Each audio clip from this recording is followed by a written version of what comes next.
Hey guys and welcome back to my channel. This is part 1 of What If Naruto was the Dragonslayer of Acnologia. Before we begin, don't forget to like, share and subscribe, and also go and support the author, link in description. October 10th year X 764. A pair of humans were currently running through a forested area. The man of the duo was about 6 feet in height and had long, spiky, blonde hair. His eyes were a deep alluring cerulean blue. He wore a dark blue, long-sleeved shirt and pants, along with a pair of similarly colored sandals.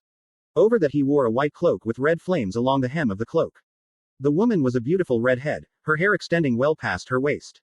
She had gray-colored eyes and wore a black top with long orange sleeves and a black skirt which ended just above her knees. She wore a pair of brown boots and a wristband which had a small charm on it in the shape of a red spiral. In her arms was a small orange bundle. Behind them, the loud roars of the lizardmen were heard. Lizardmen were large, humanoid lizards that were capable of copying another person's magic by merely seeing the magic. Of course, once a lizardman has copied a magic, it cannot copy any other magic as is permanently stuck with using only that particular magic. Suddenly a bolt of yellow lightning shot forth from the depths of the forest and struck the man on his left shoulder. A loud scream pain was elicited from the man as a result. Manado-kun, are you okay? The woman asked. The blonde man, Manado Namikaze, nodded as he held his smoking shoulder. Hi, Kushina-chan. Kuso. Those lizardmen sure know how to use my lightning make that they copied, Manado said. The woman, Kushina Uzumaki, nodded. They even managed to copy Blade's magic. Kushina said, her statement proven to be true as a sword suddenly appeared out of the brush, impaling itself in a tree to their left. However, before the duo could get any farther, 3 blue-scaled reptiles appeared in front of them. These were different from your average lizards, however, for they were built like humans, were very muscular and covered in hard blue scales. Their golden, cat-like eyes stared at the 2 humans in front of them as they neared them. Manado gritted his teeth before clapping his hands together. Hiroi Senko. The blonde was suddenly encased in an aura of lightning-like energy before vanishing in a flash of yellow, a few sparks of electricity hovering over his previous location. Manado suddenly appeared in front of one of the lizardmen and punched it in the face, sending it careening through the air before avoiding the punch from the second one.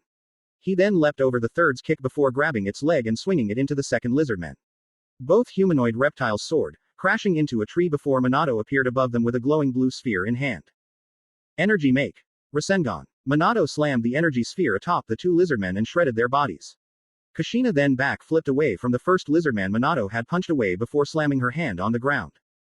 Blade's magic. Spear. An iron spear suddenly erupted out of the ground and impaled the lizardman through its heart, effectively killing it. Manado and Kushina continued to run before eyeing the bundle in the red-haired woman's arms. How is he? Manado asked. Kushina pulled back the cloth slightly and sighed in relief. He's okay. He's okay. She grinned. However, after a few more minutes of running before the roars of lizardmen became closer. Both humans looked back to spy the entire pack of lizardmen gaining on them. Kuso. Manado cursed as he ducked beneath a lightning bolt from one of the lizardmen before twisting to avoid the flying sword that was thrown by another. Manado turned and his hands became encased in lightning. Kushina, take Naruto and run, I'll hold them off. Manado yelled. Kushina's eyes widened at that. Nani, are you out of your mind? You'll die. Kushina said, there's too many of them. Manado then turned his head and stared at her with fierce blue eyes. Her body seemed to freeze when she saw those eyes, the eyes of the great yellow flash, one of the most powerful mages of this generation. Go Kushina-chan. Manado yelled as he readied himself to fight the onslaught of lizardmen. Kushina turned, tears falling down her face no matter how hard she tried to stop them from flowing. You better come back to me, you hear me, Manado? Manado looked back at her and gave her a wide grin and a thumbs up. I promise, he replied. Kushina nodded before running on ahead with the bundle in her arms. Manado's electrically charged hands then began to glow brighter as he clapped his hands together. The army of lizardmen halted as they saw Manado and prepared to fight. One of them spied Kushina running off before turning to the largest of the lizardmen, which appeared to be their leader. Leader Sama, the girl is running off with the boy. A gray lizardman spoke. Well, go after it, kill this pitiful human before us as well, the large red-scaled lizardman spoke. The other lizardmen ran forth to kill Manado so they could hurry after Kushina. Manado's eyes snapped open before he clapped his hands together. Lightning make. Heaven's arrows. Manado thrust his arms forward and multiple lightning bolts in the shape of arrows raced through the air. They impaled and electrocuted the lizardmen that were hit by the lightning magic attack before they fell to the ground, dead. The red lizardman growled in anger. Attack. Kill him. The lizardmen obeyed their leader before charging. Manado smirked as he got into a fighting stance and then stomped his right foot on the ground before rotating and slamming a strong kick to the chest of one opponent. He then leaned back to avoid the claw swipe from another before grabbing the outstretched arm and used it to swing up and kick the attacker in its snout. Manado used the force of the kick to backflip before landing on the ground and slammed his palm on the ground. Lightning Make. Dragon's Maw. A large dragon of lightning erupted out of the ground before it was cancelled out by another lightning dragon. Manado gritted his teeth as he saw the lizardman that had copied his magic.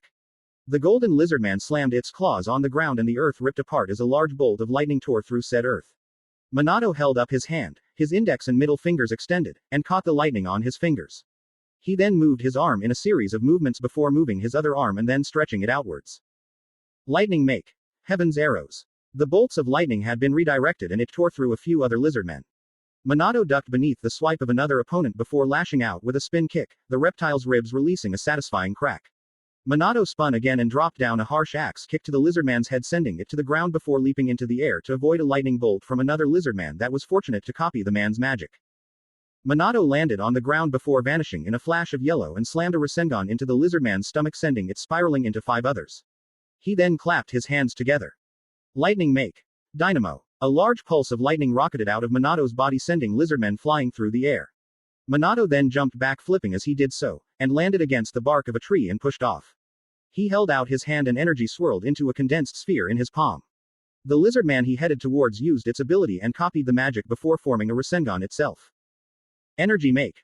Rasengan. Both combatants roared. The attacks clashed, resulting in a large explosion of energy, but with the lizardman having less experience in using Rasengan, Manado easily transformed his own into the upgraded version, Udama Rasengan, and a large sphere of energy formed as the lizardman was sent flying into its brethren before a large dome of magic energy destroyed a large area. Manado cartwheeled out of the way of a lightning bolt before he was kicked in the side by a lizardman that appeared, seemingly out of nowhere. Manado soared through the air before he was hit in the chin by an upward kick. One lizardman then vaulted off of another to gain a higher altitude before flipping and slamming its thick tail down on Manado. The blonde man righted himself and rolled along the ground so that he wouldn't hurt himself much, only for a lightning bolt to land near his body and send him flying into a tree. Manado gasped in pain before leaning his head to the side as he avoided a sword that was summoned from another lizardman. Manado lashed out with a kick and nailed the lizardman in the knee, causing the joint to break from the force. With the reptilian man down, Manado grabbed it by the tail and swung it towards the leader. The red-scaled lizardman caught its subordinate before throwing it away like a ragdoll before taking a deep breath. Blades Magic. Piercing Rain. A silver magic seal appeared in front of the lizardman's jaws before it began to fire off a numerous amount of blades. Swords and knives flew from the seal. Manado quickly performed Yellow Flash to avoid the onslaught, but as he stopped, he fell to one knee in exhaustion. Taking advantage of the period of weakness, the red-scaled lizard ran forth and crashed a powerful kick to the blonde's stomach. Manado's eyes widened as he felt the air knocked out of his lungs. Another lizardman summoned forth a spear using Kushina's Blades magic and stabbed the spear through Manado's right arm, making the limb useless. Manado broke the head of the spear off and stabbed it into the head of one lizardman before kicking it into the body of another. Horizon. Manado yelled. Lightning exploded out of his body and suddenly Manado began moving faster than he had ever moved before. Blades Magic. Lightning Rod. The blonde stabbed through many lizardmen with his fists as well as Rasengans, the speed he was moving at allowing him to do so. As he cut them down, Manado suddenly stopped as he felt his magic power suddenly drop. The blonde panted as he fell to both knees. Now, he looked to see the lightning that surrounded his body began to move through the air and towards a large rod in the shape of a sword blade without a hilt, in front of the leader lizardman. Such a close call, but I will be taking that child. The magic power from such a small human. It was unbelievable. If I can harness it, that human will be my weapon and then I will finally rule over the forest. The red-scaled lizardman laughed before grabbing the lightning rod. The leader chuckled as he and the surviving subordinates smiled widely. You put up a good fight, Hiroi Senko, but this is the end for you. Manado panted before closing his eyes and then his body began to glow bright blue and electricity lanced off of his body, impaling through some lizardmen and one stabbed through the leader's thigh. Shunshin. Manado suddenly vanished. A swirl of leaves and lightning were all that was left of his presence. The lizardmen gasped in shock at seeing their prey disappear. Grr, find him, sniff him out and then we'll kill him and the woman. Their son will be ours, the leader growled. Kushina panted as she decided to stop to rest. As she did so, a few seconds later, she felt a tingle on her left arm. She looked to see a small tattoo in the shape of a lightning bolt, glowing electric blue. In a flash, Manado appeared next to her, panting, and he was bleeding from the wounds he had gotten from the lizardmen. I told you, I promised I'd come back, he panted, a large grin on his face. Kushina smiled as she wiped away the tears of happiness from her eyes before grabbing her husband and clutching the bundle in her arms tightly. Come on, We gotta keep moving, she urged him onwards. Manado nodded before following after his wife. They kept running, not even taking the time to realize they were running right into the thing that would result in their demise. The beast was a gigantic dragon whose entire upper body was covered in black, round scales, which in turn were decorated by spiraling blue markings giving it a mystical look. Its lower body, specifically its belly, inner tail and legs, were a gray color and seemed to be rather smooth. It possessed a blunt, rounded head with 4 large and elongated plates extending backwards and had white beady eyes. Its mouth was full of razor-sharp teeth, and below it was an elongated protrusion pointing downwards. It had gargantuan, multi-layered wings, composed of the very same plates covering its whole body, which took on a formation reminiscent of a bird's feathers. Its massive tail split in two at its end, where the black plates disappeared and took on a double stinger-like appearance. This was the legendary dragon of the apocalypse. Acnologia. The great dragon flew through the skies over the barren wasteland that was once a large city that it had recently destroyed. Growling to itself, Acnologia observed its carnage and gave a toothy grin. Ah, destruction of large, populated areas, my favorite pastime, the dragon of the apocalypse thought to himself. It quickly left the area of the once large city, now soaring over a forest. Taking note of the secluded area, the black dragon descended, folding its wings to aid in its landing. After crushing a few trees in the process, the gargantuan reptile curled up to rest. Using Roar of the Apocalypse took a great deal of magic power, an insignificant amount in Acnologia's book, but a great deal nonetheless, and as such he would rest until he was back to full power, then take off to destroy another city. As Acnologia was about to close its eyes, a twig snapped, causing its eyes to widen. Turning its head, Acnologia bared its teeth ready to kill whatever came through the brush and dare to disturb its attempt to slumber. However, what came out was very unexpected. Acnologia looked to see a red-haired woman and a blonde-haired man stumble out of the bushes before falling to the ground. The woman's red hair cascaded down past her shoulders, ending near just below her shapely ass. She wore a pure black top with long, orange sleeves and an orange skirt that ended just below her knees. She was covered in dust, leaves and a few twigs were caught in her hair as well. The man didn't look that much better, as his body was littered with slash wounds and there was a large burn mark on the back of his left shoulder from what Acnologia deduced to be from lightning, if the smell of ozone was any indication. However, the thing Acnologia took note of was the orange bundle in the female's arms, along with the fact that there was a large amount of blood pouring profusely out of a wound on the woman's stomach, causing the red liquid to form a small puddle beneath her, staining the emerald green grass crimson. Acnologia smirked as he stretched his claws out to eat the woman, but froze when he heard more rustling. A multitude of lizardmen walked out of the brush and smiled widely as they saw the downed woman, swords in hand. The red-scaled leader holding the blood-stained blade, thus marking him as the culprit who stabbed the young woman. However, the humanoid reptiles took notice of the giant dragon before them and gulped. Acnologia growled before releasing a loud roar. A shockwave resulted, tearing up the earth and destroying the foliage. The lizardmen struggled to stay grounded, but some of them flew away.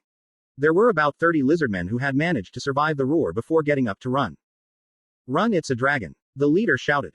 However, they were stopped as Acnologia had gotten up and blocked their path with only a single step. The earth rumbled as the dragon of the apocalypse crushed the bodies of the lizardmen beneath its hand-like claws. It then quickly scooped up the earth, along with the humanoid reptiles, and ate them all. The mighty dragon then turned to look at the downed parents, as both him and her had been knocked away by the sudden movements of the dragon. She panted as she clutched the bundle closer to her chest. Manado stood up and used the small bit of healing magic he was able to use and healed himself and Kushina. Naruto-kun, the red-haired woman.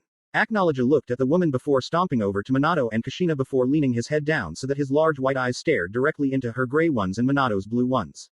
To his surprise, he didn't see any fear in their eyes at all, only concern, but it wasn't towards themselves. Looks like this is it. The woman looked down at the bundle in her arms. She turned back the orange, blood-stained cloth to reveal the face of a baby boy. The boy looked to be around 1 year old. He had spiky blonde hair with slight streaks of red showing the genes he had obtained from his mother. On each cheek, the baby had 3 whisker-like scars. The baby's eyes were closed and remained so as he then began to cry as it felt the frightening power coming off from Acnologia. Don't worry, Naruto-kun, I am your Okawa-chan. I'm here to protect you. Don't worry, she hushed the baby, causing the blonde toddler to calm down a bit. Your two-san is here for you too, Naruto. The blonde man grinned widely at his crying son. Kushina gritted her teeth as she charged up her magic power, Manado doing the same. We will protect you. Kushina rested Naruto on the ground before crashing her fists together and a purple magic seal formed around her and Naruto. Manado charged his magic power before slamming his right fist against his left palm. Seal magic. Elemental 5-point seal. The two yelled. Suddenly a black spiral formed on Naruto's stomach along with the kanji for the various elements. Kushina smiled as tears fell from her eyes. I love you, Naruto-kun. Goodbye, Kushina said. She then turned to Manado and the two nodded to each other. Acnologia's face grew perplexed at the large amount of magic power coming from the woman and man. It was quite large and impressive. For a human, the dragon thought before raising its claw. Kushina quickly raised both her arms and slammed her fists together. Her arms released a silver light. Blades magic. Excalibur. She roared as her arms changed into a large silver blade surrounded by golden fire. The black dragon's eyes widened slightly. Excalibur was a sword crafted by the legendary first, and most powerful, mage of all time, Merlin, and the sword was proven to be able to puncture even a dragon's hide. Kushina leapt towards Acnologia, but the great dragon raised its arm and took the attack, its arrogance in believing that nothing, not even Excalibur, could pierce its scales. However, Acnologia was caught off guard when it felt pain. Excalibur had sliced through its hard scales without much difficulty and drew blood. For the first time in the dragon's life, it had been wounded by a human. The slash was immediately cauterized from the golden fire surrounding Excalibur. Acnologia watched as its wound healed. His flesh had been cauterized, but due to the healing factor of a dragon such as it was effectively healed. The scales regrew and covered the healed skin as if it were never there. Manado then appeared in a flash of gold and pure magic energy swirled into his palm, compressing into a sphere. Energy make. Rasengan. He slammed the attack forth and it made contact with the Apocalypse Dragon's muzzle. Acnologia narrowed its eyes at the attack before releasing a roar. The wind generated from it sent the blue-eyed Namikaze flying through the air, but he was caught as he landed against the flat of Kushina's blade. Kushina then aimed Manado upwards and slashed downwards, sending forth a golden crescent of fire. Acnologia held up its right hand and snuffed the flames of Excalibur before opening his jaws and sending out a small bullet of magic energy, well small for Acnologia anyway. However, as it did that, the magic energy began to swirl as if being sucked into a whirlpool in midair. The magic bullet vanished. Suddenly the air around Acnologia warped as well as the blast of magic the dragon had just launched was sent back in its own face. Manado then fell from the sky, and Udama Rasengan hovering above his palm. The plan had worked perfectly. Use Rasengan to make close contact and allow for him to plant a seal magic, Horizon on the brute. Energy make. Oodama Rasengan. The basketball-sized orb impacted with Acnologia with such force that it sent the black dragon skidding backwards from the force as a dome of magic exploded out of the magic-made sphere. Acnologia released a growl before chuckling and speaking as it watched the two humans below. You have earned my respect, humans. Never in all my life has someone other than the Dragon King been able to wound me, but alas. I will still kill you. Acnologia gestured to the small golden line on his arm and the small burn mark formed from when Manado redirected the bullet of magic he had fired from eating Kushina's Excalibur flame. Kushina growled at the dragon of the apocalypse. Kushina slashed with Excalibur once more. Acnologia avoided the blade and then released a roar. Kushina was sent flying, but then a silver seal appeared in front of her. Blades magic. Piercing rain. The multitude of swords flew towards the black dragon and Manado clapped his hands together to aid in his wife's onslaught of attacks. Lightning make. Thunderstorm. A wave of lightning rocketed from his palms and also enveloped the swords, conducting along their metallic blades so that they had an extra jolt to their piercing edge, but Acnologia took them head-on and the blades bounced off of his scales. Manado was flashing every which way, lashing out with a barrage of Rasengans, but the attacks were brushed off by the dragon's near-indestructible scales. Manado quickly clapped his hands together as he flashed to the ground. Lightning make. Dragon's Maw. The dragon of lightning erupted out of the magic seal and raced towards Acnologia. The black dragon simply ate the magic power sustaining the spell and then released a roar. The sound waves raced through the air, kicking up dust and flattening the very earth, but Manado quickly slammed his palm on the ground and a golden magic seal appeared in front of him and his wife as they guarded their son, even though the seals they put on him made sure of that. Lightning make. Shield. A large wall of lightning sprung out of nowhere and took the shockwave head-on. Once the wind from the roar died down, Manado attacked once more. His lightning wall morphing into something else. Lightning make. Ragen's fist. The wall suddenly morphed into a gigantic fist and raced towards Acnologia, nailing it in the chest. Manado then formed another fist and held up his own, controlling the levitating lightning fists with his own actions. He crashed one fist against the dragon's right cheek before slamming his left fist against the left cheek. Acnologia was about to roar when Manado performed an uppercut, effectively shutting the dragon's mouth closed and also sending it skyward from the force of the hit. He then performed a series of uppercuts to the dragon's stomach before clasping his hands above his head. The lightning fists copied their creator's actions. Then the fists morphed in midair to form a giant blade. Lightning make. Blade of Zeus. The attack crashed down on Acnologia's head as Manado swung his arms downwards. The sword sent Acnologia to the ground causing a large boom that echoed across the destroyed forest grounds. Yada. Way to go Manado-kun. Databane. The redhead cheered for her husband. Manado shook his head at his wife's antics. Kushina-chan, you know that dragon is not something that will be taken down by something like that. The dragon of the apocalypse is no ordinary dragon, he said as he watched the black-scaled dragon spread its wings as it rose back to its feet. However, before the dragon could make a move, Kushina had Manado send her towards it using Kiroi Senko. Kushina raised her magic blade and brought it down upon the dragon's muzzle. The force sent Acnologia's head downwards before she spun in midair, hitting the side of its head with the flat of the flame-encased blade. Kushina dropped to the ground as a result of gravity, narrowly avoiding the swipe of Acnologia's claws. She stabbed the blade of Merlin into the ground and a stream of fire tore up the ground before erupting beneath Acnologia's stomach. The pillar of golden fire surrounded Acnologia. However, her eyes widened when she saw the golden fire swirl and enter Acnologia's mouth, eating the large amount of fire. Quickly overcoming her sense of amazement, she threw Excalibur at the black dragon only for its tail to suddenly lash out and send the blade flying directly back at her. The red-hair woman held out her hand and Excalibur froze in midair. Blades magic. Ascalon. A great golden blade surrounded by silver fire, the exact opposite of Excalibur appeared out of a magic seal in the redhead's hand. She then gripped both blades before leaping at Acnologia. Acnologia growled at the presence of the second sword that was said to have been able to slay its species.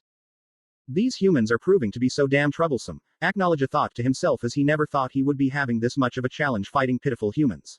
Although he wouldn't admit it, he was also enjoying himself in this battle. He may love causing destruction, but as a dragon he prided himself on fighting strong opponents. After all, it isn't every day you get to fight to your heart's content with a worthy opponent. Manado appeared in a yellow flash beside her before holding out both hands. Energy make. Rasengan Renden. Suddenly, spheres of pure magic rocketed from Manado's hands, crashing into the dragon of the apocalypse's scales, causing small explosions of magic. With the blue energy blinding it momentarily, Manado spun and lashed out with a kick. His leg landing underneath Kushina's feet and thus propelling her towards the gigantic dragon. She then began to rotate, Ascalon's and Excalibur's flames burning brightly. Secret Blades magic art. Shining flame blade. Kushina released a tornado of gold and silver fire that raced towards Acnologia, but the mighty beast refused to be defeated by mere humans. Acnologia's left forelimb was suddenly encased in blue energy before thrusting the limb forth in the form of a punch. A blast of magic energy flew through the air and impacted with the flames of the two ancient blades. The resulting explosion was quickly cast aside with a single flap of the dragon of the apocalypse's wings. Manado slammed his palms together. Lightning make. Chains. As the name implied, chains of lightning sprouted out of the yellow magic seal and wrapped themselves around Acnologia's limbs, neck and wings, but the dragon merely roared and with a harsh tug, freed itself. Lightning make. Thunderstorm. A wave of lightning flew towards Acnologia, but the dragon swiped the lightning attack away like it was nothing before leaning its head to the side so as to avoid the blasts of flame from Kushina. Kushina landed on the ground and rolled to the side as she avoided the appendage that aimed to crush her before impaling it with Excalibur and shooting flames inside the black dragon's arm. The result caused Acnologia to roar in pain as it felt its arm burning from the inside, causing its blood and inner muscles to burn. She followed it up by stabbing Ascalon into its upper arm and followed it up by firing flames inside the embedded arm, causing even more pain to Acnologia. Kushina moved both swords towards each other as they ripped the black dragon's skin open even more, causing more blood to fall out as he now had a large gash for wound. The swords were forcefully yanked out of the large reptile's flesh when he took flight. Kushina then ran up the dragon's arm as it recoiled the burned limb in pain before descending and slashing downwards. An arc of gold fire flew towards Acnologia, but as the great dragon was about to eat the fires, a large fist of lightning crashed against its cheek, allowing it to be hit by the attack. Lightning make. Rasengan. Lightning magic began to swirl into the exact shape as the energy make attack. Manado then vanished in a flash of yellow as he used the Orasion seal on Acnologia's muzzle to appear before it and slam the electrical attack against its scales, but like he expected, there was no damage done. The blonde Namikaze gritted his teeth as he used Kiroi Senko to avoid the slash from the black dragon as it tried to hit him and his wife. Manado looked back and sighed in relief as he saw Naruto was fine. The seals were doing their job. A red sphere of magic was protecting the 1-year-old from the obvious harm that he would have been caused during the battle. Shunshin. In a show of speed, Manado appeared on the dragon's wing and held his arms high into the air. Energy make. Cho Udama Rasengan. Manado leapt into the air before crashing the gigantic sphere against the dragon's skull. The attack forced the dragon's head down and Manado smirked as he saw the fierce gray eyes of his wife below. Kiroi Senko. He vanished in a yellow flash just as Kushina stabbed her flaming blades towards the descending head of the dragon. Secret Blades magic art. Hyjin's blade. A giant blade formed as both streams of fire rocketed from the tips of Ascalon and Excalibur. The attack caused Acnologia to roar in pain as its face was badly burnt, but the dragon was very prideful, not to mention strong. The attack ended and Acnologia was shown to be relatively unharmed as its healing factor kicked in. Acnologia chuckled as he saw Kushina's expression before roaring. Kushina flew back, but as she flew through the air, Manado appeared behind her and used Kiroi Senko to increase their speed. The blonde man threw his wife forwards and she stabbed Excalibur forward. As a result, a stream of gold fire rocketed from the tip of the blade. Acnologia grinned widely before opening its jaws. The mighty dragon ate the fires again as Kushina was about to stab its left forelimb. However, before it could slam Kushina into the ground with its other limb, Manado had used the Orasion seal on Kushina's arm to appear beside her before vanishing in a yellow flash next to their seal-protected sun. Acnologia growled before twisting and its stinger-like tail raced towards them. Manado grabbed Naruto and leapt out of the way with Kushina as the tail stabbed into the ground. Acnologia faced them before releasing a shockwave as it roared, but Kushina decided to pull out her secret weapon. Seal magic. Chains. The ground broke apart as multiple chains made entirely of magic burst out of the ground and wrapped themselves around the dragon's limbs, tail and neck, and unlike Manado's lightning make chains, these ones held strong and were able to bind the dragon. Acnologia roared, only managing to lift his limbs slightly off the ground before they were forced back down. Manado and Kushina glared at Acnologia. Fuck you, you overgrown garden snake. We are Kushina Uzumaki Namikaze and Manado Namikaze, members of the 10 Wizard Saints. I will not let you hurt my son, Naruto.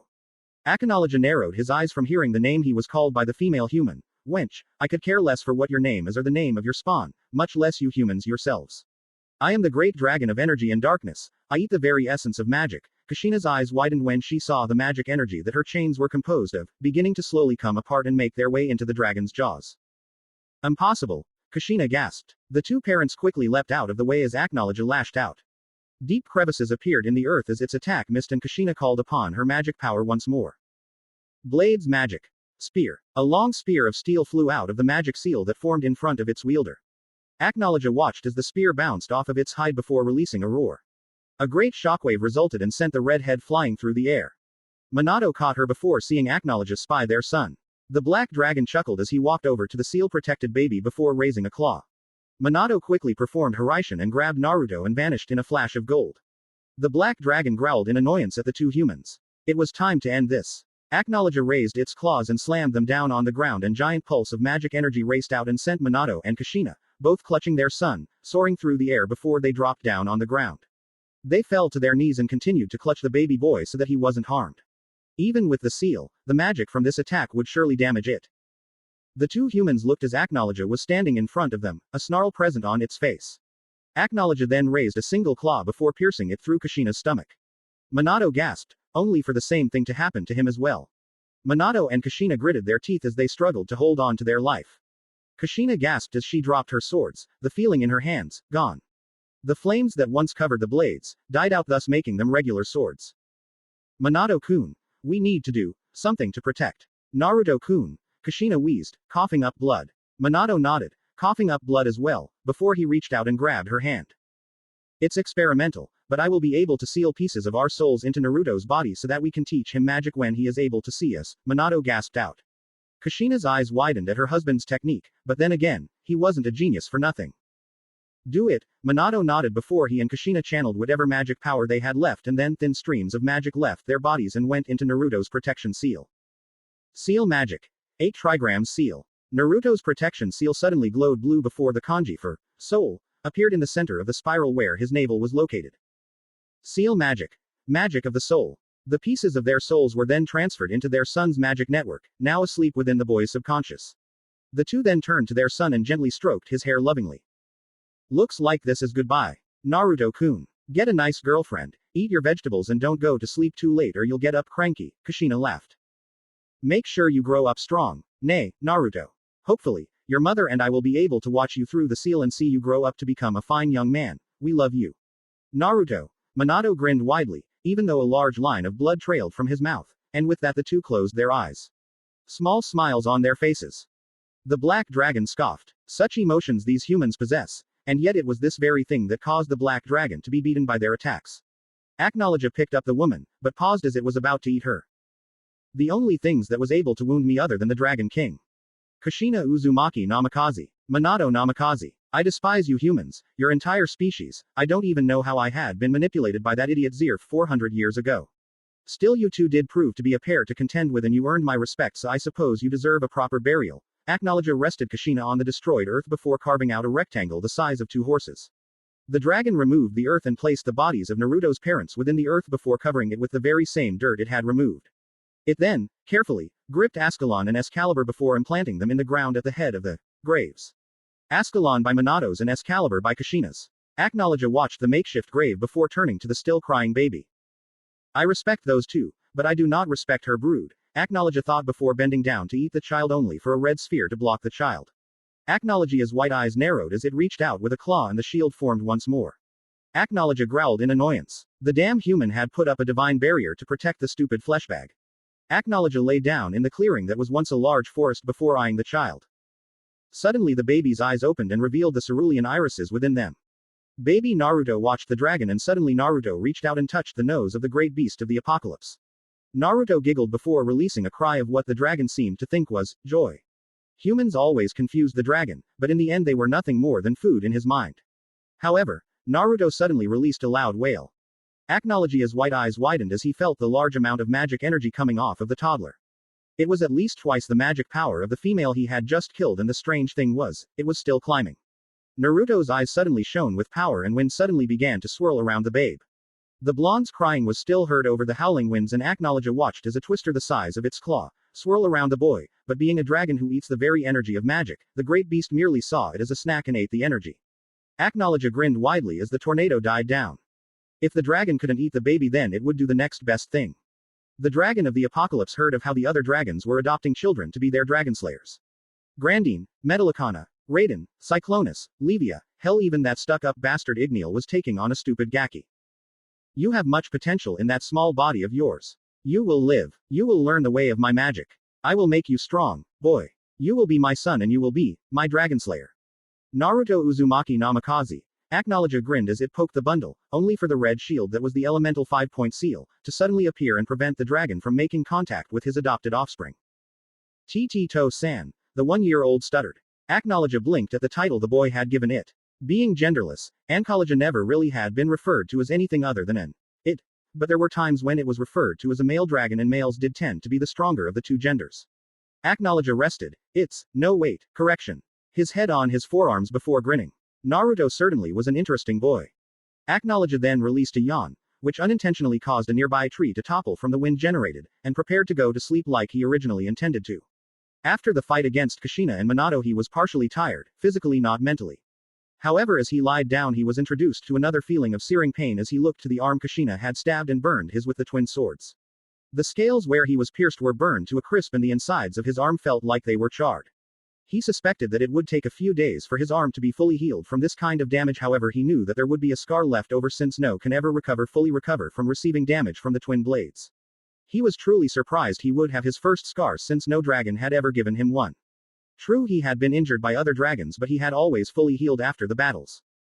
To think my first permanent scar would be given to me by a human of all things, and a female at that, Acnologia said with a mixture of annoyance and greater respect as he continued to examine his arm for any other injuries.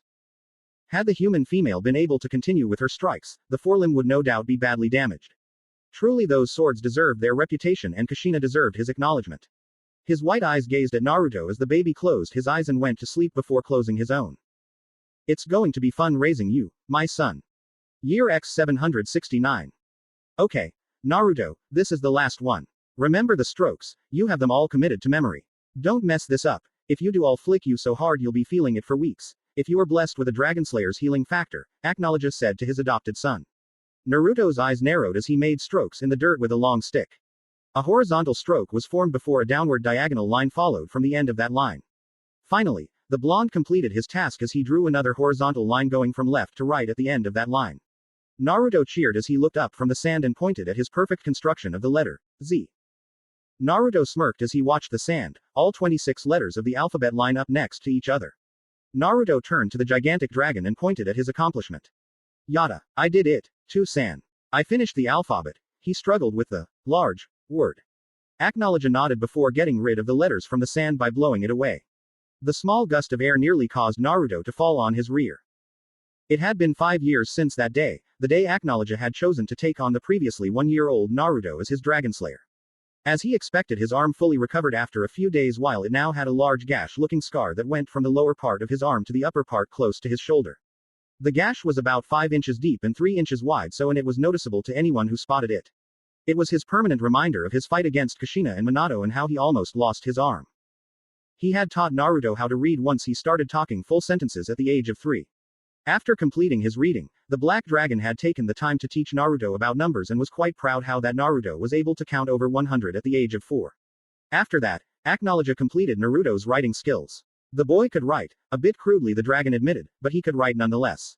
With the ability to count, read and write completed, the Dragon of the Apocalypse taught his son basic mathematics, a few things about the human body as well, instructing him in the art of physical combat. This was done when he turned 5, mainly basic punches and kicks. With those things out of the way, it was now time for the blonde to focus on his magic. Alright, Naruto. Now that these tedious tasks are out of the way, I can now teach you how to use magic. Naruto grinned at that. He had heard about the tales of mages from his father, and the Black Dragon never failed to end the story with him eating the mage or blowing them up along with the rest of their city-town using his breath attack. As a result, Naruto built up what some would call an obsession for destruction, and to facilitate that need, Acnologia always broke down a few trees here and there for the boy to satisfy the boy's lust for it. Yada. The hyperactive blonde leapt with joy. So what am I going to learn first? Acnologia gathered a decent amount of magic in his jaws before releasing it in the form of a small beam that completely eradicated the trees and left a neat, straight line of destruction before the attack exploded outwards in a dome of magic power. Sugoi. Naruto gaped at the destruction before grinning. Teach me. Acnologia growled at his son, who merely stared up with a blank look. Having lived around, that face, which was etched into a near-constant snarl, had left Naruto's emotion of fear to be non-existent. Don't speak to me in that tone, Gaki, the dragon snarled. Naruto stuck his tongue out at the black-scaled reptile.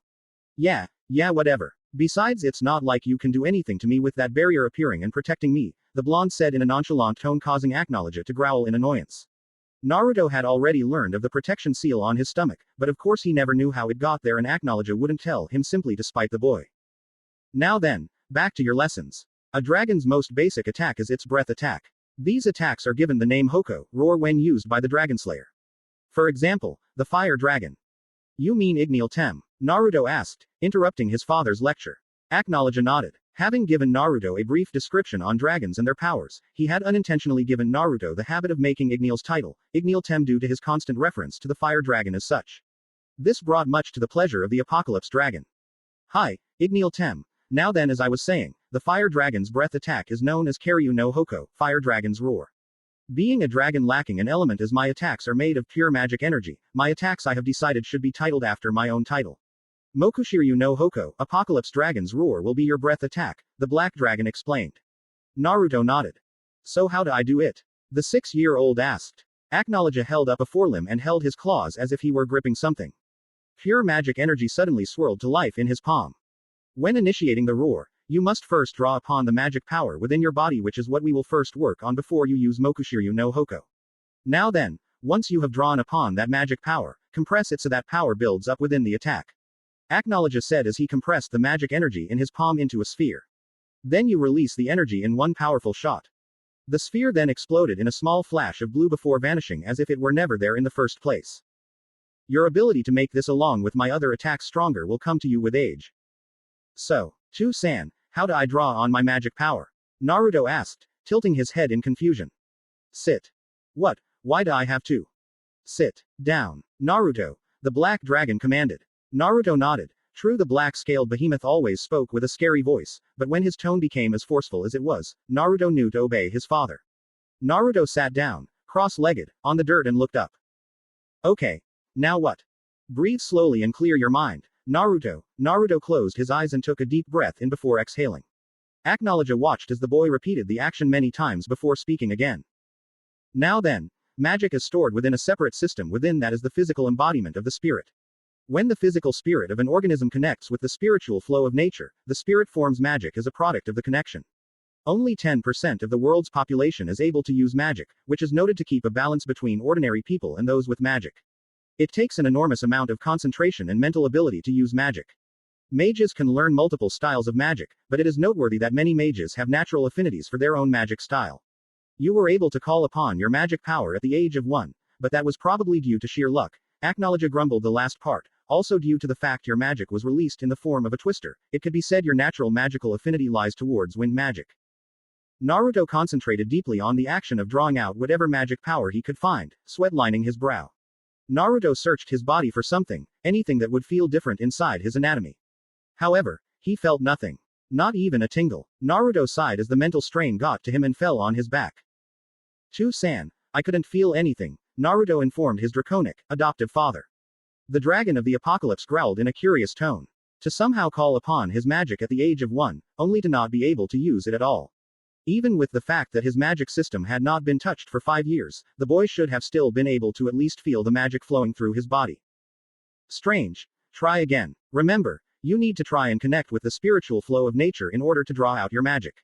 Now concentrate, focus on your surroundings and the dormant magic within your physical spirit, Acnologia instructed. Naruto nodded before getting back into his meditative posture. Imagine your spirit is able to produce a thread. Connect the thread of your spirit to the spiritual flow surrounding you, draw it towards you and then use it. Naruto tried once more, but after a minute of concentration, he had once again failed to call upon his dormant magic power. "Nope, I got nothing," he told the dragon. Acnologia tapped his claw in curiosity. "Odd. Anyways, you seem to have the ability to use magic when you were a baby." "No matter." The dragon mused before turning his back on Naruto. "Go and find some food that the humans eat. There is a town at the base of the mountain," Acnologia said as he dug his claws into the ground. Naruto watched as Acnologia removed the large chunk of earth and repeated the action a few more times. Naruto stared into the large hole and gasped at what he saw. Within the hole lay many a jewel. Rubies, diamonds, sapphires, amethysts, you name it. There was a multitude of precious stones there as a result of the black dragon's instinct to hoard precious metals and stones. The dragon reached in and retrieved a handful of the jewels before displaying them in front of Naruto. Naruto got the hint and took 2 gold coins and 1 silver coin. Acnologia then placed the jewels back in his hole and covered it back up once more. Naruto put the coins in his pants pocket and then walked to his father and climbed up onto his arm. The black dragon looked perplexed by Naruto's actions as the blonde made his way towards his scale-covered back. "And just what do you think you're doing? Well, aren't you going to carry me down? I don't know where to find the edge of the forest and I might fall down the mountain and hurt myself," Naruto said. Acnologia chuckled before plucking Naruto off his back. Acnologia had learned quite early in his years of teaching Naruto that the seal only responded to acts that would kill Naruto. Acnologia's attempts to eat the boy being examples of those times, but within the 5 years, Acnologia's attempts to eat his Dragonslayer out of mere hunger had begun to lessen before becoming non-existent. After all, 5 years of attempts to eat the blonde ended up getting a bit old in the eyes of the black-scaled reptile. "I will carry you to the edge of the forest. There's a trail leading to the mountain's base there. Honestly, you humans are so useless it's a wonder the females always say that the males have no sense of direction." "Well, excuse me Mr. Uber Tracker for not being a big-ass reptile who can fly," Naruto huffed. Acnologia smirked widely at the boy's annoyance before placing the boy atop his head. It was so much fun to annoy the boy. It was no wonder Acnologia was seen as an evil beast. Acnologia landed at the edge of the forest, crushing a few trees with his landing and dropped Naruto on the ground. "Itai!" Naruto yelped in pain as he was dropped approximately 10 feet. Naruto stood and rubbed his sore rear before glaring at the chuckling dragon. "Baka 2-san." Acnologia ignored the boy's insult before nudging the boy with his claw. Naruto sighed before beginning his long trek down the mountain. Acnologia watched from the edge of the cliff as Naruto walked along the path leading from his home in the mountains. He had never left the sanctity of his mountainous home due to the fact he was too young to be able to take care of himself, but with him now being 6, Acnologia thought it was time Naruto experienced a bit of the outside world. Besides, the boy would also gain some experience in learning about his species, eat some human food rather than just the deer and rabbits the dragon would often kill. Naruto was currently dressed in a pair of white shorts that Acnologia borrowed from a traveling hiker's son after killing both the hiker and the son and eating them for his lunch. He wore no shirt and thus it displayed his healthy body showing that Acnologia kept the blonde well fed. He wore no form of footwear either and so Naruto's bare feet were constantly abused by the small, sharp stones he had unfortunately stepped upon. Acnologia chuckled at his Dragonslayer as the boy hopped around on his feet to rid them of the sharp objects. It would help if the boy would be able to buy some new clothes along with the food and experience, as getting some human clothes to protect him from the elements that would come with the later months would allow Acnologia would finally be able to sleep during the winter months without having the Gaki snuggle up to him like the baby he used to be. The boy was a Dragonslayer. Dragonslayers do not snuggle. The Dragonslayer of the Dragon of the Apocalypse, especially. The black-scaled reptile growled in thought as he looked in direction of where he had buried the biological parents of his son. "I wonder how he would have turned out if I didn't kill his parents." Clover Town Fury. After the trek down the mountains as well a half an hour walk along the path through the forest at the base of the mountains coupled with following the path that towards the town, Naruto was feeling rather thirsty. He stopped in front of a sign before him and looked up at the wooden structure. Clover Town, the boy read. He observed the scene before him. Clover was a relatively large town with many trees in the area which surrounded large houses, not that Naruto had ever seen a house, but he was taught about things below the mountains. Houses. Things made of a yucky, gray thing called cement, along with brick and stone. Humans live in them. Naruto remembered his variation of Acnologia's definition.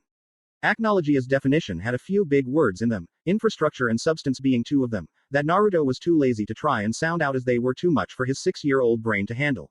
Naruto observed the town and saw the houses were all made with the same design. Victorian houses all painted with cream-colored walls, large, glass windows and brown tile roofs. Naruto gulped as he saw the other humans. He saw many of them were wearing nice-looking clothes before looking over his own and frowned. He should really get some clothes. Naruto shook his head and steeled his nerves as he got rid of his anxiety. I'm the son of the goddamn dragon of the apocalypse. I can't be scared of seeing a new place, Naruto thought before entering the town. The blonde walked along the road, ignoring the odd looks the adults were giving him due to his lack of clothing. Naruto paused as his enhanced senses came into play. A delicious aroma entered his nasal caverns, leading him to the window of a small shop. The shop was of the same design as the houses, only it was a brick red color. It measured up to be about the size of a small tree and there was a large brown door next to the window. On the window was a colorful image of a bowl filled with noodles and a pair of chopsticks in the bowl. Above the bowl was the name of the shop. Toichi's. Ramen.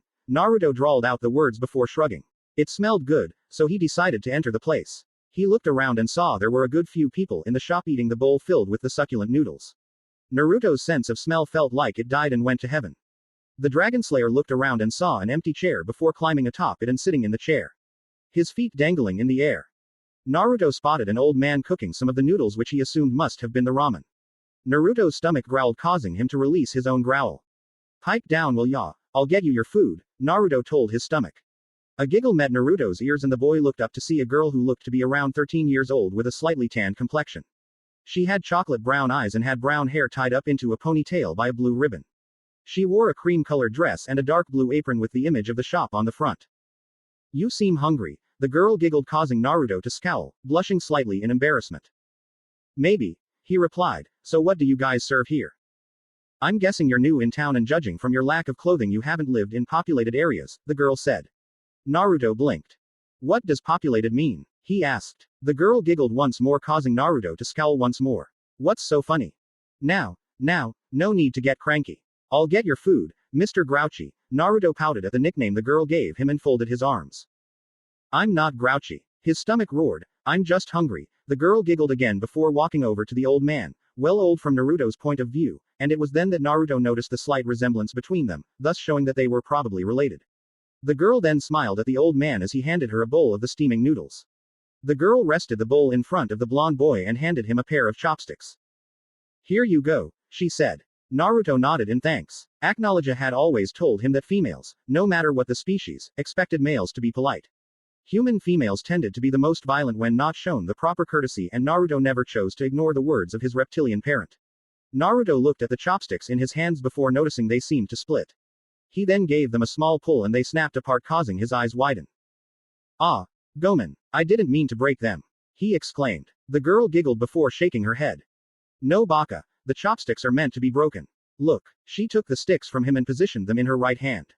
The left chopstick was positioned between her index finger and thumb while the other stick was held between her middle finger and index finger.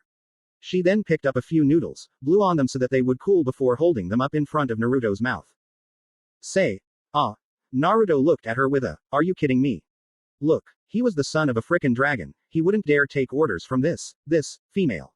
His dragon pride keeping him from denying what his stomach truly wanted. Naruto turned his head.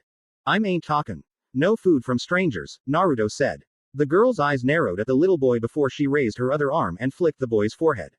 Naruto tuned back and opened his mouth to yell out and ask as to why she did that, only to suddenly have ramen noodles enter his mouth.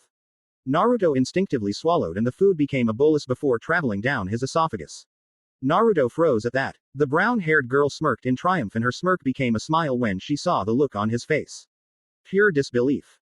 This is the best thing I have ever eaten in my entire life, he looked at the girl.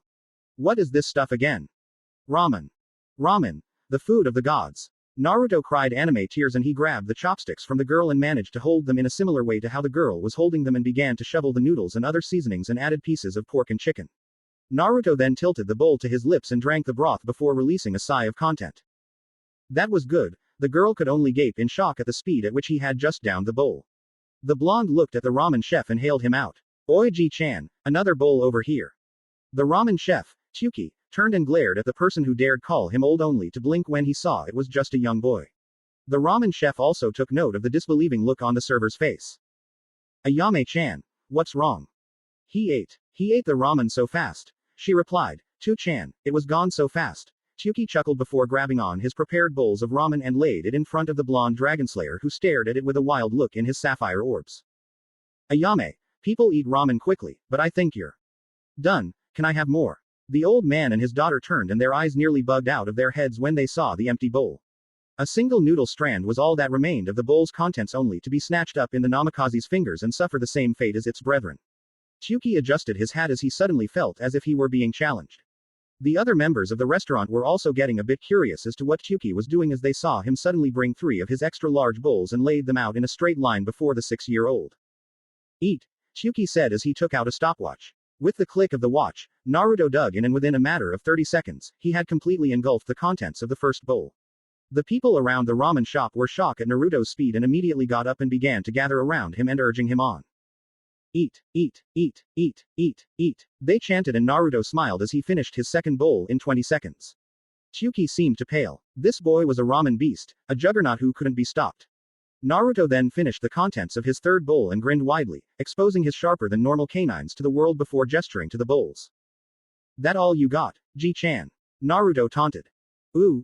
The chorus of bystander watched as Tsuki suddenly began making bowls of ramen and delivering them to Naruto as fast as he could, and each time, the blonde would engulf the food he had deemed the food of the gods. After a total of 12 bowls, Tsuki had surrendered to his newest customer. You win, the ramen chef said with a bowed head. The crowd around him cheered and patted the 6-year-old boy on the head, causing the boy to grin widely, and he had somehow gotten a kiss on the cheek from Ayame. Naruto chuckled and scratched the back of his head in embarrassment. The crowd then dispersed and the majority of them had left the shop as those ones had gotten a bit sick at seeing the Dragonslayer down so much ramen in such little time. However, while Naruto was basking in the afterglow of his triumph. Here's your bill, Gaki. Naruto nodded and took the bill. He had been taught a little bit about currency, and in Magnolia, the currency was referred to as jewels. His total on the bill added up to the price of 14 bowls of ramen. 2 regular-sized and 12 extra-large, and came up to a whopping price of 16,000 jewels. A.N. 1,000 J is approximately $10 US. This note is mainly to satisfy anyone's curiosity for the conversion rate. Naruto nodded to himself and reached into his pocket and pulled out one of his gold coins he had taken from Acnologia. Will this cover it? He asked. Tsuki and Ayame stared at the round piece of the precious metal. Tsuki took the coin and bit it. It didn't bend, and when he scraped at it with one of his knives, there were no scratches, revealing metal beneath to indicate electroplating. Tsuki gaped and shook his head. Yeah, this will definitely cover it, an arigato, Gaki. Call me Naruto, not Gaki, the blonde said to the man. By the way, keep the change because I don't think there's enough of a comparison from jewels to the value of gold in your cash register. Tsuki and Ayame laughed a little at his joke before Tsuki pocketed the gold coin and then walked over to the register and pulled a decent amount of money. Ayame, why don't you buy our new, #1 customer some clothes and get him out of those rags, nay? Ayame happily agreed. She took off her apron and exited from behind the counter before grabbing the blonde and leaving the shop. The two traversed the streets of Clover Town, Ayame leading the prideful blonde towards the nearest clothes shop. Naruto paused and seemed to shudder inwardly when he stopped in front of the shop. The shop was a horrible, disgusting, positively frightening shade of pink. Naruto's sixth sense for danger kicked in and he suddenly began to back away from the store as if it was going to eat him. Ayame grabbed the boy and literally dragged him through the door. The bell that hung behind the door rung loudly, and suddenly a little girl with bubblegum pink hair and green eyes appeared out from behind the counter. She looked to be the same age as Naruto and wore a pair of blue sandals, red pants and a blue t-shirt. A red ribbon was worn in her hair. She then ran over to a nearby door. Ka-chan, we have customers. She called out. I'll be right down, Sakura. The female voice of the young girl's mother echoed through the hallway on the other side of the door. Naruto cringed inwardly. His sensitive sense of hearing made their voices sound more deafening than they originally were. The young girl, now identified as Sakura, walked up to Naruto and tilted her head in confusion at Naruto. Why aren't you wearing any clothes? She asked. I am wearing clothes. He gestured to the pair of pants he was currently wearing. Yeah, but you have no shirt, or shoes, or a pretty ribbon in your hair like me. Naruto's sweat dropped. I'm a boy, I don't wear ribbons, the blonde deadpanned. The door within the store opened and the children's attention became focused on the owner of the store. She was a pink-haired woman with emerald green eyes, and thus it was shown where the dominant gene for Sakura's genotype and phenotype lay. She wore a pretty red dress and some black high heels. A silver wedding ring was worn on her right hand. Hello, welcome to Haruno's. I am Seiko Haruno, an owner of this establishment. How may I help you? The woman asked with a smile. Ayame smiled warmly at the woman before pointing at the blue-eyed boy. He needs clothes. The pink-haired woman frowned when she saw the boy was clad only in a pair of pants and nodded. Don't worry, I've got just the thing for this boy, Seiko said before going into the children's section of the store. How old are you? She yelled. 6. Naruto hollered back for the woman to hear him. Seiko nodded before going over to some other pieces of clothing and took out the outfit she had chosen for the son of a dragon. She smiled as she bent down and handed the boy his clothes. However, before I have you try them on, you look very dirty. She pointed to the numerous amounts of dust and dirt covering his skin. Bath time. Naruto tilted his head. What's a bath? A few minutes later, after Naruto had his bath, which to his surprise, was actually very cool. He got to splash around in this large bowl thing called a bathtub. His hair was cleaned with this weird thing called shampoo, but it didn't taste as good as it had smelled. The bottle lies, he had said when he had pointed to the Johnson's shampoo bottle which had a large no tears label on it. The thing got in his eyes and he was very sure that tears came out from how badly his eyes stung. He then sniffed himself after he was soaked down and he couldn't believe that he could smell this good. He was given this odd utensil called a toothbrush which, apparently, was able to clean his teeth with this minty tasting thing called toothpaste. Of course, having learned his lesson with the shampoo and the soap, he decided not to eat it. After that, he was given the clothes to try on and a few seconds later he stepped out of the bathroom with his new clothes. He was now wearing a black, long-sleeved t-shirt with a pair of dark blue jeans. He was also wearing a pair of white socks which reached up to his ankles, but were hidden by the new pair of black boots he was wearing. Naruto looked at himself in the mirror and smirked. Not bad at all, he complimented. He turned to Seiko. Arigato, Haruno-san, how much? The woman waved her hand. No problem, this outfit is on the house, it's free, she clarified for him when she saw his confused look. Ayame sighed in relief because even if it was a child's clothes, clothing in Clover Town tended to be slightly overpriced. Arigato, Haruno-san, he bowed politely before leaving the store with Ayame. Sakura watched the blonde boys retreating back before looking up at the older woman. Ka-chan, do you think he'll come back? Sakura asked. We'll see, dear, she stroked her daughter's head. Now come on, we have to help you get ready for Ino-chan's birthday tomorrow. Yay. You look rather nice in your new clothes, Naruto-kun. Naruto grinned widely, however his smile immediately dropped when he paused and turned to see 3 boys around Ayame's age were following them. What do you want? Naruto growled. The boys chuckled at the tone of voice the smaller boy had used. Ooh, scary. We just want to talk with Ayame-chan is all. The brown-haired girl sighed before face-palming. Roy, I've told you no at least 1,000 times already. I will not go on a date with you, the ramen server said. Oh come on, Ayame-chan. Where else in all of Fury are you going to find such a catch worthy of your beauty? The brown-haired boy, identified as Roy, said with a pompous grin on his face. The boy was wearing rather nice clothes, so Naruto came to the conclusion that he was a spoiled little rich boy, just like the other 2 boys who stood beside him. Ayame growled at Roy before taking Naruto's hand. Come on, Naruto-kun. I have to show around town some more, Ayame said as she turned and walked off with the young Dragonslayer. Naruto looked back slightly and grinned at the surprised looks on the 3 boys' faces. However, he sniffed the air and sensed the anger coming off the boy. Naruto would stay for a while more with his new friend before going back to his father. After a few more hours of Ayame showing Naruto around Clover Town, they had went to the flower shop, Yamanaka's flower shop, where Naruto met a friend of that Sakura girl's, Ino. She was a girl with platinum blonde hair, sky blue eyes and seemed to have a tomboyish attitude. He also met 2 of Ino's friends, Choji Akamichi and Shikamaru Nara, who he was on rather good terms with since they didn't annoy him. After making his new acquaintances, the young ramen server decided to show Naruto the last area on her tour. Central Park, Clover Town. Welcome to Central Park, she said with a happy tone. Naruto gazed in awe at the sight, and the fact that it was sunset enhanced the effect the light had on the area. The park was very spacious and was about as large as Acnologia in terms of length. Lush, green grass covered the area with a few large trees here and there. Not as large as the ones in the mountains where he and Acnologia lived, but large nonetheless. There was a large pond where a family of ducks were now about to walk out of.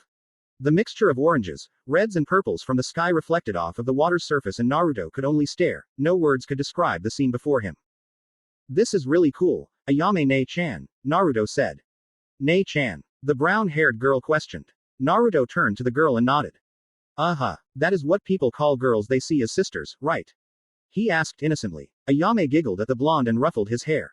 Of course, Naruto-kun, and you're going to be a good little brother, right? Naruto nodded before his ears twitched and the wind shifted, allowing for him to get a grasp of the scent. Come out. I know you're there, Naruto yelled. Ayame looked confused until she saw Roy and his two friends walk out from behind a nearby tree. You just can't take a rejection, can you, Tem? Roy narrowed his eyes at the Dragonslayer's insult before looking at Ayame. Come on, Ayame, just give me a chance. Ayame shook her head.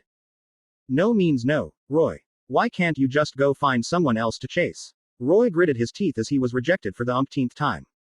I didn't want to do this, but you leave me no choice, Roy said softly. Ayame was suddenly tackled to the ground and her arms and legs were being held down by Roy's two friends. Ne-chan. Naruto gasped only to see Roy smirking at the downed girl. Now then, if you don't go on a date with me, I'll make you watch as I beat the living hell out of the Gaki, Roy said. Ayame's eyes widened. What the fuck? She said. Her grandfather often used the phrase when he was angry or confused, and right now. Ayame was angry. What kind of person are you? And besides, that makes no sense. It makes me less attracted to you knowing that you would assault a child in order to get me to go out with you. Roy's eye twitched and his fists clenched in annoyance at the girl's outburst. You're a sigh. I really need to punch something now. The boy settled his gaze of the Dragonslayer of the Apocalypse and cracked his knuckles. Naruto got into a basic fighting stance that Acnologia had taught him. His right leg was placed ahead of his left, knees bent, and he held his arms out in the same fashion as his legs. His fingers were bent such that his sharpened nails were pointing towards his opponent. I'd like to see you try, Tem, Naruto said. Roy crackled his knuckles once more before lashing out with a punch towards the shorter boy. Naruto coughed as the punch hit him straight in the stomach before he was grabbed and slammed on the ground. Roy walked over and repeatedly kicked Naruto in the stomach. The 6-year-old grunted with each kick before he was raised up. Roy then dropped the boy and was caught in midair by a strong kick to the chest. Naruto flipped in the air from the attack, but just as he was about to touch the ground, he extended his hand and skidded along the ground and allowed his body to land on its feet. Naruto chuckled before looking up at his opponent, his round pupils now vertical slits. That all you got, Tem? Naruto. There will be times when you will come across opponents that are much larger than you. In order to beat them, you must wear them out. Naruto twisted his body and avoided the punch, stepping backwards while doing so. Roy lunged again, but Naruto ducked before rolling to the left as Roy tried to hit him in the face with his knee. Roy continuously tried to hit the elusive blonde, but began to tire. Stand. Fucking. Still, he launched jabs with each word. Then when the opportunity presents itself, strike back. Naruto smirked as he saw the sweat on Roy's brow before taking his chance. He remembered the movements Acnologia had him go through and used them.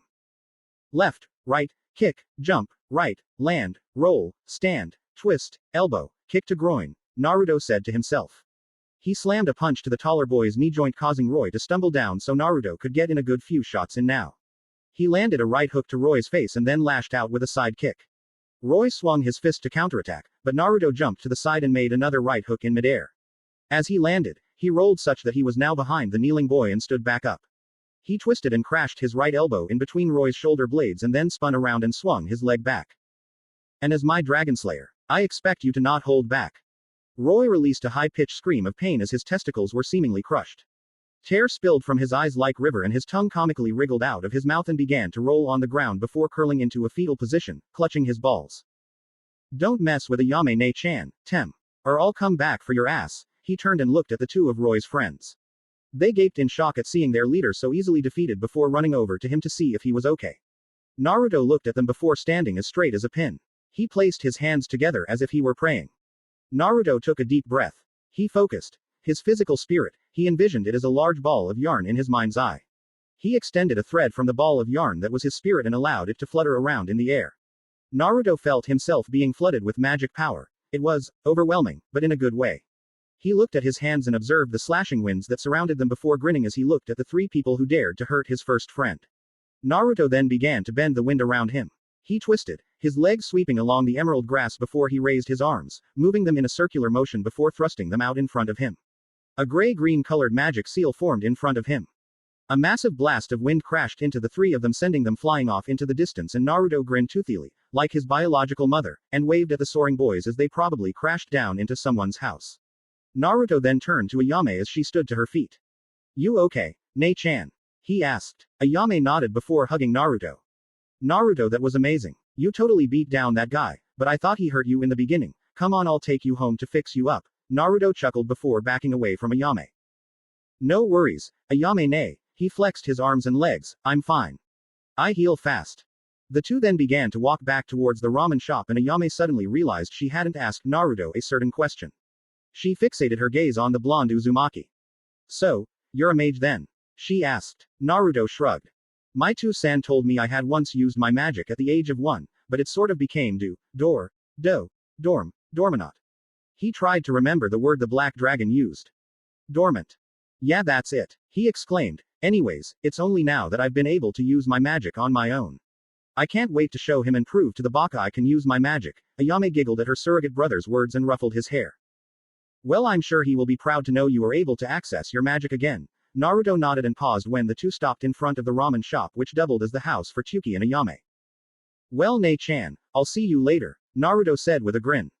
Ayame frowned. "But Naruto-kun, where are you going?" "My two-san lives in the forest in the mountains. Taught me to fight how I did back there. But don't worry, Nei-chan, I'll do my best to visit when I can," Naruto said.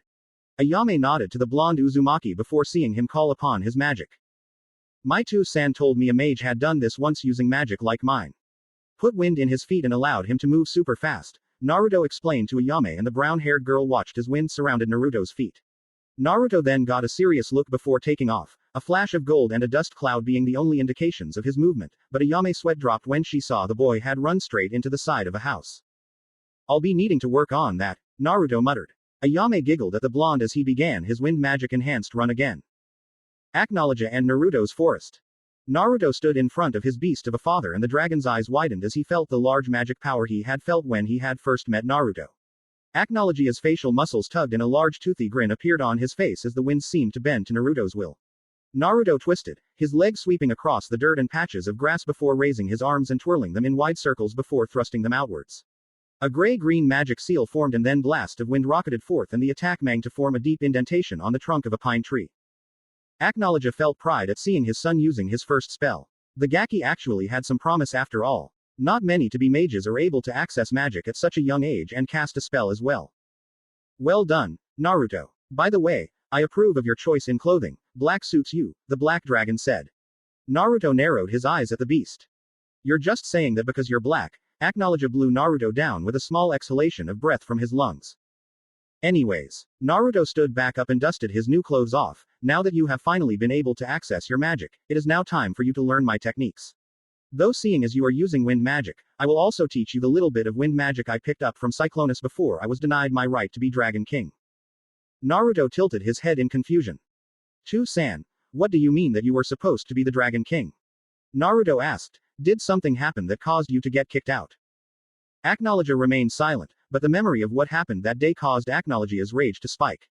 The dragon roared and turned before slashing down a couple trees and then stamping on them. Naruto suddenly became giddy at the sight of the destruction, but then paused when he saw the look in Acnologia's white eyes. The pure rage seemed to radiate off of the dragon in waves, and it seemed to be a different kind of anger to the anger that the dragon of the apocalypse felt when he was mad at Naruto. This seemed much less restrained, and it could be seen by the giant craters left by Acnologia's crushing of the trees.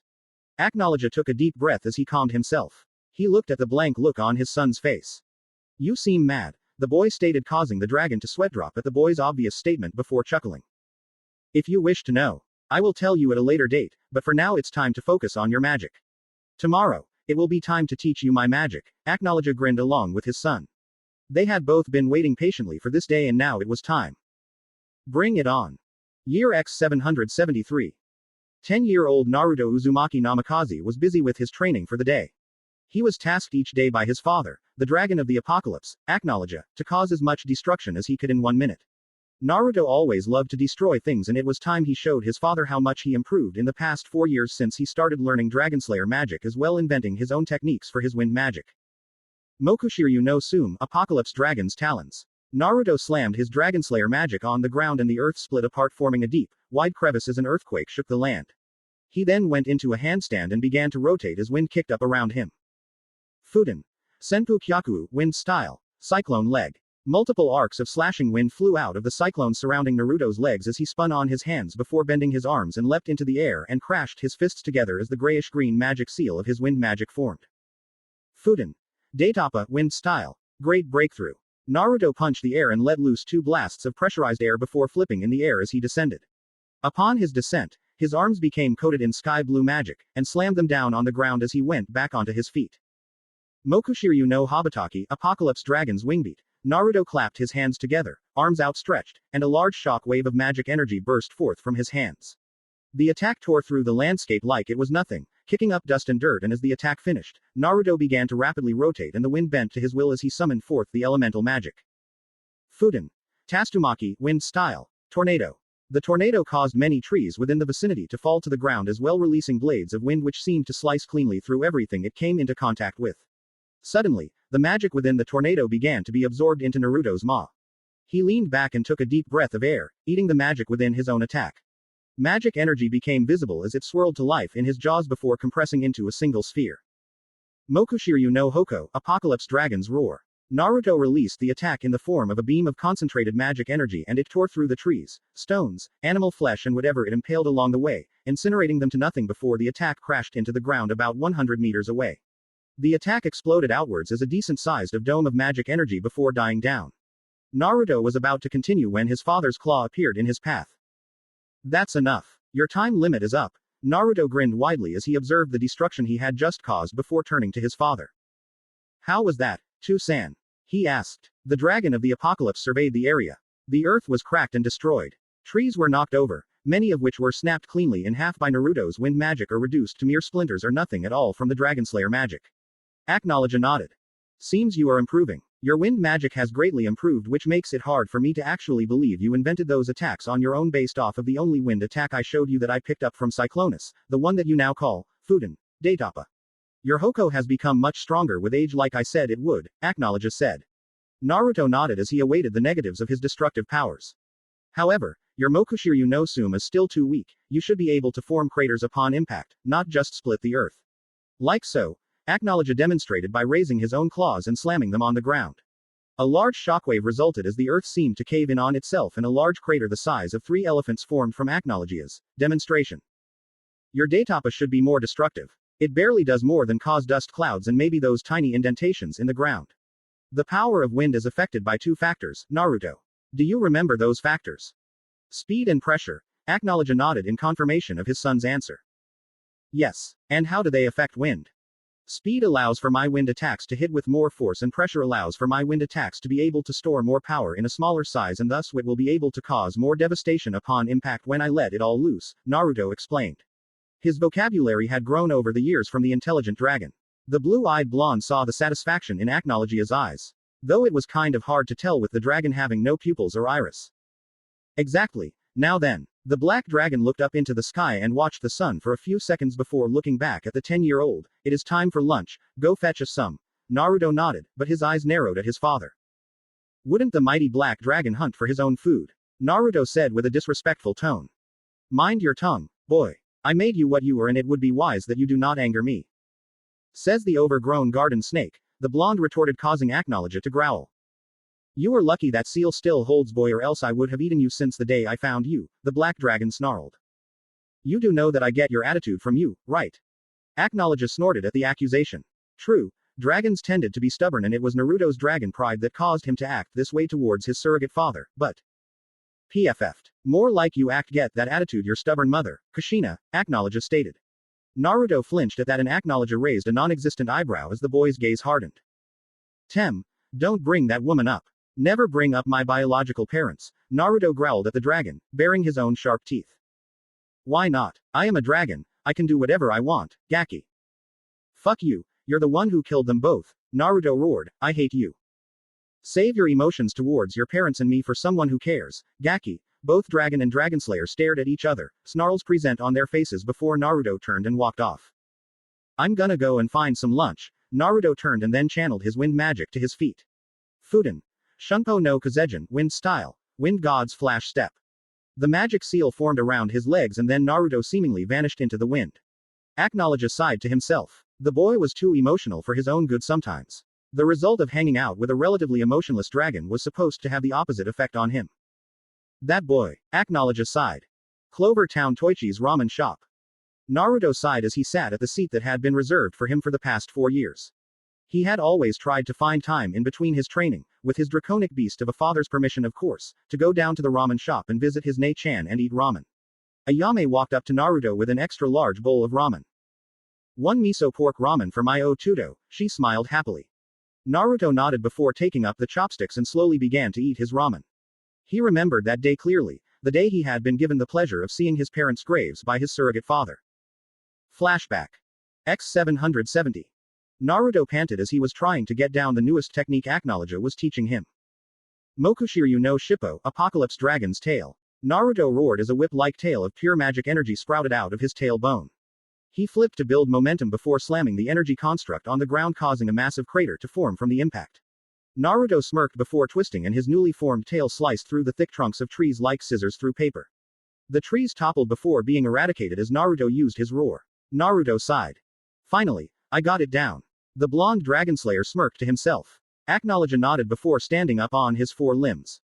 Naruto, come with me, there is something I want to show you, the mighty beast growled. Naruto nodded to his father before running after the dragon. Naruto channeled wind into his feet and jumped, allowing him to jump higher and farther before landing atop the dragon's head.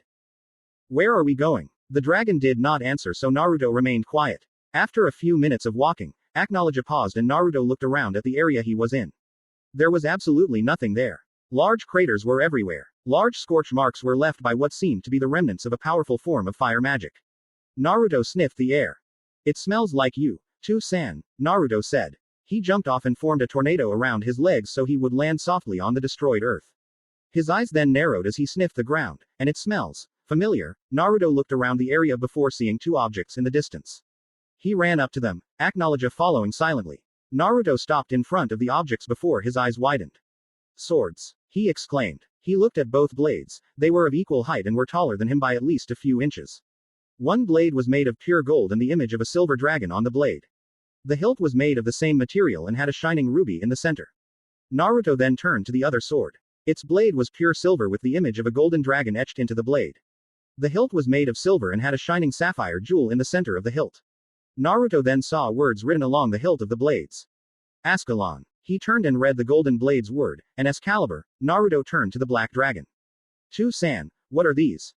Those are the blades of Merlin, the legendary first mage. The creator of magic and the world's most powerful mage in all of existence. He crafted those blades and they're able to slice through even a dragon's scales. Naruto's eyes widened as he reached out and stroked his finger along the hilt of Ascalon. Acnologia told him the legend of the mighty Merlin. Commander of the stars, bender of the elements, creator of all magic, the great-great-great-grandfather of the black wizard Zirf.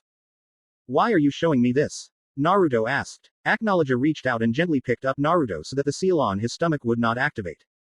Where those swords lie are the heads of the graves of 2 of the 10 wizard saints and the only 2 humans to have ever been able to wound me. The dragon of the apocalypse spoke with a hint of respect towards the 2 deceased. Those 2 were killed by yours truly. Naruto smirked. Well, your Acnologia, the black dragon from the final book of Zirf. Nothing can kill you. Naruto spoke with pride. Even though the reptile annoyed him and nearly killed him with the training regimens, the blonde couldn't help but feel proud to be a dragon's son, and Acnologia was actually very strong. Acnologia chuckled at his son. True. The black dragon smirked. So who were these 2 humans? Naruto asked. Acnologia rolled his eyes at the question as he prepared himself for the inevitable reaction from his adopted son. These humans were your biological parents. Manado Namikaze and Kushina Uzumaki Namikaze. Naruto froze at that. The smile vanished from his lips before his head turned to face the blades. My real parents? Naruto asked. Yes. Strong they were, but they fought me to the bitter end all to protect you. Such bakas you humans are, they could have taken the time to run and abandoned you. They could have always copulated at a later date to form another child, but no, they wanted to protect you and try and fight me, Acnologia snorted. Naruto turned around and faced the black dragon with a look of shock. The shock then became disbelief. Disbelief became hate. Hate became anger and anger changed into full, unadulterated rage. Naruto roared before inhaling magic. Mokushiryu no Hoko. The beam of energy rocketed towards Acnologia and the black dragon let the attack hit him. Dragonslayer magic was true to its word as the attack actually hurt, but Acnologia knew the boy would run out of magic power eventually, and given his age, those attacks were as weak as a human receiving a slap on the wrist. Naruto roared before going running towards Acnologia. Fuuton. Fuuryudan, Wind Style, Wind Dragon Blast. A gigantic dragon made entirely of wind flew through the air and impacted with the dragon's chest, but did no noticeable damage. Mokushiryu no Tsume. Mokushiryu no Shippo. Mokushiryu no Habataki. Naruto swung his fists, which had morphed into claws surrounded by a great deal of magic power that crashed into the side of Acnologia's face before he lashed out with a left hook. Naruto grasped his fists together before slamming them down on the beast's muzzle. He then used wind magic to propel himself upwards so he could flip and slam the tail of the Apocalypse Dragon on the reptile's head before he swung his arms together. The wings of magic energy flew through the air as arcs of energy and slammed into a large smoke cloud resulted from the continuous impacts before Naruto landed on the ground and took a deep breath, charging more magic than he had ever done before. The Apocalypse Dragon's eyes widened slightly as he saw the giant magic seal form in front of Naruto's jaws. Wind and magic swirled into one. A one-man unison raid. Acnologia gaped as Naruto lowered his head to face him. Apparently his rage allowed his magic to explode and unlock the most powerful Dragonslayer move. The black dragon noticed that Naruto's eyes were now pure white like his own and there were black scales with small blue patterns covering random parts of his face, neck and hands. Naruto roared and released the pent-up magic energy. Dragon Force. But I never taught him to use that yet. Mokushiryu no Kazeerashi, Apocalypse Dragon's Wind Storm. Naruto unleashed his magic full force. A gigantic sky blue colored twister exploded out of Naruto's mouth. The ground was shredded as the attack made its way towards the dragon. The black dragon got over his shock and opened his jaws and devoured the magic within the attack before it could hit him. Naruto panted and growled when he saw Acnologia eat his spell before collapsing to his knees. The dragon force was starting to wear off as his use of it at such a young age caused his magic to down straight to zero. Are you done now, Naruto? Acnologia asked. Naruto panted and then his body trembled. The blonde Dragonslayer looked up and Acnologia tilted his head when he saw the boy was crying. Tears threatened to spill from his tear ducts, but Naruto dare not show weakness in front of the dragon and gritted his teeth as he looked into Acnologia's eyes. You son of a bitch. End flashback. Naruto. The blonde shot up as he saw Yame and Toichi looking at him with a concerned look. What? He asked them. You've been staring at your ramen for over 5 minutes. Are you okay? The brown-haired girl asked. Naruto gritted his teeth before pushing the bowl away. I've lost my appetite, Ayame ne. Naruto lay 20 jewels on the counter before dropping down from his chair. Ayame frowned. Leave him be, Ayame-chan. He's probably just got something going on with that adoptive father of his, Tsuki said. He'll come around. He always does. Ayame nodded before turning to see a customer waving her over. Coming. Naruto walked through the streets of Clover Town, unconsciously avoiding the citizens even though he was looking down at the ground. Oi, Naruto. The blonde paused as he saw 2 young girls that were his age, running up to him. One was a pink-haired girl with green eyes. She wore a red ribbon in her hair and had on a red tank top with a dark blue skirt. A pair of black sandals donned her feet. The other female was a blonde girl with platinum blonde hair, which was tied up in a ponytail, and bright blue eyes. She wore a purple tank top underneath a fishnet shirt and a purple miniskirt. A pair of black sandals were also worn as her form of footwear. Sakura. Ino. The boy acknowledged them. Hey, we were just going to go visit Shikamaru. Shoji should be there already. His dad's having fried chicken and she invited us for dinner. Wanna come? Naruto clenched his fist and his eyes suddenly gained a cold look at the mention of the word, dad. The blonde knew better than to unleash his rage and take it out on them, so he merely sighed and gave a ghost of a smile. Sure, I guess I can spare a few minutes, Naruto replied. Maybe a good game of shogi with Shikamaru would help calm his nerves. Great, come on. Sakura grabbed his left hand, while Ino took his right and they pulled him along to Shikamaru's house. Nara household. Naruto was sitting at the dinner table with the others. He was silent for the entire meal as he watched Sakura and Ino discuss things like makeup and what cute boys they had spotted at the clothing shop Sakura's mother, Seiko, owned. Naruto looked down at his own clothes and mentally smiled as the outfit he was currently wearing. Every year for his birthday, he always received a new outfit to wear. This year he had gotten a long-sleeved, black t-shirt with blue flame patterns at the hem of the shirt and at the cuffs of the sleeves. He had a pair of long dark blue pants, black socks and a pair of dark blue boots. Around his neck was a pendant with a charm that looked like fire made of gold. It was also magically protected as the person who sold it to Seiko was a former mage. Because it represents your burning desire to protect your precious people like you had told me before, Seiko said told him as to the reason why she got it, that and your burning passion for ramen. Naruto chuckled at the memory causing everyone to watch him. What's so funny? Choji asked as he finished off his fifth piece of chicken. Naruto fingered the pendant and chuckled. Just remembering the reason why Haruno-san had given me this pendant, Naruto replied. I never gave you that, Sakura said.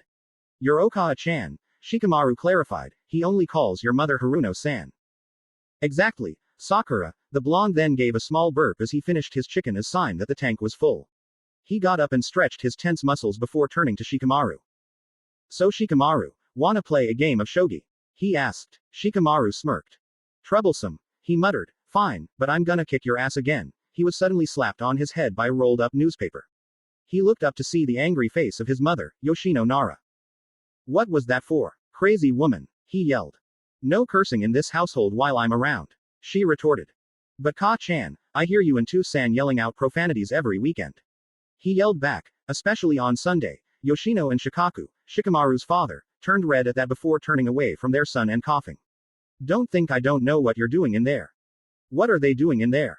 Choji asked innocently. The lazy genius saw all his friends watching him for the answer to the question, causing him to cough and blush rather heavily. They're playing cards, yeah, cards. And every time one of them gets beaten by the other, they yell loudly. He made emphasis on the word loudly, as he glared at them, causing the two to turn away from their son once again.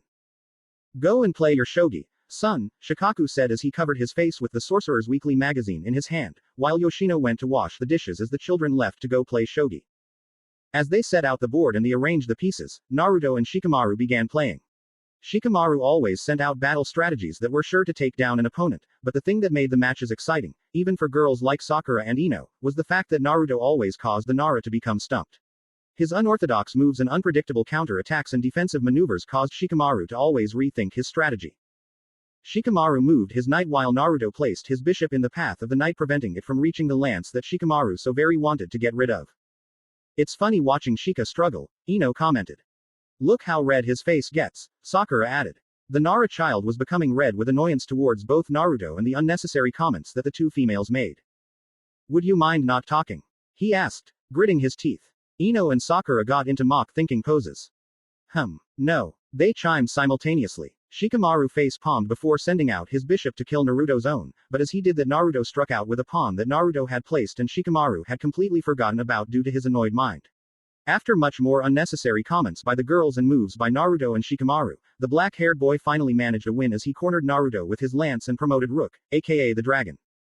Shikamaru grinned as he placed the promoted rook in place. Naruto sighed. Well, you win again, Naruto said. Good game though, Naruto, Shikamaru said, but the dragon can never be defeated. Shikamaru then winced when he saw Naruto's face darken, covered by his spiky locks, with his mood and the blonde's grip suddenly strengthened. Never say that word again, Naruto growled, his pupils unconsciously becoming slitted. Naruto then stood up and walked towards the door.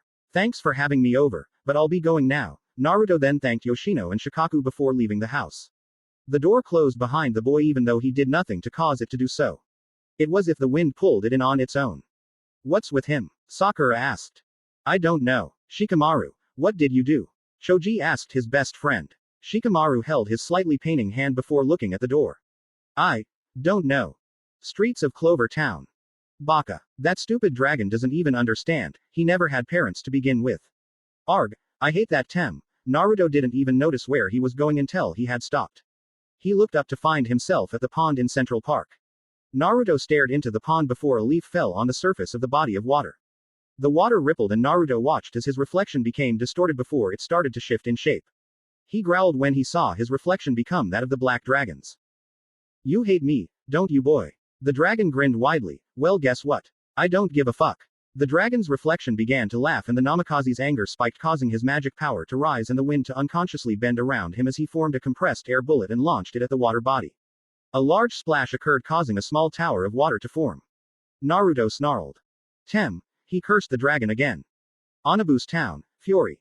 A small figure was walking along the rooftops of the houses of Onibu's town. The figure was dressed in a dark red costume of some sort. The costume was made into the likeliness of some sort of canine.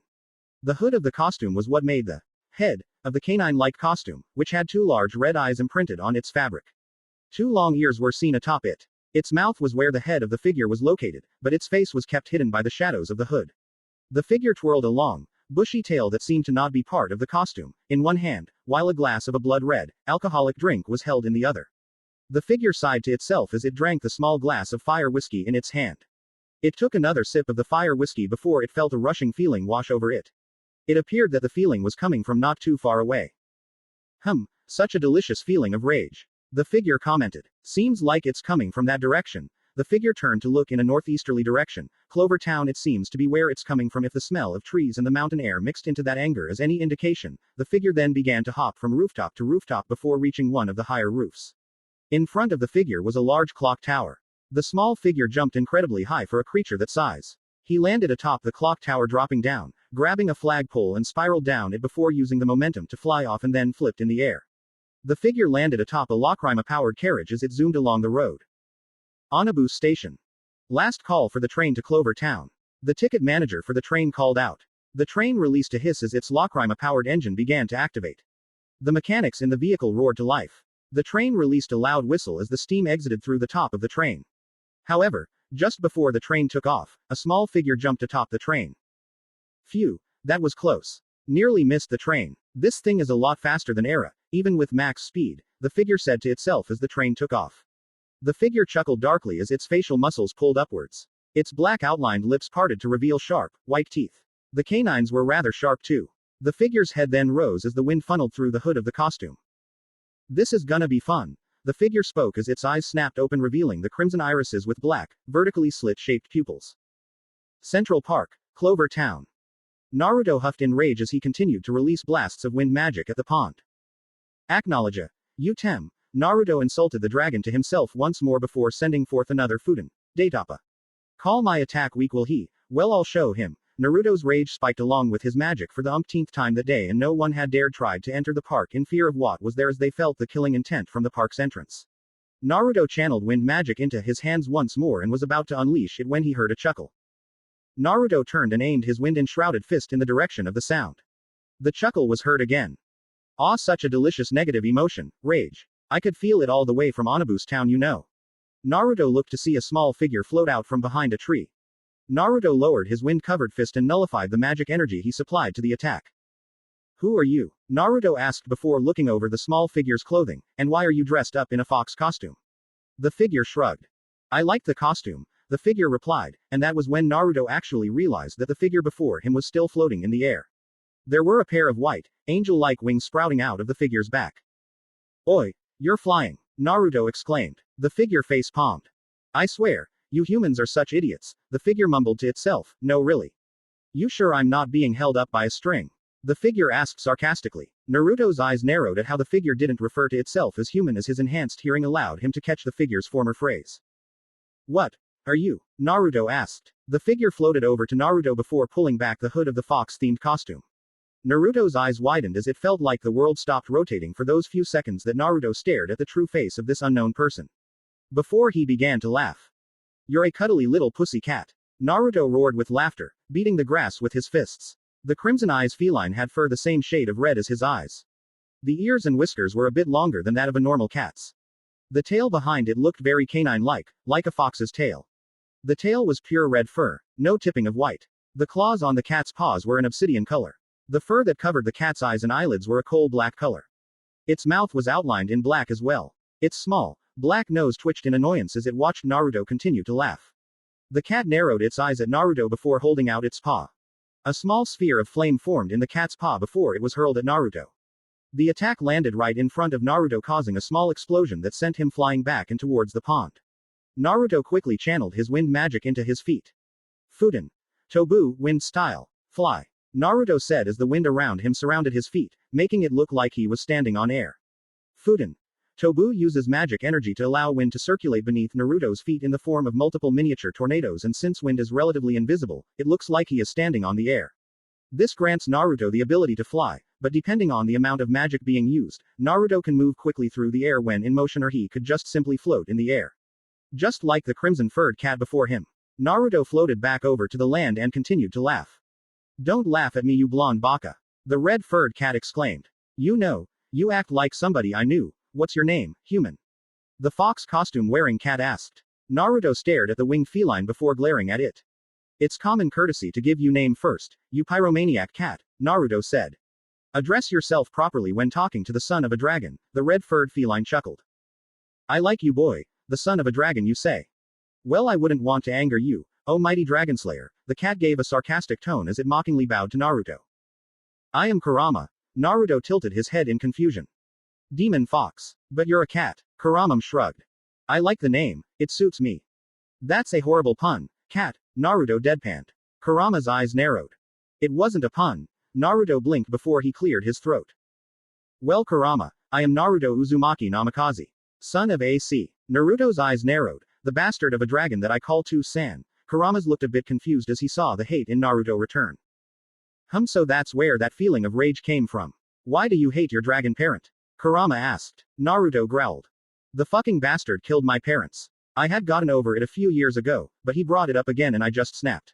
The stupid reptile doesn't even give a fuck. I don't why the hell I'm telling you this, but listen here you mangy ball of fluff. Kurama's eyes flashed with rage at that insult. Stay out of my way. I have to go back and finish beating the hell out of To-san. However, before Naruto could take even 2 steps, he was hit in the back by a fireball causing him to stumble. Naruto looked at his now burnt shirt and growled. You mangy piece of shit, this was a birthday gift. In the words of your father, I don't give a fuck. How dare you call the great Kurama a ball of fluff? The red-furred feline hissed. Great Kurama, PFF'd, please, you think you could take me on? Go chase a mouse, Naruto said. Kurama's jaws opened and he fired an orb of fire the size of a basketball and it impacted with Naruto's body causing the boy to explode into fire. Kurama grinned only to frown when the fires swirled into a tornado before being dispersed as Naruto was surrounded by a shield of wind. Naruto's eyes became a darker shade of blue and his pupils changed from rounded to vertical slits. You wanna take this somewhere private? Naruto snarled. Sure thing. Don't want to embarrass a gaki like you in a public area, the red-furred cat snarled back. Naruto then grabbed the cat forcefully before the wind began to swirl around them. Naruto then took a step forward. Fuden. Shunpo no Kazejin. The two vanished into the wind. Mountains near the home of Acnologia and Naruto. In the middle of an empty clearing, courtesy of our blonde Dragonslayer, the wind began to swirl around in a miniature twister. The twister howled as the winds blew stronger before it dispersed and revealed 2 figures. Naruto and Kurama parted away from each other and then stared into each other's eyes. Red met blue and the two combatants stared at each other. Kurama's wings stretched out of his body granting him the gift of flight before he vanished in a blur of speed. Naruto's ears pricked as he twisted to the left and lashed out with a strong punch. Kurama stopped at least an inch in front of the boy's fist and grinned widely. Seems that this will be a lot more fun than I thought, Kurama said as he flew up into the air. The fox-like cat dove down before opening his jaws and unleashing a ball of flame. Naruto backflipped to avoid the attack before letting loose a blast of wind.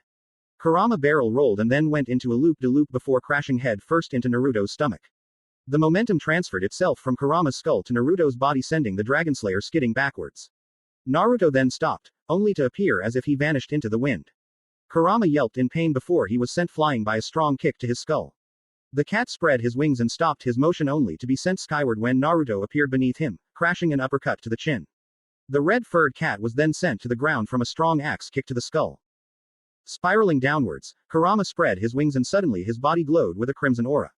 His speed suddenly increased as Naruto landed on the ground and Naruto was suddenly sent flying from a powerful headbutt to his side. A fireball followed quickly and sent him flying through the air. Naruto flipped as he landed against the trunk of a tree. He pushed off the tree trunk and took a deep breath. Fuden. Furyuden. A giant wind dragon funneled out of Naruto's mouth as it flew towards the winged feline. The crimson-eyed cat quickly began to rotate his arms before thrusting out in front of him. A powerful stream of fire crashed into the wind dragon. The winds caused the fire's intensity to increase as it cleaved the wind dragon in half.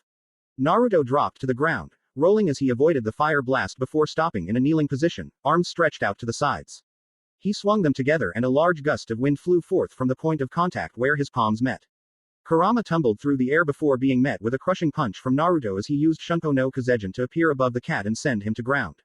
Kurama bit down on Naruto's arm and Naruto retracted his arm in pain before a fireball collided with his stomach. Naruto flipped through the air as he watched his stomach. The shirt was burned, leaving a hole in it, and if it weren't for his seal being able to react in time, the attack would have hurt his flesh as well. The seal was designed only to react when Acnologia attacked him, but with other enemies the seal's reaction time decreased by 15%, so there were possibilities of Naruto being hurt. Naruto tore off the shirt and snarled, "You're dead, cat. Bring it on, human." Kurama roared before taking a deep breath and unleashed a powerful stream of fire. Naruto quickly formed a blade of wind around his arm and swung it in a vertical arc. Fuden. K's no Yaba, wind style. Blade of wind. The wind blade extended and diverted the fire stream so that it parted directly down the middle and struck either side of Naruto. Naruto then rushed forth and brought down the blade in a vertical slash, aiming to cleave the cat in two. Kurama flew to the side before leaning backwards as Naruto followed up with a horizontal slice. The blonde rotated and lashed out with a kick and it slammed into the small cat's body, but the feline grabbed onto Naruto's leg and Naruto released a cry of pain as he was burned. The cat then released a loud, whatever the sound is that cats make when they're angry, and a powerful blast of fire sent Naruto flying back.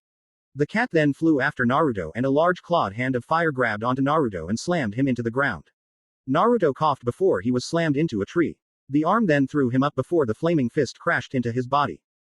The blonde flipped and skidded along the ground before taking off at high speeds. Wind blade in hand, he slashed at Kurama only for the cat to avoid each slash. The cat ducked beneath a horizontal slash before nailing a flaming uppercut to Naruto's chin. The boy went skyward, but quickly channeled wind magic into his feet and flew to the side to avoid the stream of fire that followed after. However, Kurama flew up after him and slammed a fireball into Naruto's body before lashing out with a kick. Fire enveloped the cat's limb and the stream extended to form a clawed foot before slamming into Naruto's side.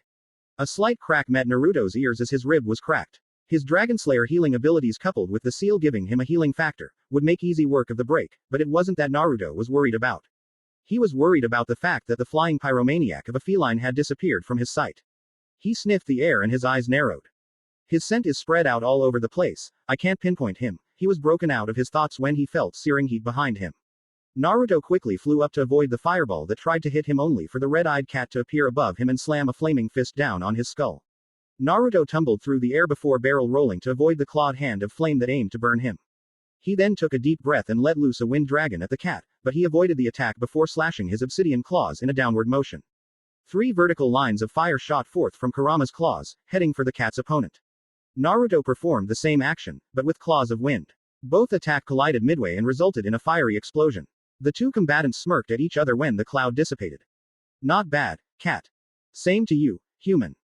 The two flew towards each other and Naruto lashed out with a kick, but the smaller combatant easily looped to avoid the strike before speeding down, using the momentum from the looping action to crash a powerful headbutt to Naruto's stomach. Naruto clutched his stomach in pain. It seemed as if the seal was unable to deflect physical attacks from regular enemies for some reason. I'll have to look into that later, he thought as he avoided the blast of fire from Kurama. The winged cat then vanished as a blur of motion. Naruto did so as well. Shockwaves resulted as flame-covered paws and wind-shrouded fists collided with one another.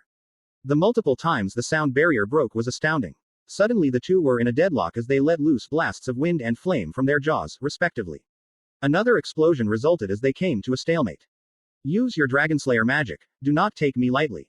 Kurama howled as he released a fireball from his paw. Naruto flew to the side and smiled widely, showing his sharp canines.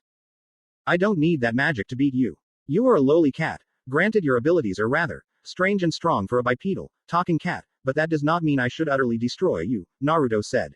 He was then caught off guard when Kurama vanished in a blur of speed as he used Era, max speed. The fox costume-wearing cat slammed headfirst into Naruto's stomach and Naruto gritted his teeth. You have a hard skull, Naruto said, causing the cat to grin widely. However, Naruto grabbed the cat's head and slammed a knee to the cat's face. He repeated the action before punching it in the stomach. He followed up with a left hook to the face before using an uppercut to the face. He followed up with another uppercut before swinging his leg in an upward motion. His foot slammed into the cat's face before he followed up with the other foot. The boy and cat moved up higher into the air before the blonde clasped his hands together. Fuden. Furyu Karasha, wind style, wind dragon crusher. His hands, coated by swirling winds, slammed down on Kurama's skull sending the cat speeding down towards the ground and Naruto then flew down after the cat as it made impact with the dirt. Kurama gritted his teeth in pain as he landed on the ground.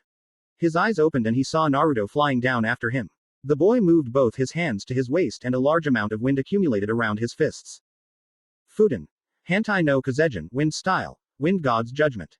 Naruto thrust his fists forward and a large typhoon shot out of his hands before taking the form of a large hand. The hand of a god giving the painful judgment upon its victim. Kurama's eyes widened as the attack was about to make impact. Kuso. The cat cursed. A large dome of wind formed as the attack collided with Kurama and the winds increased in velocity for the entire 20 seconds that the wind dome was active. The winds then died down and Naruto smirked at the destruction. A large crater in the shape of a hand was what resulted from the attack. Small bundles of flame were scattered around the battlefield, as well as there being many a slash mark as evidence of Naruto's use of wind magic. However, Naruto's sense of smell was assaulted by the smell of burning oxygen and cat fur as he saw a pillar of flame suddenly erupt from the center of the hand-shaped crater. The flames died down as Naruto saw Kurama stand back up, an aura of fire surrounding him. You nearly killed me with that, but I will make you use your Dragonslayer magic, human. I will not be underestimated. Kurama roared. Naruto then watched as Kurama's crimson eyes seemed to glow before the costume he wore suddenly became skin-tight, as if it became a second skin. The hood rose up and extended, giving the cat a longer snout. As the costume began to envelop his entire body and his fox-like tail grew larger along with his body. Naruto raised an eyebrow when he saw a fox the size of an adult wolf now standing before him. This is my most powerful magic. I am able to bond with my costume, making it my actual skin as it bonds to my flesh and I become a demon kitsune. The only downside to this magic is that I lose the ability to fly, Kurama explained to his opponent. So you can fly, make and manipulate fire, sense negative emotions, and do this. Naruto said, you think you can take me? Naruto was suddenly hit in the stomach as Kurama rammed into him. Naruto flew through the air before stopping as he saw Kurama descend to the ground. But who needs to fly when I can jump like this? The cat-turned-fox grinned widely. Naruto smirked. Oh, so now you're a mangy mutt. Well, that doesn't change the fact that you're below me, Naruto growled before the wind swirled around his arm. Fuden. K's no Yaiba.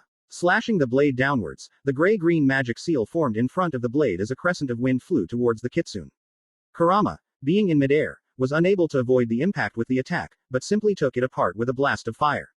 The kitsune landed on the ground before his tail seemed to extend and become engulfed in flame. The whip of fire slammed down on Naruto and caused a small explosion, only for a crescent of wind to shoot out from the wind blade and slam into his body. Both combatants growled at one another. Naruto clapped his hands together as a shockwave of wind flew towards Kurama, but the cat-turned kitsune rolled out of the way before launching a round of fireballs at the blonde 10-year-old. Naruto lay flat as a board on the ground as he dodged the attack before going into a cat spring to get back onto his feet. As his feet met the earth, he let loose a wind dragon from his jaws. The attack sped towards Kurama at a speed he knew he wouldn't be able to dodge at, so he did the only thing he could. Kurama smirked as channeled more magic power and suddenly 2 more tails sprouted out of his rear end. Naruto gaped as he saw the kitsune suddenly lash out with his tails of flame and turn his wind dragon into nothing. If I increase my magic power in this form, I gain more tails. You've heard the legend of kitsune, right? The more tails they have, the stronger they get, and you don't want to see what will happen if I go all out, Kurama threatened. Naruto ignored the threat and attacked with a Fuden, Daitapa. Kurama grinned before lashing out with one of his tails and nullified the wind blast. Naruto's eyes widened when a second tail burst out of the ground behind him. The tail wrapped itself around his waist before he was repeatedly slammed into the ground. The kitsune pulled his tail and Naruto began to spin like a top before he crashed face first, and rather painfully I might add, into a tree. The blonde wind magic user groaned as he cracked his broken nose back into place. As he turned to face the laughing fox, he was bitch slapped across his face by one of Kurama's tails. The tail went back for a second blow, only for Naruto to avoid the attack and grab Kurama's tail. Fuden. Kyushu, wind style. Suction. Kurama was suddenly pulled towards Naruto as the wind magic swirled around the arm which gripped his tail. Kurama dug his 2 free tails into the earth to anchor himself. As he struggled to maintain his ground, the crafty kitsune got an idea. He breathed a stream of fire, and that, coupled by the inhaling action of Naruto's wind spell, it caused Naruto to be sent flying back by an explosion of red flame. Naruto tumbled through the air only for Kurama to appear behind him. The former feline raised his hand-like paw and slammed it down on Naruto's skull, face-planting him into the earth. The fox then threw Naruto away before letting loose a fireball. The spheroid was avoided and Naruto sent forth a powerful blast of wind that nailed Kurama in the face, sending him skidding backwards. Fuden. Shunpo no Kazejin. Naruto vanished into the wind before appearing behind the 3-tailed kitsune and literally kicked him in the ass. The red-furred fox flew forward only for Naruto to appear in front of him and sent him skyward with a powerful kick to the lower jaw. Naruto flew upwards after the cat-turned kitsune before slamming a powerful roundhouse kick to the face. The kitsune was sent spiraling to the left before he was sent back to the right by a right hook. Naruto followed up with an upward kick and then a 1-2 punch combo before ramming full force into Kurama's chest. The wind was knocked out of the kitsune as Naruto slammed his skull into Kurama's chest. Now you know how it feels to have a skull slammed into you, Naruto snickered as he saw Kurama fly away before slamming into a boulder. The boulder cracked as Kurama became embedded in the stone. Naruto took a deep breath and launched a Fuden Furuden at the fox, but the red-eyed kitsune broke free of his rocky confine and sliced the dragon in half with a flaming tail. The tail then extended and left a rather nasty burn on Naruto's right arm as it slammed into him. Naruto rolled with the blow and watched as the seal on his stomach glowed crimson and then his wound healed. Naruto fired off a few wind blasts at the three-tailed kitsune. Kurama leapt to the left to avoid one before lying down flat to avoid the second. He then rolled along the ground to avoid the final attack. Kurama quickly jumped back as Naruto appeared above him and slammed a wind-covered fist into the ground, causing a small crater to form from the impact. Kurama slammed headfirst into Naruto's body, but the boy grabbed onto the kitsune and slammed his knee into Fox's muzzle, causing it to release a yelp of pain. He then spun and threw Kurama away. Fuden. Rakuten, wind style. Drilling air bullet. Kurama's eyes widened as he heard the name of the attack. How did that Gaki learn Shukaku's attack? Kurama thought as he breathed a column of fire and took out the wind blast in a great explosion. He then followed up, sending forth his forearm as it was enveloped in red flames. The flames extended, changing into an arm topped off with a clawed hand. The fiery appendage was avoided as Fuden. Tobu. Naruto flew into the air only to be slapped down as Kurama had jumped to meet him in midair. The fox flipped in the air and all three tails burst into flame. Gra. Kurama slammed all three tails down on Naruto's head, sending him back to earth before unleashing a powerful stream of fire at Naruto. The attack caused a loud, powerful explosion as a result. Kurama landed on the ground and grinned widely. That'll teach the human not to mess with me next time, that is if he's still alive, Kurama smirked before turning his back on the smoke cloud that was Naruto. However, Kurama's ears twitched when he heard a sound. The three-tailed kitsune gaped as he saw a shadow within the smoke cloud as the figure within it began to laugh lightly.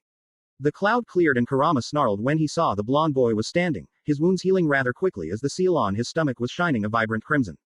Naruto chuckled, causing Kurama to look confused as the Dragonslayer's chuckles grew louder and louder, until it became full-blown out laughter. Kurama's eyes narrowed and released a ball of fire at the still laughing Naruto, only for the boy to suddenly stop laughing, and Kurama gaped as he saw the fireball shrink in midair as the magic energy in it was drained. The magic flowed into Naruto's jaws, revitalizing the boy and filling his magic power slightly. Thank for the meal before, fluff ball, and for this one, Naruto taunted the kitsune. Naruto then cracked his knuckles before his magic suddenly spiked. Kurama took a few steps back as he felt the dark feeling coming from the boy's magic. You wanted to feel the wrath of my Dragonslayer magic, right? Naruto asked. Kurama growled before sprouting out one more tail, giving him 4. Naruto took a deep breath as his magic began to swirl into a single condensed sphere of pure magic energy. Well then, Naruto swallowed the sphere and steam began to be expelled from his throat. I will show you my true power. Kurama suddenly felt the boy's magic power increase even more than what it was before. Kurama quickly raised his tails in front his now open jaws. Red and blue magic energy suddenly began to be drawn in from the Eternano in the air, forming a condensed purple sphere of magic. Mokushiryu no Hoku. Bijudama. Tailed beast bomb and apocalypse dragon's roar flew towards each other as powerful beams of magic energy. The attacks gave off so much residual magic power in the air that it managed to make all the people of Clover Town feel uneasy and made them wonder just what the hell was happening. The attacks were about to collide and the winner was about to be decided with this clash of magic. The two clashed, an unbelievably powerful dome of magic formed as a result of the clash.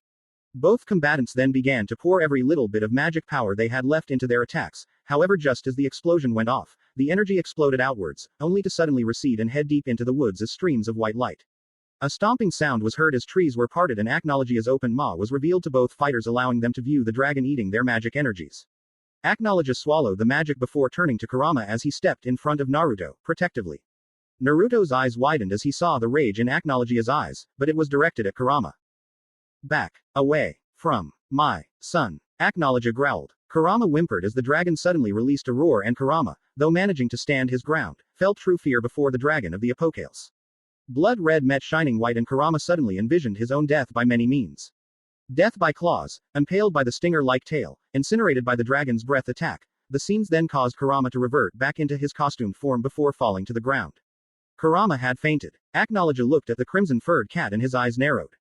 What is a being of Edelus doing in Earthland? Acnologia questioned himself. The dragon turned and looked down at Naruto. Naruto, are you alright? The blonde watched his father and couldn't help but feel shocked before smirking. Since when does the almighty Acnologia show concern? The dragon growled before the snarl became a grin. Since my son became an emotional, wimpy crybaby of a Dragonslayer. That's when. I'm going to have to beat the shit out your pathetic human body for nearly shedding tears in front of me. Acnologia then turned to Kurama and told Naruto to take him with them.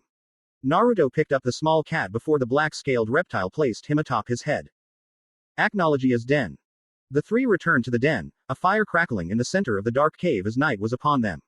Kurama was now awake and was eyeing the dragon cautiously. So, Acnologia is your father? Kurama asked. Naruto nodded. The mighty dragon of the apocalypse growled at the costume-wearing cat. You are an annoying little exceed. You are lucky that you have impressed me with holding your own against my son, otherwise I would have made you my meal. Kurama's eyes widened, while Naruto looked at the dragon with a confused look. What's an exceed? Acnologia gave no reply as he stared at the red-furred cat. The tension was exceptionally high between all three members of the den before Naruto got up. I'm going for a walk, he stated. Kurama, not wanting to be alone with a large reptile like the black dragon, followed after the blonde. The cat said. Naruto questioned. Graves of Manado Namikaze and Kushina Uzumaki. Naruto stood in front of the swords, Ascalon and Excalibur. Their blades ever shining, untouched by the eroding capabilities of time and the elements, void of any rust, wear or tear. Their blades shone in the light of the full moon. These were my biological parents. Naruto stated more to himself than to the winged cat resting atop his head. Kurama remained silent, his evil-looking red eyes staring at the blades of Merlin. However, he suddenly felt Naruto fall to the ground, on his knees. He then bent over and slammed his fists against the dirt. They were my parents, and they're fucking dead. All because of that tem of a dragon. Naruto roared. Suddenly, 10 years of anger, sadness, hate, every single bottled up emotion Naruto felt towards the dragon and the fact that he was alone with no human parents caught up with him. Tears fell to the dirt, staining the earth. Kurama remained atop the boy's head and unconsciously began to stroke the boy's hair as a form of comfort. Why did Acnologia have to kill them? Why, Kurama? Naruto sobbed. Why? He continued to unload his emotional burden and Kurama could only stare and pat the boy's head, because the cat had no answer. No answer at all. An entire hour had passed and Naruto and Kurama were still in front of the graves of Naruto's human parents. The boy's eyes were red from all the crying, the tear tracks remained on his face. His mouth had remained in an everlasting frown after he had finished crying. Suddenly, the sound of claws against earth were heard. The earth rumbled along with the rustling of foliage as Acnologia made his way over to the blonde. Get up, Gaki. It's late. You need sleep. You skipped out on your evening session of Dragonslayer training, so I will have to make it up with your session tomorrow. Acnologia received no reply. Kurama turned and looked at the dragon. The cat barely knew the human he was lying atop of, yes, but the boy's strength, not just physically and magically, but to be able to handle such a dragon as a parent for so many years and still be so stable was an achievement in Kurama's book. And when the dragon spoke, the cause of Naruto's misery right now, it caused something in Kurama's mind to snap suddenly. Rage exploded out of him and the crimson eyes of the fox-costumed feline seemed to shine. Though it was expected of a beast such as the black dragon, to not take into account the emotional burden that Naruto was carrying and as a parent, Acnologia should have at least been aware of it and tried to at least done something so that Naruto wouldn't end up having this kind of breakdown. You really are a TEME. Kurama shouted as he flew up into Acnologia's face. Naruto has been relatively alone for the past 10 years. You killed his parents, you made him a loner, only to wind up having you, the goddamn fucking dragon of the apocalypse, the worst kind of substitute for a parent I might add, and here you act like you don't even care about what the hell is going on with him as a result of him losing his parents at your hands and you have the fucking audacity to act like nothing's happened and talk about some fucking training session. Where I come from, my brothers and sisters and I were seen as weapons, demons. We killed many out of the mental instability it caused us, but still we held on to what the humans would call their humanity, our right mindset, and so we were able to at least try and make amends for our sins, but you're just a fucking piece of shit. Who doesn't even care about his own goddamn son. So listen here, you idiotic dragon. Go take that piece of shit you call a tail, shove it up your ass and go fuck yourself. Kurama panted as he watched the dragon's white eyes. Your opinion of me does not deter my feelings of indifference towards Naruto, exceed. I do not care for him as the other dragons care for their Dragonslayers. Naruto is merely a human. A pitiful, little human who is too weak to even make it out in the world of magic should he choose to be a mage, and I cannot change what he is. If he feels what he feels, then I can do nothing to stop it. The reason I do not care is because I know that my son is strong enough to just get over that and move on with his life. If he has been relatively alone for these past few years, then what does that have to do with me? He is strong knowing that he was alone and was able to move on with his life. I care not for what your petty example of what you and your siblings went through in that parallel world of yours, and I do not care about the human race. I care about nothing, I feel nothing, but the boy has changed me somewhat. I have begun to experience the emotion of pride towards him because of his accomplishments. He has potential, and unlike other Dragonslayers, he was strong since the beginning. That is why he is my Dragonslayer and why I have not left him since day one. He is my son, and he is a true Dragonslayer. Kurama was in a state of shock at the dragon's monotone and at his reply, and as a result, he was left speechless and could not reply to the dragon of the apocalypse. Then after what seemed like an eternity of silence, Naruto broke it all with just one question. Did they love me? He asked the dragon, still sniffling. The pent-up emotions of sadness and anger at not knowing his biological parents, only to find out they were dead, caught up to him, and the seemingly unbreakable scales of a Dragonslayer shattered, revealing the sensitive, vulnerable flesh beneath. Acnologia sighed. From what I could tell, even though I have never experienced such an emotion, your parents did seem to care about you more than you think they did. To fight me for your sake earned them my respect, and so, their corpses lie beneath earth instead of within my stomach. Though you are now my son, Naruto, you should be proud of the two humans before you. Though dead, they were powerful. Stupid, but powerful, Acnologia admitted. Naruto wiped his nose on the sleeve of his shirt. Can you tell me about them? How they looked, acted? Naruto asked. Acnologia patted the earth in front of him as he watched his surrogate son walk up to him and sit cross-legged on the ground. Acnologia rested down, head arched so that he could stare into his surrogate son's eyes. In the short time I saw them, I had committed their images to my mind along with their magic abilities, so I can tell you, better yet, I can show you. The dragon bent down and Naruto looked into the right eye of the dragon, and suddenly a magic seal sprung up around the eye. A hologram of Manado suddenly appeared in front of Naruto, causing the boy to back up in shock. Your father was a man with spiky blonde hair like yours, only longer. He had blue eyes like yours. Basically he looked just you, except with longer hair and a more tanned complexion. His attitude, I would say, would be calm and calculating, making extreme battle plans in mere seconds, which is why it took me so long to kill them. Naruto interrupted the black-scaled reptile for a second. How long did it take you to kill my parents? He asked. Acnologia mumbled for a bit, counting the numbers on his claws. About 10 to 15 minutes, the answer caused Naruto to gape. It was a miracle for somebody to last long against a dragon, let alone that long. And this was Acnologia, the black dragon of the apocalypse and the most powerful dragon in existence next to the Dragon King. Your father used lightning make magic, an unknown magic called energy make, where he formed compact spheres of pure magic energy that were able to grind through possibly anything but a dragon's scales. He and your mother were also adept at seal magic, which is why you are now alive. Acnologia swiped at the boy, but the blonde 7-year-old didn't move as the 5-point elemental shield activated and blocked the attack. When the seal vanished, the dragon continued. The hologram of Manado vanished before being replaced with the image of a red-haired woman. Your mother now, such a stupid wench. She was loud, constantly making battle cries, and she even managed to wound my pride with calling me an overgrown garden snake. Acnologia snarled at the memory as he stared at the grave. Stupid wench. Anyways, she had long red hair, which is where you got those red highlights in your hair, I assume. Naruto felt his hair and smirked. So that's how he got those. He thought they were permanently dyed, that colored from the blood stains he would get when Acnologia trained him. Gray-green colored eyes, I believe, is what she had. Her magics were seal magic and blades magic, which is rather different from requip since it only allows the user to summon bladed weapons. That same magic is what allowed her to summon forth Ascalon and Excalibur, which is what she used to give me this wretched scar on my arm, he said bitterly on the last part. You mean my Ka-san was the one who gave you that scar? Naruto shouted in disbelief as he had always asked Acnologia where and how he got the scar on his arm, but he always refused to tell him. Now he's learning that it was his own mother was the one who left a permanent mark on his adoptive father. To my great displeasure of having a human be the one who gave it to me. But I suppose that just shows why the Blades of Merlin are known as dragon killers in the first place. Naruto was in shock before turning to the graves and knelt before them, gripping the sharp blades, ignoring the blood that flowed from his palms. He couldn't believe that the people buried beneath the ground, two individuals who stood up against his beast of an adoptive father, lasted 15 minutes, could use such powerful magics, were his parents. Naruto then let them go and turned to face the black dragon. You killed my parents, you tried to eat me, kill me, since the day you met me for the past 5 years, but you are the one who raised me. You fucking overgrown garden snake, Acnologia growled. That was the same insult his mother had used before he had killed them. You may be my son, but you are still weak. I can snap your neck like a twig, the dragon of the apocalypse snarled. Naruto snarled back. Oh yeah, well if I'm weak then make me stronger. You're my two-san, you're my teacher. Make me strong or else you don't even deserve to be called a dragon.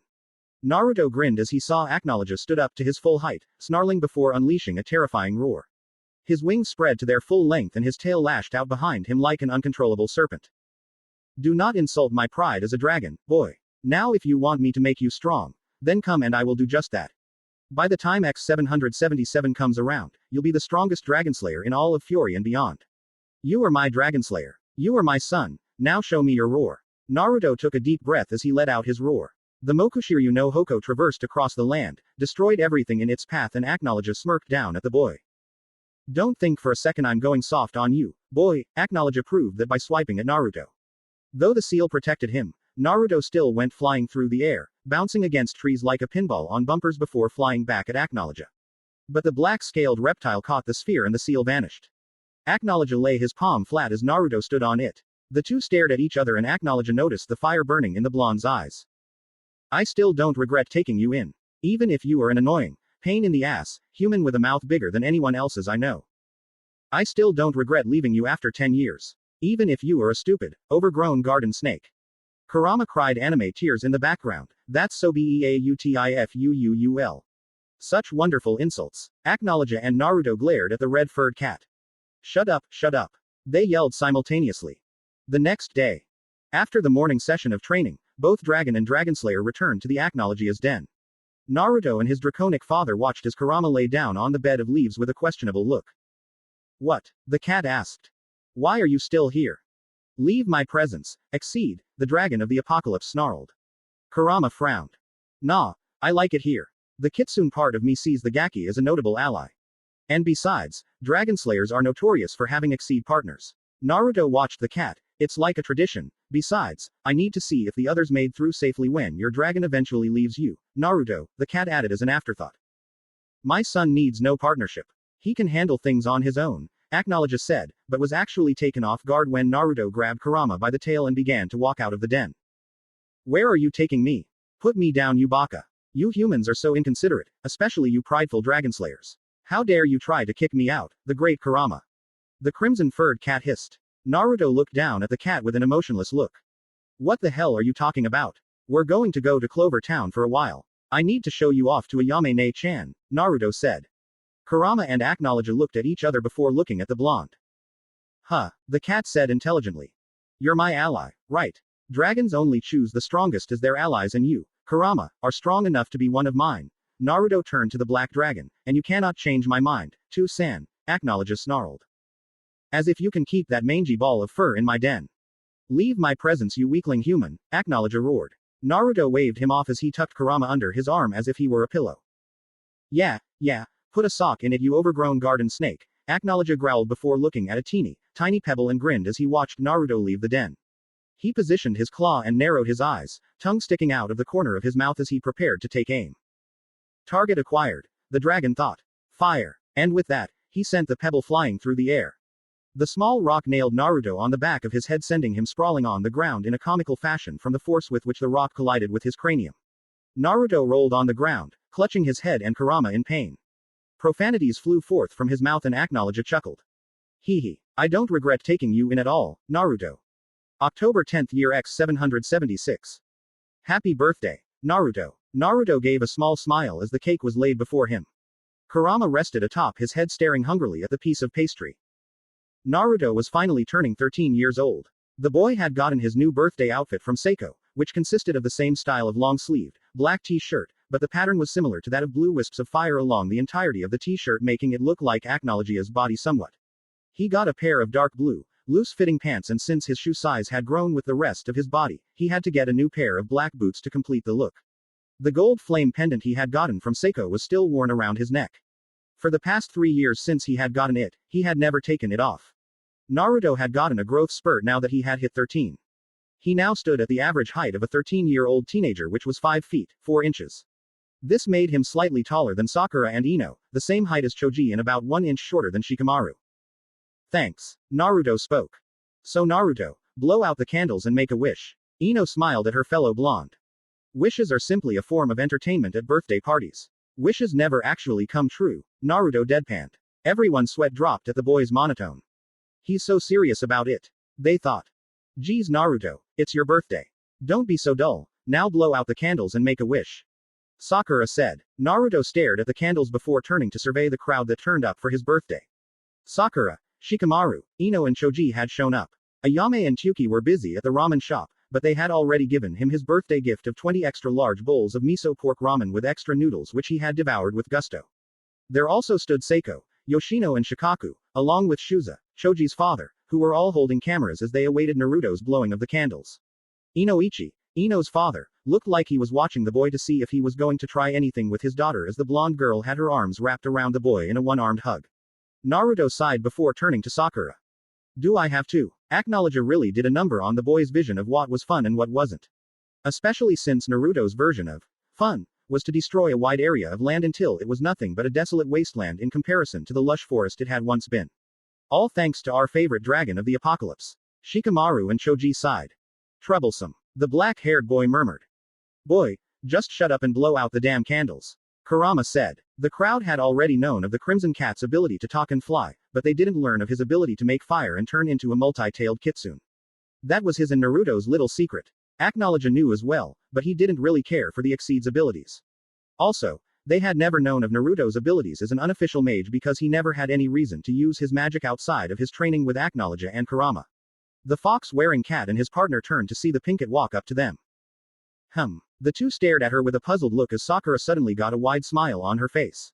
She cracked her knuckles. Naruto watched her with an impassive look on his face, but on the inside he was frightened of the pink-haired girl before him, having only seen this smile whenever she was annoyed.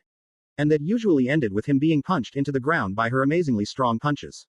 Naruto let himself get hit the first few times since they were younger and she was weak as hell, but now that she was 13 with raging hormones, whenever she was angry, she developed this unforeseen ability to gain inhuman strength and her rage allowed her to hurt him with the punches.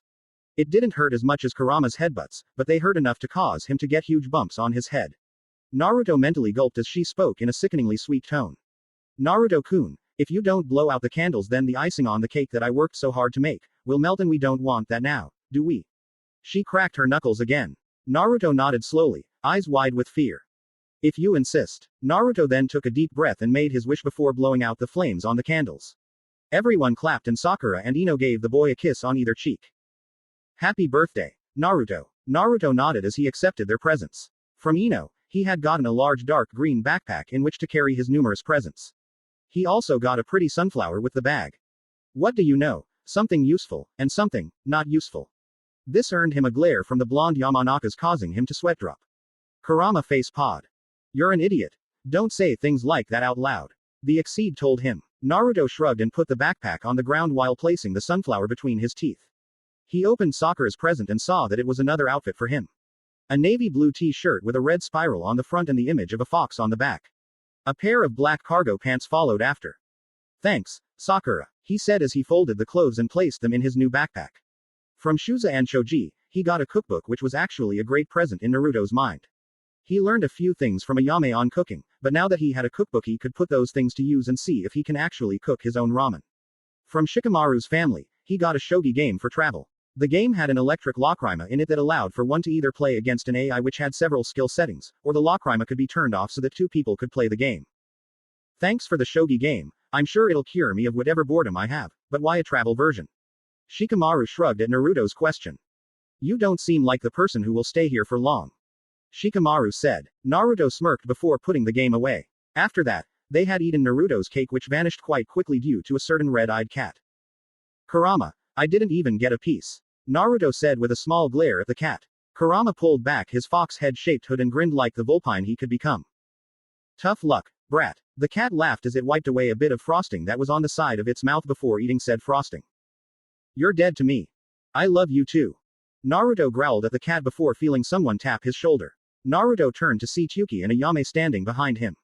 Ji-chan, Ayame ne-chan. Naruto's mood suddenly became happy at the sight of his grandfather and sister figures, respectively. He gave them both a hug. I thought you guys were still working and couldn't come, what happened? He asked. Ayame ruffled the shorter boy's hair. As if we'd miss your party. Ayame said. Closed up shop for the afternoon. Toichi explained. Naruto grinned widely before laughing. Awesome, so can you make me more ramen, Ji-chan? Naruto asked with a gluttonous look on his face. Ayame and Tsuki sweat dropped at that. No, they deadpanned, eat your cake and ice cream. But Kurama ate all my. Wait, there's ice cream? Naruto asked. Naruto turned to see everyone else eating either chocolate, vanilla or cookies and cream-flavored ice cream out of small styrofoam cups. Smiles adorned their faces, while Shikamaru and his father just looked bored. Even eating ice cream, those two never seemed to show much joy in things. Oi, save some for me. Ice cream. Kurama yelled. Oh no you don't. That ice cream's mine. Naruto tackled his flying cat to the ground before throwing him into the wall. Kurama landed against the vertical surface with a humorous splat sound before he seemed to peel off the wall as the impact made him become as flat as a sheet of paper. Kurama drifted down like paper in the wind before looking up. My ice cream. The crimson-furred cat sobbed as he saw Naruto eat the delicious treat in front of him as a form of torture for the crimson cat.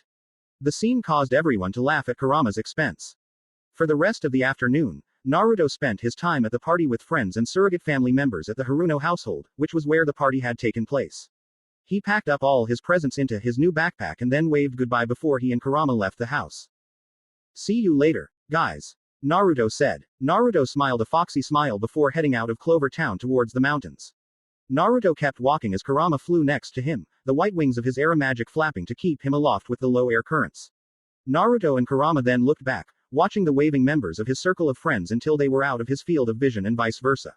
As soon as that happened, Naruto's and Kurama's facial expressions became serious.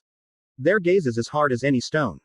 Come on. He said he had something to tell you before you left. Kurama said with a serious tone. Naruto nodded. Ah, let's go. Naruto then grabbed onto the cat before a gray-green magic circle formed around his legs. Fuden. Shunpo no Kazejin. The two then vanished into the wind as the spell activated. Acnologia and Naruto's den. Acnologia lay in his den, snoring peacefully. However, the sound of swirling wind caused the dragon to raise its head, shining white eyes snapping open. Acnologia was actually a very light sleeper despite him being a creature that required many hours of sleep. The black dragon stared as the wind began to swirl into a twister in one specific area of the den before it dispersed to reveal his son and his Exceed partner. So, what is it you wanted to tell me? The blonde asked. The black dragon watched the fox costume wearing cat before looking at him. Exceed, leave the den. Huh, why? I wanna know too. Kurama whined. The black dragon growled before unleashing a roar. Do not make me repeat myself, Exceed. Leave my presence. This is something meant only for Naruto's ears. Kurama shrunk away from the beast before nodding and flying out of the den. Acnologia paused before looking around. The black dragon sniffed the air before nodding and then raised his right forelimb. He slammed his claws into the earth and suddenly a black magic seal appeared beneath them. Naruto and Kurama looked at the black light in confusion before it died down. What was that for? Naruto asked. That was a high concentration of magic power too. What did you need to use such a large amount for? Please, I barely required any magic power to cast such a simple spell. The spell I just used was a silencing barrier spell. It allows no one outside of the magic seal's diameter to hear what we are saying, and it also grants us invisibility to any onlookers. It also doubles as a sort of barrier so that anyone who was not in the magic seal at the time of its activation cannot enter. Kurama cannot enter. Okay, so, San, what's the point of all this? The boy obviously wanted to understand the reasoning behind Acnologia's wanting to see him alone, and whenever a situation required these circumstances, it was always a serious matter that the dragon wished to discuss. I am about to tell you is a secret known to no human or beast. It is a secret known only to us dragons. Acnologia said. What secret? Naruto asked. You must swear upon your heart, take the oath of the dragon, that you will never utter a word about what you have heard to anyone else. Not even your fellow Dragonslayers, should you find them or should you deem them worthy of hearing information of this magnitude. You do not speak of this. Do you understand, Naruto? The blonde nodded. The oath of the dragon was the equivalent of a blood oath made by humans or the swearing by the river Styx from Greek mythology. Whenever you make one, you cannot break the promise that you made. So, what is it that you wish to speak about? Acnologia sighed before turning to the pile of sticks in the corner of the den. The dragon put the pile between himself and Naruto before raising two claws and created friction between them. The sparks that flew out from the friction caused the wood to burst into flames, thus providing a light source within the darkness of the den. The origins of the Dragonslayer. Acnologia stated. Naruto's eyes widened. He had always wondered why dragons would train humans in the art of how to kill their own kind, but he never received an answer from the black dragon despite the numerous times he had asked over the past few years. The origins of the Dragonslayer. Naruto asked. Acnologia nodded. Are you willing to listen, because I am not going to repeat myself? If you have questions, make sure they are worth answering, for I will not tolerate stupidity from you, even if you are my son. Acnologia said. Naruto nodded. I will listen, San. The dragon nodded to the blonde before the dragon looked into the yellow flames. I will start from the beginning of it all, before even I, the great Acnologia, was born. He began.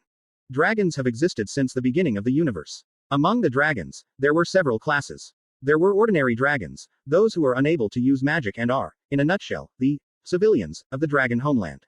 Then there were those who were able to use magic, the Kensei or gifted. Then among the Kensei, you had those who were able to specialize in single or various fields of magic. Though many dragons could use the same type of magic, the same as how you humans are able to perform the same types of magic through your affinity for a certain magic, we dragons had leaders amongst our fields. The greatest of these specialized Kensei were those who mastered the elements of nature. Fire, water, wind, earth, lightning, sky, metal, the list of these great dragons could go on for an indefinite amount of time. These dragons were known as the Genso, the elementals. Were there any dragons above the Genso? Naruto asked, because obviously, it seems as if Igneel Tem and the others are the Genso. Your assumptions are correct. Igneel and the other dragons who have Dragonslayers are the ones who are usually members of the Genso. As to answer your question, yes, there are those above the Genso. The ones above the Genso in the hierarchy of dragon magic were the Yin-Yang dragons. These dragons are always twin dragons. These dragons govern the higher elements, light and darkness. They help to keep balance in the universe. But San, if these yin-yang dragons govern over balance, then if one kills the other, wouldn't it cause one element to overpower the other? Naruto asked his draconian parent. The yin-yang dragons know of that fact, however that is why they are born with the ability to become immune to one another's elements. The enemy of darkness is light and the enemy of light is darkness. Thus they are weak against one another, but they know one cannot exist without the other. As a result, the twins cannot do anything that will disrupt that balance. Now above the yin-yang dragons are the ones who have been blessed by the gods themselves. These dragons were given powers that govern over the very laws of the universe. Time, void, force and energy. These four are the ones who rule over the dragon homeland and are known as the divine, and it is out of these four divine that the dragon king is chosen. All four of these dragons are siblings, but are not quadruplets, for the dragon ruler is determined by age and the eldest is made king and his siblings made his council of first dragon king had been gifted with force magic. Though, it is possible for the Dragon King to be challenged for his title, but there was never a time that had ever occurred for the Dragon King is given the strength of the previous kings. What if one of the divine is a female? Then that dragon loses the right to take place in the choosing of the king. There has never been a dragon queen in the history of the dragons. Not once. The sister to the Dragon King is made a member of his council of advisors. That's a bit sexist, isn't it? Most dragons tend to be male. There is a 75% chance of a dragon being a male than female, thus leaving parents with only a 25% chance to obtain a female offspring. How many kings have there been? There have been 5 dragon kings, the current dragon king is the 6th. He is gifted with the use of void magic, the bastard, Acnologia muttered the last part under his breath. Now from these 4 dragons created the galaxies from their magic. They made the planets and the stars and through the combination of their 4 powers, they gave birth to the various forms of life on the various worlds. Their proudest creations were the humans, whom they gifted with the skill to use magic. The humans worshipped the dragons and gave them many gifts in the form of burnt offering as a way of thanking the dragons for their skills.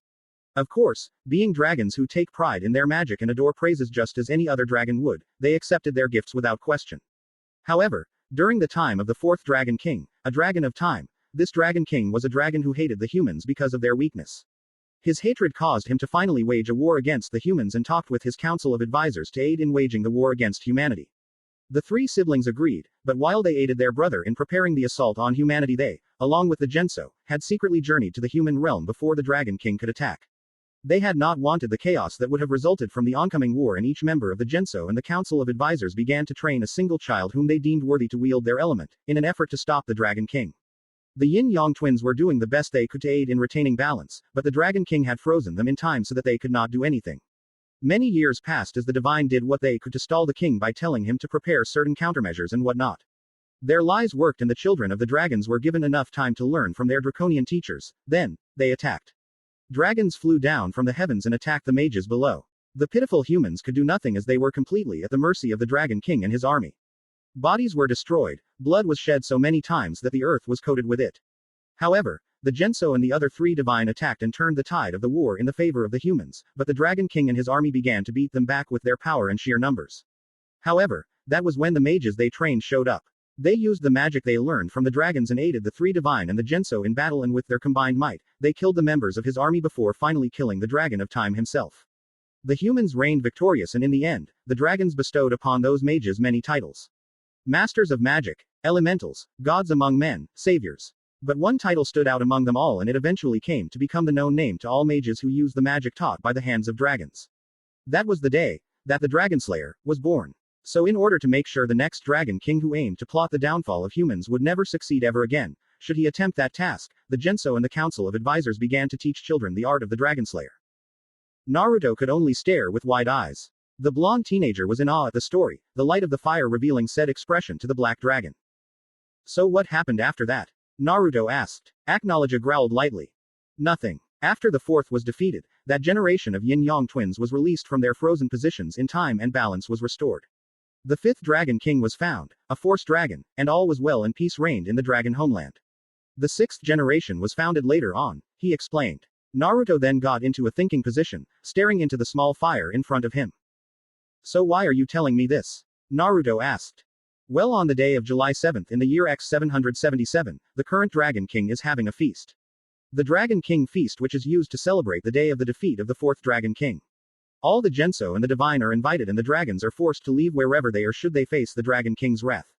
The children that are being taught the art of the Dragonslayer are abandoned for it against the law of the Dragon King to notify their Dragonslayers about the event, as the Dragon King has the ability to watch over all dragons no matter where they are, and his void magic ability only aids in that ability.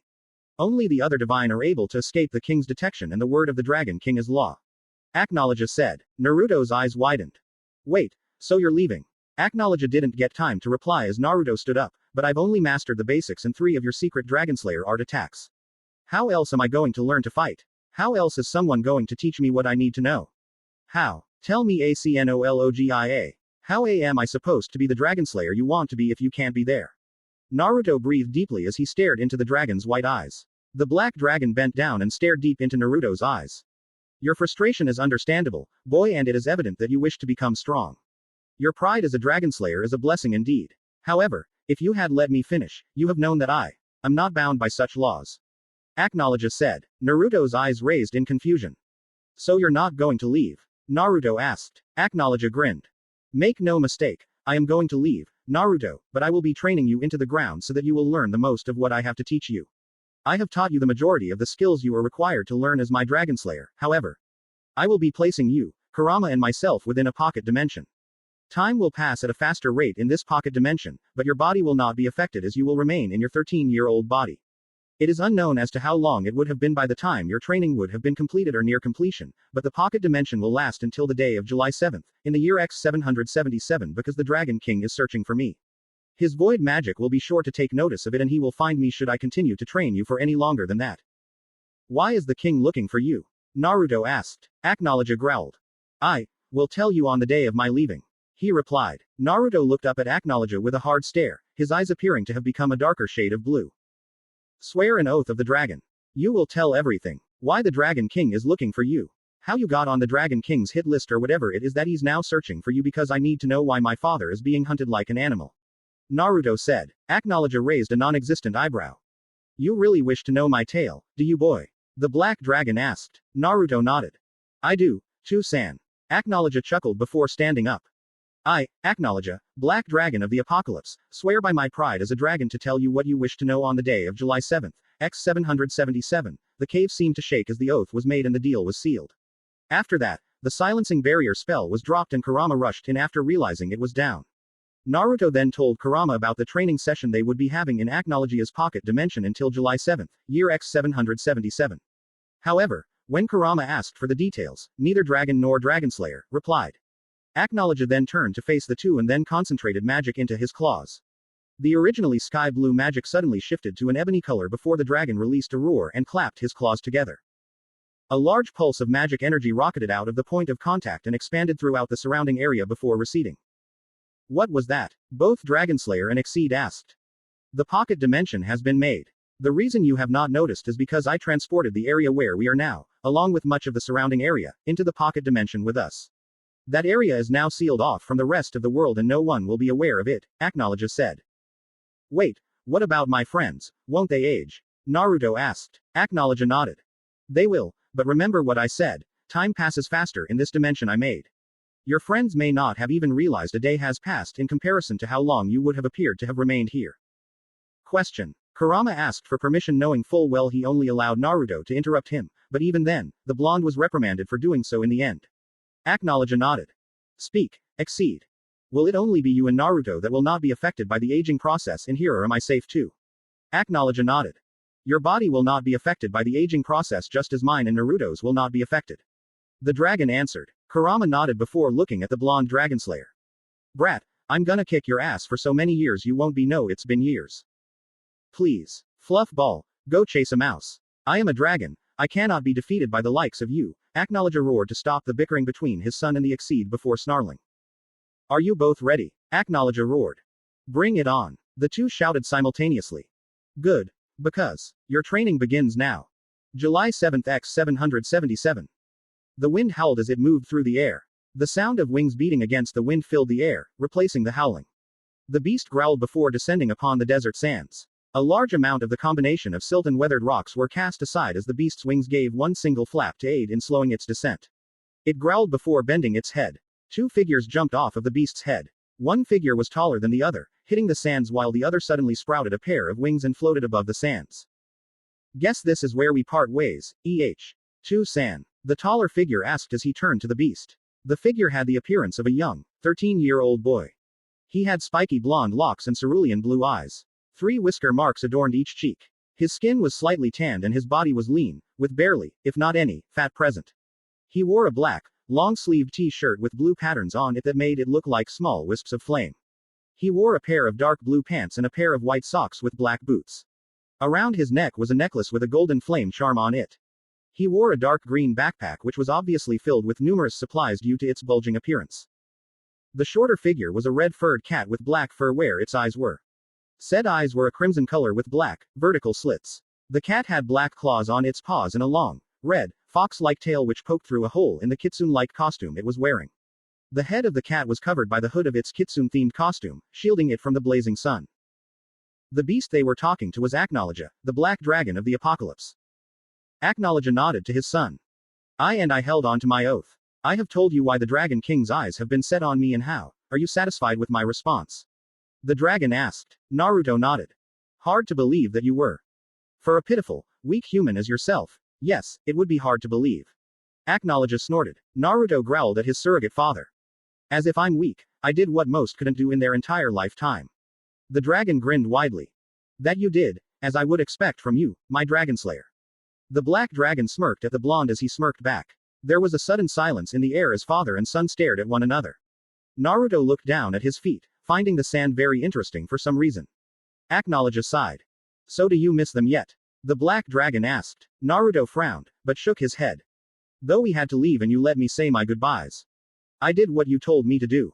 Though at first, I did feel sad, because I had to leave them. Angry, because you made me do that. Confused, because I didn't know why I had to let them go, but I realize why now. I am your son. If people found out and they knew I had connections they would use them against me. Naruto sighed before looking back up with an emotionless gaze. I let go of my attachments to them and now all I have is Kurama, Naruto said. Acnologia nodded. You are indeed my son and the humans on that magic council would do anything for power. My power would be used for their idiotic experiments and since you are not affiliated with any guilds, which I suggest you keep that way, they cannot find you and they cannot bind you to any laws. Also, I have caught wind of the fact that the son of Igneel has joined the guild of Mavis Vermilion. Naruto's eyebrow raised slightly at that. The son of Igneel Tem is a part of Fairy Tail? He asked. Acnologia nodded. He has built a reputation for himself, going by the title of Salamander. His status as a Dragonslayer is quite public to those who know of him and I suggest you try to avoid them as much as possible because Dragonslayers have the ability to recognize one of their own. Dragons are bound together through an unnatural bond, the same goes for the Dragonslayers. Though, it is possible that though a Dragonslayer may feel like he or she knows you, but will not realize they have that feeling because you are a Dragonslayer like them. However, the ability to sense Dragonslayers becomes almost instinctual once Dragonslayers are able to detect one another after the first time. The most effective way to mask your presence is to use your wind nature to cover it up. The high concentration of wind magic should be able to prevent it from being noticed. To aid in this, use your wind magic more often. Naruto nodded. Yes, Two-san, I can use my energy make as well, right? Rasengan appears as though it would be effective in taking down my opponents and with energy make being pure magic it would also be an excuse should they somehow stumble upon my use of pure magic in battle. Energy make and wind magic would be your best bets in keeping your dragon attacks a secret. Besides, you are my Dragonslayer. They don't deserve the right to see my power as shown through your actions. Only use it against those who you deem worthy of seeing it. I understand. Good. You have Ascalon and Excalibur, correct? Naruto nodded and rolled back his sleeves slightly to reveal 2 magic seals, one on each wrist. The one on right wrist was gold and the one on his left wrist was silver. I got them right here. Learning seal magic was a bit difficult with all the theoretical knowledge, but the simple storage seals are the only things I can use right now. I also used them to help store away some of our supplies to give room for other stuff. Naruto said as he patted his bulging backpack. I see, seems you are not as completely worthless as I thought. You humans are actually able to think. Acnologia smirked inwardly as he saw the annoyed look on the boy's face. He just loved to annoy the hell out of his son. Ascalon and Excalibur are swords capable of puncturing a dragon's hide, and as such, I have not taught you how to wield them, so I suggest you look for a teacher. Despite my objections for you to be taught by one of your own kind. Sniveling human vermin. They are the only ones capable of wielding such weapons. Acnologia turned and looked back at Naruto and Kurama. Now I must take my leave and remember what I told you. Naruto nodded. Spare the ones I deem strong, find a strong mate and make you proud. Acnologia nodded. Good, now leave my presence, you sniveling piece of human filth. Acnologia roared. Shut up, you overgrown garden snake, before I turn you into a pair of dragon skin boots. Naruto roared back. Kurama sighed as he watched the two. If I weren't used to this, I would never have guessed they actually respected each other. The red-eyed feline thought, sweat dropping as the two argued. After Dragon and Dragonslayer had their argument, a deafening silence filled the air. The only thing breaching that silence was the sound of sand grains being rolled over one another by the softly howling winds. San. Acnologia nodded. Is it true what you told me, about how and why you were being targeted by the Dragon King? Acnologia growled. I have no reason to lie, Naruto. What I have told is the total truth as to why the Dragon King is targeting me and why I am not bound by his laws. Naruto growled before looking into Acnologia's eyes. Then I will find him. I will find Algesia, the dragon homeland. I will find it, I will find the Dragon King, and I will live up to my title and I will slay him for what he did.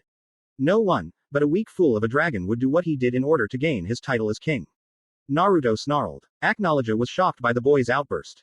Naruto. The black dragon grinned widely in the end before spreading his giant, black wings. Then when you are strong enough, when I deem you strong enough, I will come for you and we will kill that bastard of a dragon. Naruto nodded, eyes burning fiercely with determination and anger. His pupils became slitted and magic energy became visible around his figure in a black and blue haze. The mark of his mastery over the magic of his adoptive father. I will make him pay for what he did to you, San. I swear an oath of the dragon. I will kill the Dragon King. Naruto said. Thunder rumbled in the sky even though there were no storm clouds evident, and the dragon of the apocalypse nodded to his son before taking off. Acnologia took off into the skies, releasing one last roar before vanishing into the clouds above. Naruto and Kurama watched the black dragon before turning away. You're going to miss him, aren't you? Despite all the hateful things he's said he did take care of you, and you're going to miss him, Kurama said as he flew next to his partner. Naruto growled, pupils becoming slits as his rage spiked. The blonde bared his sharpened canines, a mark of him being a Dragonslayer. What would make you think I would miss that overgrown garden snake? Kurama turned and his crimson eyes met Naruto's cerulean ones. Naruto looked slightly confused as he saw Kurama's lips shape themselves into a frown. Because. The fox-costumed wearing cat spoke. Kurama reached out with a paw and swept a single, black claw underneath Naruto's eye and showed it to Naruto. A single drop of liquid was shown at its tip, causing the boy to gasp. You're crying. Unknown desert 3 days later. Kurama panted as he watched Naruto. The blonde mage was using Fuden Tobu to allow him to fly across the desert sands, and the costumed cat was now having to flap his wings furiously as the miniature tornadoes beneath Naruto's feet were propelling the blonde through the air rather quickly. Oi! Naruto. The blonde turned back with a puzzled look. What, Kurama? Slow down for a while, we've been flying for hours, Kurama said as he suddenly caught up with Naruto before grabbing onto the boy's head and made his resting place. On second thought, you can continue. I'll just ride you along the way. Naruto's eyes twitched at the cat as he saw it give him a vulpine grin. You lazy fur ball, Naruto grumbled. The boy suddenly caught a scent in the air and he suddenly stopped. Kurama gripped the boy's locks tightly to keep him from flying off, and due to Naruto's tolerance to pain, he barely felt the pulling of his hair roots as Kurama flew forward from the sudden stop. Naruto, why'd you stop? The cat asked. Naruto's eyes narrowed before sniffing the air. Do you smell that? He asked the Exceed. Kurama raised his nose to the sky and inhaled. Smells like dinner. Kurama grinned widely before looking down at the sands. Below the levitating duo were a pair of sand tiger fish.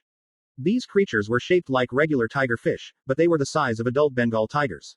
Instead of fins, they sported muscular limbs with paws, but the tail and dorsal fins remained. The paws had 3 sharp, golden claws that allowed for them to dig swiftly beneath and through the sands as they looked for their prey. Their diet consists mainly of lizards and cacti, making them omnivorous, but their carnivorous nature reigns supreme. They are not required to drink water as they act like whales, taking in whatever water vapor is in the air through a small hole at the top of their heads, and their bodies are made so that the water instantly condenses and is sent to a special storage organ. Sand tiger fish, huh? Naruto said as he watched them jump into the air before diving beneath the sands. There were about 4 of the creatures, and Naruto suddenly got wild look in his eyes as his draconian instincts took over. Time to hunt, he growled. Kurama nodded before jumping off of his head and sprouted his wings. The fox-costumed cat grinned widely before roaring. Kurama glowed a crimson color and fire coated his body. Fire rocket! The feline yelled as he crashed into the sands. A large shockwave of fire raced out from the cat's point of contact with the sands. 2 tiger fish were sent flying through the air, burnt in numerous places. The 2 airborne creatures righted themselves in midair and were about to land on the sands in order to escape, but Naruto appeared beneath their falling forms and took a deep breath. Fuden. Tora no Sume, wind style, tiger claw. Naruto's hands were suddenly surrounded by slashing winds which took the form of claws. He leapt and slashed at the tiger fish multiple times before landing on the ground. The tiger fish were suspended in midair before slash marks coated their bodies and they split apart into pieces. Blood and organs meeting the sands and staining it red. The other 2 tiger fishes stared in shock at the blonde as it saw him cut down their pack members like they were nothing. The 2 quickly turned tail and were about to dive down into sands. However, before they could do so, Naruto appeared in front of the 2 jumping tiger fish as they attempted to get away. The 2 quadrupedal fishes released a sound that appeared to be a cross between a tiger's roar and a bear's growl. The blonde Dragonslayer seemed amused by the terrifying sound. One charged him, but the blonde simply raised his hand and poked the tiger fish in the middle of its forehead just as it was about to hit him. His hands positioned in the shape of a makeshift gun. Fuden. Rakuten. A small wind bullet suddenly shot out of Naruto's fingertips and began to drill its way through the skull of the sand tiger fish, impaling its brain and killing it. The remaining tiger fish growled as it tried to put up a fight. It slashed at Naruto with its claws, but the blonde Dragonslayer merely laughed as he dodged the attacks with no effort at all. The tiger fish slashed downwards before following up with an upward, diagonal strike. Naruto backed away from the first strike, but leaned backwards so his upper body was parallel to the ground as he performed a move out of the matrix. He then gained a cold look in his eyes before lashing out with a brutal kick to the fish's face, sending it spiraling through the air before it was caught in the claws of the kitsune that was a transformed Kurama. Fried or grilled? He asked Naruto. Naruto thought for a while before throwing him the dead body of the other sand tiger fish which the fox caught in its other clawed hand. Both. Naruto grinned. Gotcha. Kurama said before heat energy was released from the kitsune's claws. The fox's single tail swished back and forth with glee as the sand tiger fish roared with pain before it stopped. Both fishes were smoking in the hands of the kitsune before he threw them to Naruto. The blonde raised his eyebrow in confusion as he caught the 2 fish. Not gonna eat? He asked the kitsune. Kurama shook his head as he transformed back into his costumed cat form. Nah, I ate my share already. Nice job with the dicing, could have done better with the slicing though, he commented. Naruto rolled his eyes at the exceed before digging into his meal.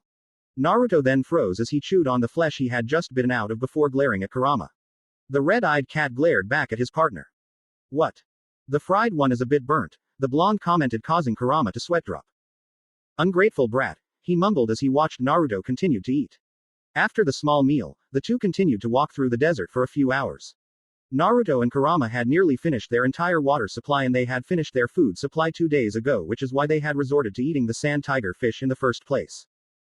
Naruto wiped the sweat from his brow as he watched Kurama hover next to him.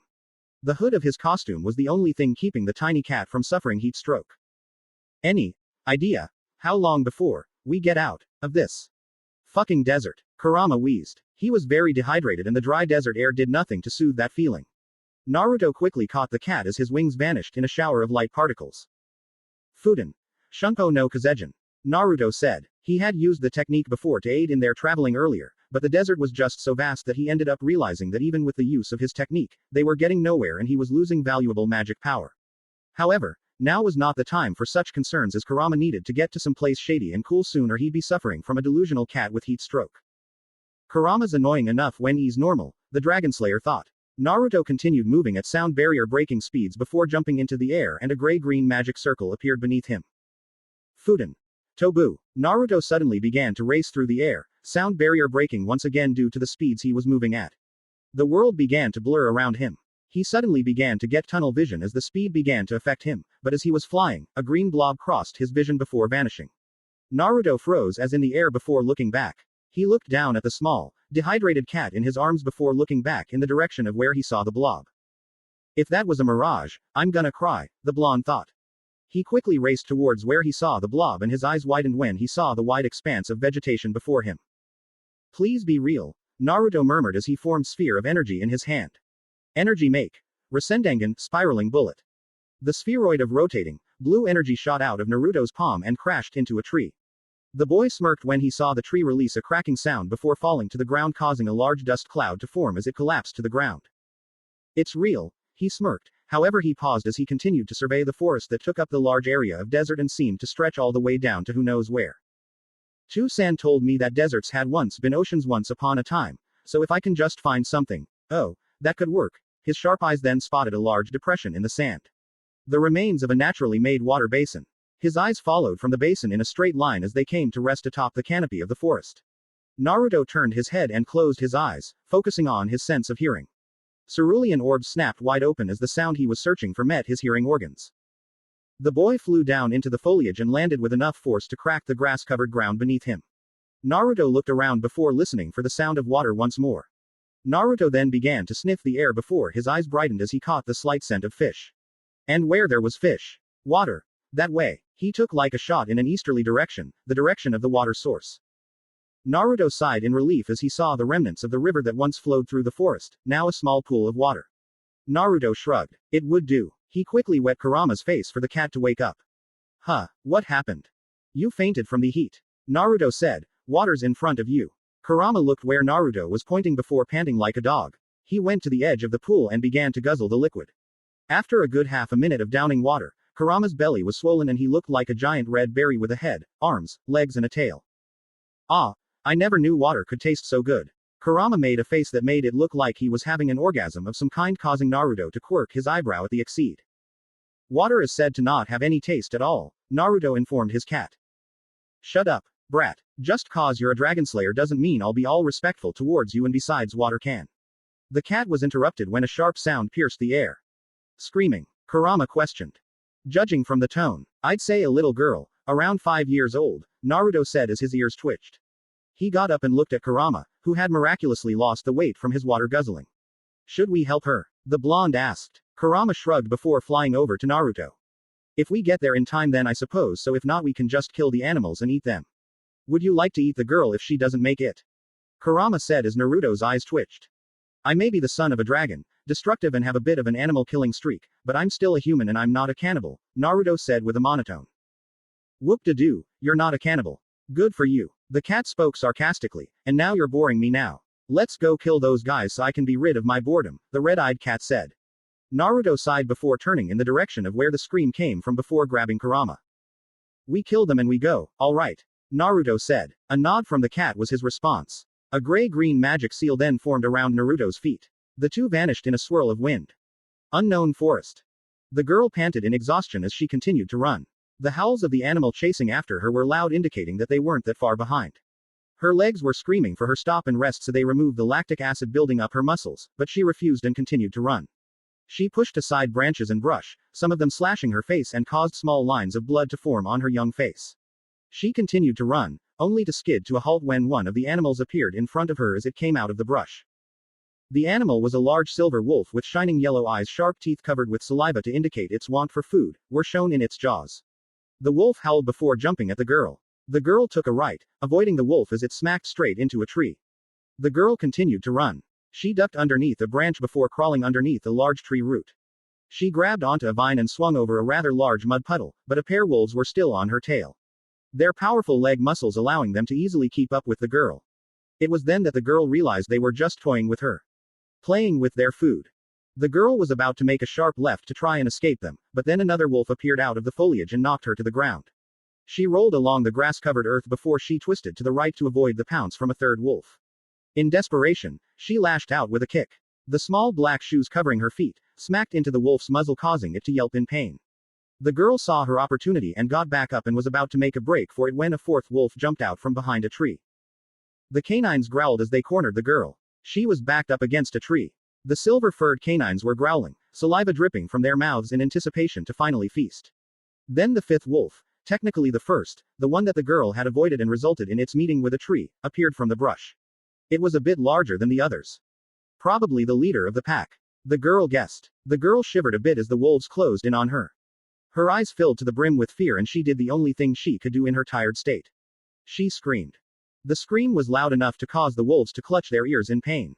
They shook their heads to remove the ringing sound that currently filled their ears before returning to their meal. The girl gulped before closing her eyes and curling into a ball as a feeble way to defend herself.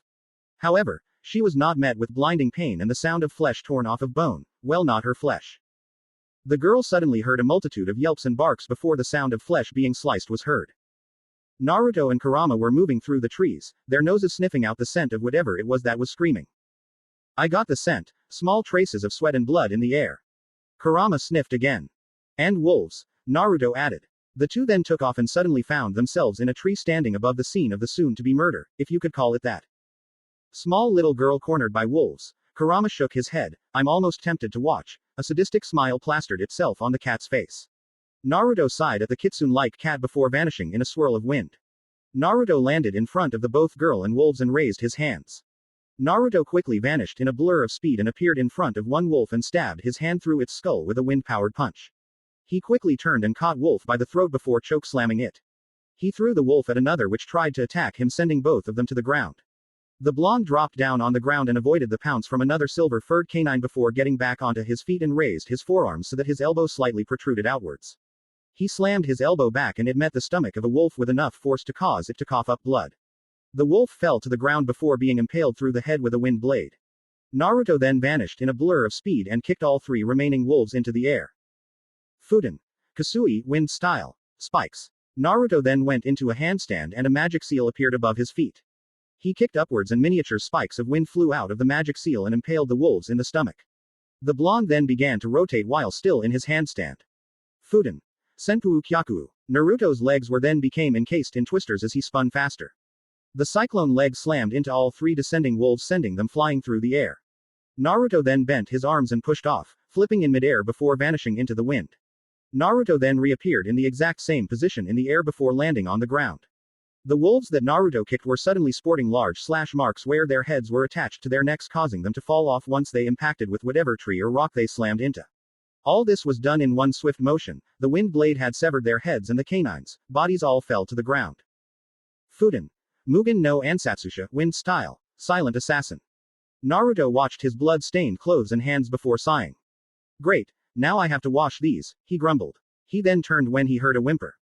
Now that he was at a closer distance he saw that the girl was rather small, proving his opinion that she was around 5 years old. She had short, shoulder-length, dark blue hair. Her eyes contained brown irises. Her skin was a regular skin tone color, and she wore a white dress of some sort. A pair of black shoes were worn on her feet. Naruto noticed she had a small, white hair clip in the shape of a bird's wing. All in all she looked like an innocent little girl who shouldn't be out here, thus raising the question, what's she doing here? The girl gaped in shock at seeing the dead wolves and the numerous amount of blood. She then looked up to see Naruto, his emotionless but curious gaze fixed upon her. She trembled in fear, backing up against the tree in an effort to escape. The girl hoped that maybe she could become intangible and go through the tree and escape, but sadly, she didn't possess such an ability. The girl gulped as Naruto continued to watch her. The blonde sighed as if he was bored of something before walking towards the girl with the wind blade still in his hand. What are you doing here, little girl? Naruto asked, his tone void of emotion as he watched her continue to shake in fear. The little girl was too scared and confused to answer as she just kept staring at Naruto. The blonde's eyes narrowed at the silence, and as he was about to just turn around and leave the girl alone he took in one deep inhalation of air before looking at the blue-haired girl with a puzzled expression. You. Naruto spoke, causing the girl to jump. Me. She stuttered as she finally managed to work up the nerve to talk. Naruto stepped closer to the girl, ignoring her discomfort. I have been taught to slay the weak, so I bring you your death. Naruto raised his arm and a wind blade swirled to life around it. The girl's eyes widened as the boy brought down the blade of slicing air currents, but paused as the blade hovered above her head. He then sniffed her, much to her surprise. Yes, you smell of the air, clean air, feathers and reptile. Naruto watched the girl carefully. What's your name, girl? Wendy. Wendy Marvell. Unknown Forest. Year X 777. Naruto's cerulean orb stared into the 5-year-old girl's own brown orbs as if he were contemplating something. Wendy dared not move as she kept seeing the blonde stranger gazing at her. Kurama watched from the trees to see what Naruto would do. Brat, what are you thinking? The red-eyed cat thought. Or why you going to kill me? Wendy stuttered. Naruto looked at the girl's innocent frame. She was shivering in fear. The blonde continued to watch the girl for a few moments before cutting off his magic and the wind blade vanished. Wendy's eyes widened, but then she glanced around again. The trauma suddenly caught up with her. Dead and bleeding wolves, the blood-covered blonde Dragonslayer. It was all too much for the 5-year-old and thus her eyes rolled into the back of her head and she fainted. Naruto blinked when he saw the blue-haired girl fall against the tree, unconscious. Maybe you shouldn't have made those wolves' deaths so bloody, Kurama said as he flew down. Naruto turned to the Exceed before looking at Wendy. Acnologia taught me that the strong survive and the weak die. Those wolves preyed on a weak girl and so they deserve to die. Naruto said without emotion. Kurama sighed. Naruto, you of all people should know that Acnologia's teachings are not law. He taught you everything you know and made you strong, yes, but that does not mean that your judgment on humanity should be the exact same as his. Kurama said, but then he got a questionable look on his face. So what are you going to do with the girl? Kurama asked. Naruto didn't answer as he walked over to Wendy and picked her up gently, holding her bridal style. He looked at the girl's face, peaceful and full of pure innocence. Naruto tucked a stray strand of hair behind her ear and wiped a little bit of the blood that fell onto her face from his hands. The blood that caked his hands had long dried due to his use of wind magic so he didn't stain her dress. Wendy marveled. She is like me, Naruto said. Kurama raised an eyebrow. Like you in what way? The red-furred cat asked. Naruto began to walk off in the direction of where he and Kurama had found the small river. She is the daughter of the sky. So she is like me in more ways than one, Naruto answered cryptically. Kurama's eyes widened as he paused in mid-flight, staring at the retreating back of his blonde partner. What the hell is that supposed to mean? Kurama glared daggers at Naruto. He then looked at the dead wolves and picked 2 of them up for Wendy to eat when she awoke, while burning the other bodies with a small fireball. Unknown forest night. Naruto and Kurama stared up at the night sky, the stars twinkling above them. The 2 wolf bodies were slowly roasting over the roaring fire they had made, its orange-yellow flames providing light and heat for those caught in its glow. Wendy's still unconscious form was on the ground beside the fire. A green blanket given to her by Naruto was cast over her body to help keep her body temperature at a suitable level as the night air was rather chilly. So did you mean it when you said that? Kurama asked. Naruto tore his eyes away from the stars as looked in the cat's direction. What do you mean? He asked the Exceed. Kurama's crimson eyes still remained fixated on the stars, suddenly gained a serious look on his face. Your goal? To kill the Dragon King. Did you really mean that? Naruto's eyes widened slightly at the Exceed's question, but then nodded. Yes, I swore an oath of the dragon, I will help Toussaint in killing that bastard. Naruto growled. I see, the cat stated. However, before Kurama could speak once more, the sound of the young girl's voice met them. Naruto and Kurama turned to see the girl beginning to stir. Wendy groaned as she woke up. Her eyes slowly opened, her pupils expanding and dilating as they adjusted to the darkness of the night mixed with the light of the fire. What happened? She groaned, but then everything came back to her. She shot up, throwing the blanket off of her. She looked to see the blanket and looked puzzled.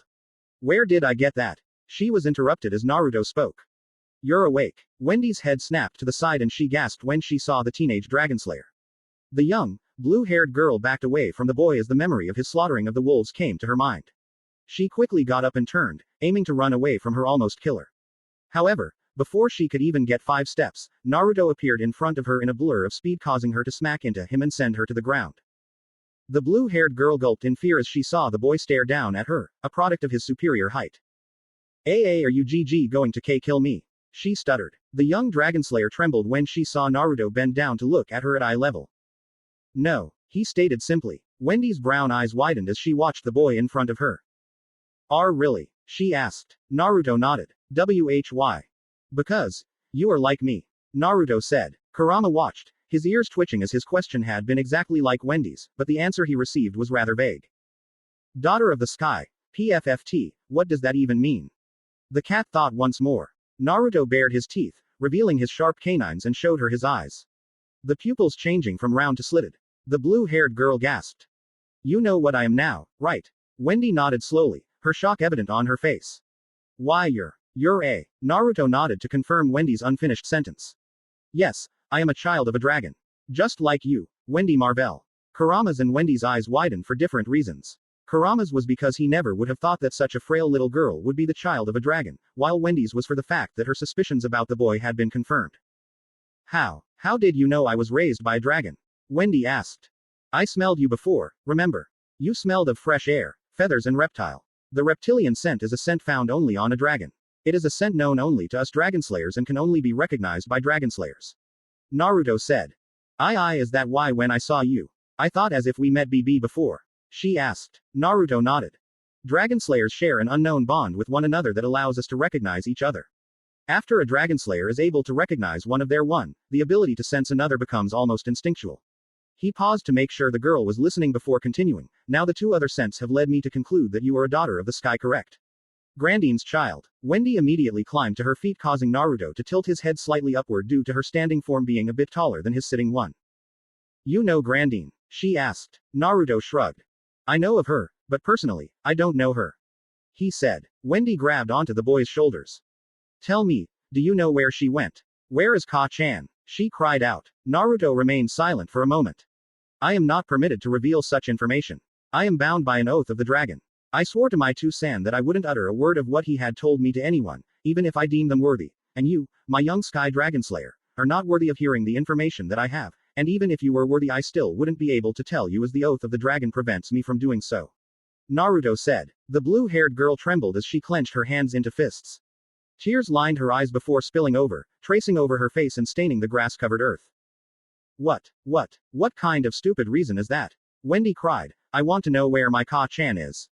Naruto remained silent before standing up, and then the wind picked up around him, causing the girl to fall to her knees as she felt the force of his magic power come crashing down on her. Do not speak to me in such a tone, you weak excuse for a Dragonslayer. Naruto shouted. Wendy looked up and gasped as she saw Naruto's eyes. Gone were his irises of a bright cerulean blue, and instead his eyes were a pure, shining white. The flames behind him suddenly extended into a pillar behind him as the wind picked up, giving him a rather frightening appearance as all, but his eyes were enshrouded in the shadows produced by the flames. The magic power then died down along with the flames and wind, and Wendy released the breath she had unknowingly held captive within her lungs.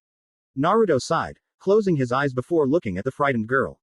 Kurama shook his head. He really is Acnologia's son. Stand, Sky Dragon, Naruto said. The blue-haired girl nodded as she climbed to her feet, tears still trickling from her eyes. Seeing this, Naruto's eyes lost their frightening glow and his blue irises returned as his eyes slowly reopened, which almost seemed to take a gentler appearance. So, are you injured in any way? Naruto asked. Wendy blinked. Huh. Were you damaged when you were running from the wolves? Wendy shook her head before revealing her body was void of any wounds. Grandine Ka-chan said BB because I'm her daughter. I have AHH healing FF factor or something like that. Wendy stuttered as she was still sniffling and her fear of the boy was still present. Naruto bent down on one knee and observed her skin. Fascinating. So this is what a child of Grandine is capable of. He whispered to himself. Wendy watched as Naruto was observing the areas that were previously damaged by branches and wolf claws. Then she realized something. Grandine had always taught her manners, and even if this boy here had tried to end her life, she still had to repay him for saving her life. Sir, I was just wanted to say. Naruto. Wendy looked up at him, confusion evident in her eyes. Huh. My name is Naruto. Naruto Uzumaki Namikaze, and the cosplaying cat over there is Kurama. He introduced himself, and the Exceed. Said Exceed was glaring at Naruto for the title he was given. Wendy blinked before continuing. Well, Naruto-san, I just wanted to say thank you for saving me from those wolves. If you hadn't shown up when you did, I would have. Wendy broke down into tears once more as the thought of her dying overwhelmed her. Kurama flew over to the girl and patted her head gently. Yo, girlie, listen here. It's okay to be scared. I mean, you nearly died, nay. It's understandable, especially considering it was probably your first experience with near death, but it's okay now. You're alive now, and that's all that matters now. Kurama said with a toothy grin. Suddenly he was pulled into an embrace by the 5-year-old Dragonslayer. Oi, I didn't say you could hug me like a freaking teddy bear. Let me go, you foolish girl, damn it. Kurama pushed against the little girl's rather strong embrace, and he was finding it difficult to escape in his cat form. Kurama. What? Kurama growled, pausing in his struggles, but then saw Naruto's face. His gaze was no longer emotionless, but now he saw pity in those cerulean orbs of his. Leave her be. She's been through much. Leave her be. I will continue to speak with you tomorrow, Sky Dragon. She looked up at Naruto to see if his angry expression was still there and mentally sighed in relief when she saw he was simply stoic. She continued to hug Kurama, though her grip was now much looser. She saw Naruto reach into his backpack and took out a small box. He opened the box and removed a small piece of paper. On the paper was a glowing red magic seal. Naruto placed the paper of the ground before placing his palm on the paper. Seal magic. Release! He shouted. Wendy then gazed in awe as she saw the paper become enveloped in a plume of white smoke. When the cloud of smoke cleared, there lay a small black sleeping bag. Wow, that was so cool. Wendy gaped in amazement. Naruto-san, can you teach me how to do that too? Naruto looked at her with a raised eyebrow. Seal magic is a complicated magic. It requires great amounts of theoretical knowledge in order for it to be learnt. I myself have only just begun to learn the art and thus I am only able to store things and release them. Wendy blinked. There were a lot of big words in there, Naruto-san. What do they mean? Naruto paused as he unfurled the sleeping bag and looked at the blue-haired girl. Suddenly he saw the image of Wendy was replaced with an image of his younger self. He looked to be around 6 years old, the age at which he had started to learn magic. You'll learn them when you are taught them. He answered. Naruto dragged the sleeping bag over to Wendy before taking the large green blanket he had given her from before. Then why don't you teach me? Naruto froze at the girl's words. The blonde's eyes moved back and forth rapidly as the prospect of taking on a student filled his mind before he looked at Kurama, still trapped in the girl's hug as if he were a stuffed doll. The cat shrugged. It's not my decision. The costumed cat seemed to say. Naruto shook his head. I forgot I had this. Here. Sleep. He told her, ignoring her question. Wendy looked at the blonde and wondered why he was suddenly so nice rather than the cold-blooded killer he was just moments ago. Naruto then took the green blanket and laid it flat on the grass-covered ground before lying atop it. Wendy gave a small smile to her scary savior. Thank you, Naruto-san. She exclaimed before diving into the sleeping bag. Naruto saw Kurama was still trapped in the little girl's grasp. The Exceed was looking at him with a pleading look. Naruto smirked as he resisted the urge to laugh at Kurama's predicament before turning to Wendy. You're welcome. Wendy was shocked at the blonde Dragonslayer's words before grinning. Looks like she was able to pierce through those hard dragon scales, even if it was just a tiny bit. Good night, Naruto-san, she called out. Don't push your luck, Sky Dragon. Naruto said with some annoyance, I was merely humoring you. The response caused the little girl to laugh lightly before she suddenly began to feel tired and immediately fell asleep as soon as her eyes closed. The next day. Wendy yawned as she rose up from the sleeping bag. Huh, oh right, Naruto-san gave me it. She remembered. She looked around the area, the smoking remains of the campfire was in front of her. It was then that she noticed that she was alone. Wendy's eyes suddenly gained a downcast look. I'm alone. Again. She gritted her teeth. First Ka-chan, now Naruto-san. Wendy felt tears form in her eyes, but she willed them not to fall. Suddenly she heard the sound of a twig snapping. Her head twisted around so fast anyone else would have thought her neck would snap from the whiplash. The bushes then parted and revealed the blonde Dragonslayer and his Exceed partner with 3 dead birds. Naruto-san. Naruto blinked as he looked at the Sky Dragonslayer, a smile on her face. What? Acnologia's Dragonslayer asked. I thought you left, she said. Naruto looked perplexed. And why would I do that? I haven't eaten breakfast yet. Wendy's sweat dropped at the reasoning that Naruto gave her. Good to see you're finally up, brat. Wendy turned to see Kurama flying next to her. Aw, flying cat. She seemed to fly out of the sleeping bag and ducked behind Naruto's leg. Naruto-san, your cat is flying. Oh sure. You don't get scared when I talk, but you get scared when I grow wings and start to fly. Wendy nodded. I've lived with a dragon and she showed me a lot of stuff and so surprise is not something I feel a lot, unless the things are eunuchs pocketed, unexploded. Her tongue was getting rather tied up as she struggled to get the word right. Unexpected. Naruto guessed. Wendy nodded as she held onto Naruto's pant leg. Yeah, that. Kurama planted his face in his paws and shook his head, mumbling about, annoying humans. Kurama then used his ability to generate heat and cook the birds after they were plucked and gutted. A sight which Wendy was more than happy to turn away from. As they ate their breakfast, Wendy spoke. Naruto-san. Last night, when I asked you what happened to Grandine, I told you, I am bound by the oath of the dragon. I cannot tell anyone, not even my fellow Dragonslayers. Naruto said as he took another bite of the dead bird. I know, but, what is the oath of the dragon? She asked. Naruto paused in his eating before looking at Kurama. You explain it to her. He said. The fox-like cat growled. She asked you the damn question. Answer her yourself, you lazy brat. Kurama said before returning to his meal. Naruto rolled his eyes at the Exceed. Stupid fluff ball. He mumbled, earning himself a glare from said fluff ball. An oath of the dragon is an unbreakable promise that one makes to another. Only dragons and dragonslayers are able to make such a promise as they know of the consequences of this oath. Regular humans and mages can utter an oath of the dragon, but should they decide to break their promises, let's just say the consequences are dire. What does dire mean? Wendy asked. The 5-year-old girl caused both Exceed and Dragonslayer to sweat drop. It means very, very bad. Kurama toned the meaning down for her brain to comprehend. Wendy's mouth formed a small "oh" as she understood the word. Kurama then flew across to Naruto and landed atop his head where he made his resting place. So, Naruto-san, when can I be worthy to be heard of where my Ka-chan went? She asked. Naruto picked his teeth as he threw away the bones of the bird he just finished devouring. Insert music. Fairy tale slow theme. The only ones that I will tell this information are those who I see as strong. You, my dear Sky Dragonslayer, are far from it. You're as weak as they come. I could so far as to call you downright pitiful. Naruto said. Wendy winced under his harsh words. However, her dragon pride suddenly kicked in and she rose to her feet. Besides, even if you were worthy, I still couldn't. His words seemed to drift off as Wendy began to tremble. Flashback. Unknown location, year X 776. Vernier. A 4-year-old Wendy cried out. She sped through the grass landscape before using her enhanced speed to jump into the air. She spied a boulder and positioned her body to aim for it. She inhaled air and infused it with her magic energy. Tenryu no Hoko, Sky Dragon's Roar. She released the giant, sky blue twister from her jaws. The attack funneled through the air before impacting with the boulder. When the attack ended, Wendy fell to the ground on her ass. She groaned in pain, rubbing her sore backside. Ouchie, she murmured before looking at the boulder. The boulder was barely even scratched. Wendy gripped a fistful of grass and then began to cry.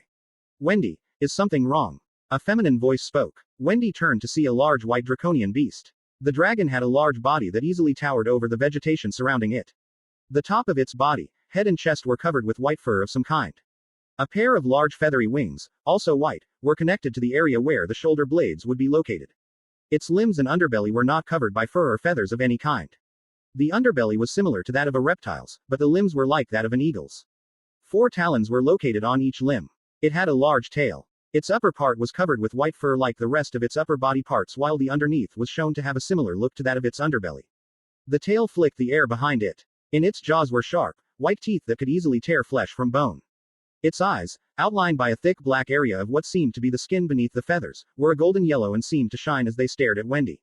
This was Grandine, the sky dragon. Ka-chan. Wendy ran up to her surrogate mother and hugged the dragon's large forelimb. Shish, it's okay, my dear. It's okay. Why don't you tell me what's wrong, Wendy? If you hurt yourself, I can make you feel better, alright? The sky dragon said with a soft smile. Wendy sniffled before gripping her mother's limb tighter. I couldn't break the rock like you could, Ka-chan. I tried to use Tenryu no Hoko, but it was so weak. The rock didn't even break, Ka-chan. I'm never going to be strong like you. I'm so weak. Why am I not strong? She asked. Grandine's eyes widened before her gaze softened upon looking at her daughter's sad form. The girl's tears stained her face as they left her tear ducts. Grandine raised her large tail and gently stroked the blue-haired girl's head. Wendy, let me tell you something. Not all strength lies in brute force, but rather it lies in the strength of the body and the mind. One's mindset can often manipulate how strong one can become, and thus if you think you can do something, it will often be able to be done. I don't understand, she replied, wiping her nose on the fur of Grandine's tail. Grandine's eyes narrowed in disgust and a sweet drop formed on the dragon's head at that, but not wanting to provoke any more tears from the girl, she merely flicked the appendage, causing the mucus to fly off. Wendy, I am not necessarily the strongest dragon in the world. My healing and supporting abilities do not make the most physically adept dragon, and as such I am looked down upon as one of the weakest dragons. Let me show you something. Grandine spoke before walking over to the very boulder Wendy had struck with Tenryu no Hoko. Grandine then looked at Wendy and pushed over to the boulder. Now Wendy, you know that you cannot punch through that boulder, correct? Yeah, cause it's big and hard and it would hurt a lot if I did. The young Dragonslayer said. Grandine nodded. Exactly. Now use Vernier and arms. Wendy looked confused for a moment, but did so. She cast the 2 spells and her body began to slightly vibrate as her speed increased and the strength in her arms multiplied by large amounts. Now punch the boulder. Huh, are you insane, Ka-chan? Grandine chuckled at her daughter's expression, but shook her head. No, my dear. Watch, just do it and you will understand my point. Wendy gulped as she looked at the towering rock. She thrust back her fist and trembled slightly in fear of her hurting herself. Of course, that could be the side effect of her vibrating body as a result of Vernier. You can do it, Wendy. I know you can. Just believe that you can and you will make it happen. As Ka-chan insane, I'd break my whole arm if I punch that big rock and it'll hurt really, really badly. Wendy shook her head. No, I'm Grandine's daughter. I can do this. Just punch it. I am Grandine, Ka-chan's child. Wendy released a cry as she thrust her fist forward. Her eyes were shut tight as she expected her fist to meet solid rock and white-hot pain to flood her arm. Instead, she felt nothing and she watched as there was a large crack where her fist had landed. Around said fist was a small amount of swirling air, the cause of her lack of pain. Upon her surprise, the air currents vanished and Wendy continued to stare as she spied the crack she made. The crack was small in comparison to the size of the boulder, but the fact that she actually cracked it spoke volumes to the young blue-haired Dragonslayer. Ka-chan, did you see that? I cracked it. Grandine chuckled at her daughter before patting her gently with a large clawed forehand. I did, my daughter. You see now, strength does come from one's own physical strength, but it comes from one believing in oneself to be able to show such strength. The strength of the body is equal to the strength of one's mindset. If you think you can do something, then it will most likely happen.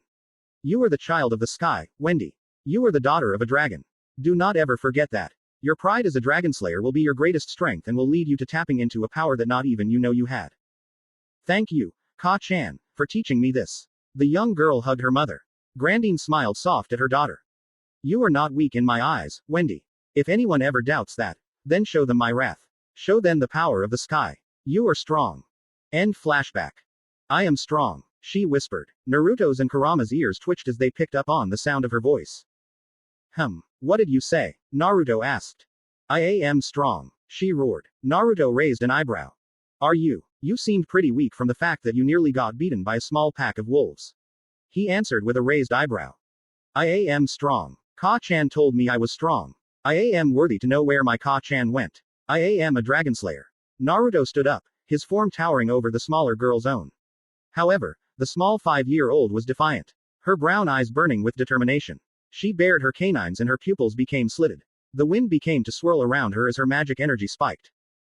PFF'd. Yeah right. You're not strong. You're a pitiful, weak, useless and most undeserving Dragonslayer I have ever met.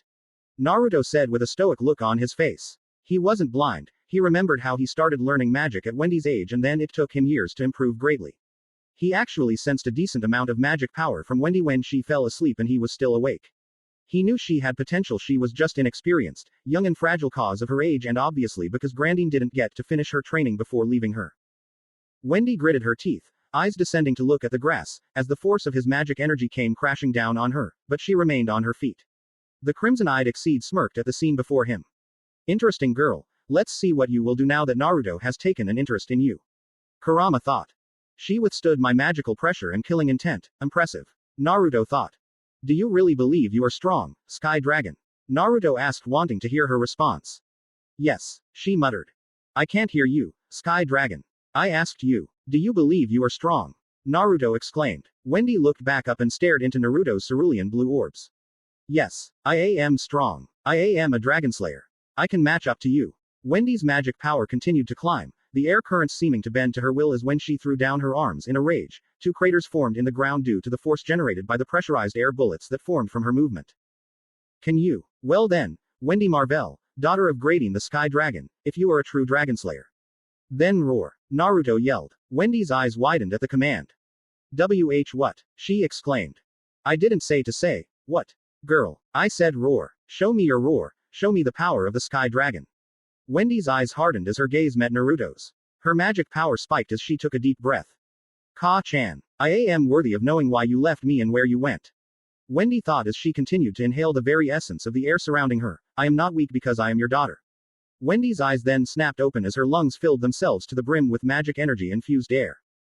I am the Sky Dragonslayer.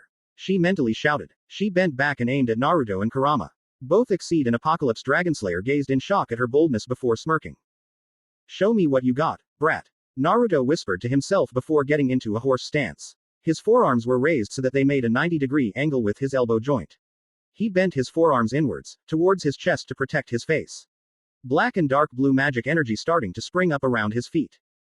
I will show you the wrath of the sky. Wendy roared. Naruto and Kurama's grins were wider at that as Wendy opened her mouth, stretching those specific facial muscles to their limits.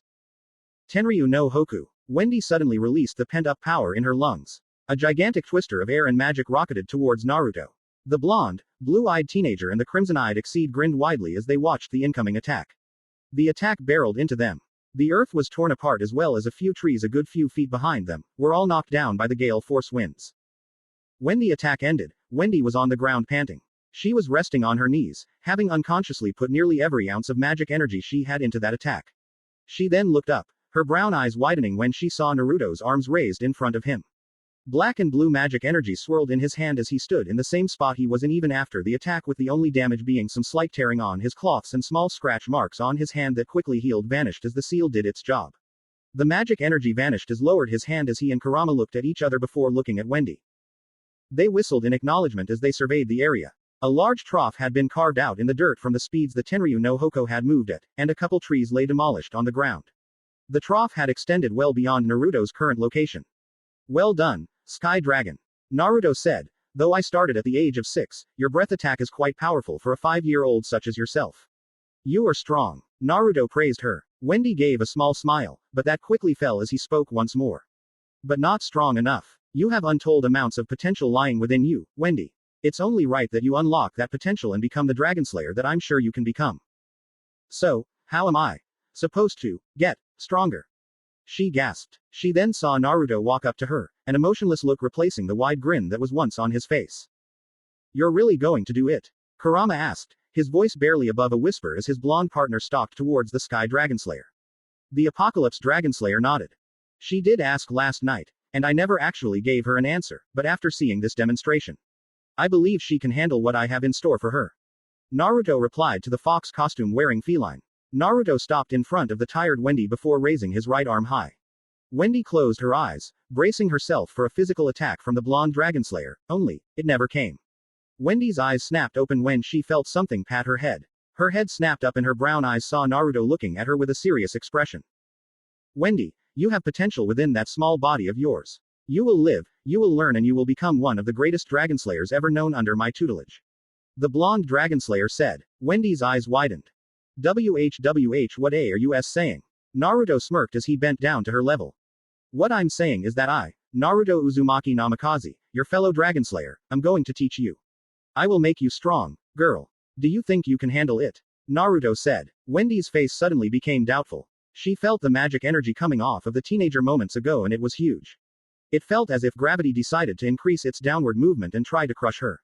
She felt scared. Her normally caring and soft personality prevented her from thinking she could handle the blonde's training. I don't. KN.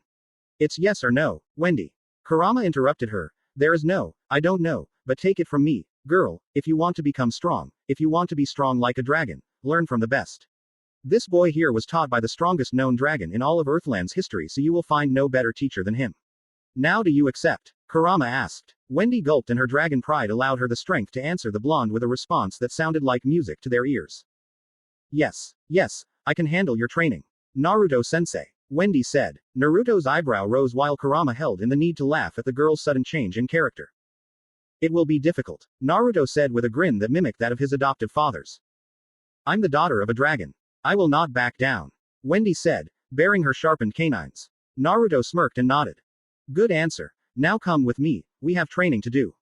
Naruto said. Wendy's eyes widened as she watched Naruto turn away from her, picking up his backpack and started to walk away. She looked at her hands as if she couldn't believe what she had just done. Kurama flapped his wings as he watched the young Dragonslayer. Come, daughter of the sky, you have much to learn. He said. Wendy nodded to the exceed before following after the blonde. Naruto, Kurama and Wendy moved through the forested area. Naruto was moving aside foliage as he passed through before pausing and sniffing the air. Wendy, how clean would you say the air is here? He asked. Wendy opened her mouth and ate the air. She swallowed and gave a small burp, causing her to blush in embarrassment. It's pretty good. Naruto nodded. Good, now if you wouldn't mind standing back a bit. Wendy looked confused, but did as her new sensei instructed her. Kurama grabbed the girl by the collar of her dress before raising her above the forest canopy. Why are you taking me so high up, Kurama-san? The fox costume wearing cat gave a small smile. Because you're about to get a little demonstration as to what kind of power Naruto has. He said, that and you might get hurt from the blast wave. Wendy's eyes widened at that. He's really that strong. She received no reply as she suddenly felt a great concentration of magic energy below her. A loud roar was then heard. Wendy and Kurama spotted a flash of black and blue from between the spaces in the trees of the forest's canopy before a large explosion of magic energy occurred. This resulted in a large dome-shaped blast that completely destroyed everything within its diameter. Wendy gasped in shock as she saw the blast die down. The blast had occurred at least 20 miles away, and even then, she could still feel the wind produced from the explosion. Her state of surprise was retained as she saw the large clearing that had resulted from Naruto's attack. A swirl of wind then appeared in front of Wendy and Kurama as Naruto appeared. Using Fuden Tobu, he levitated in front of them before observing his damage.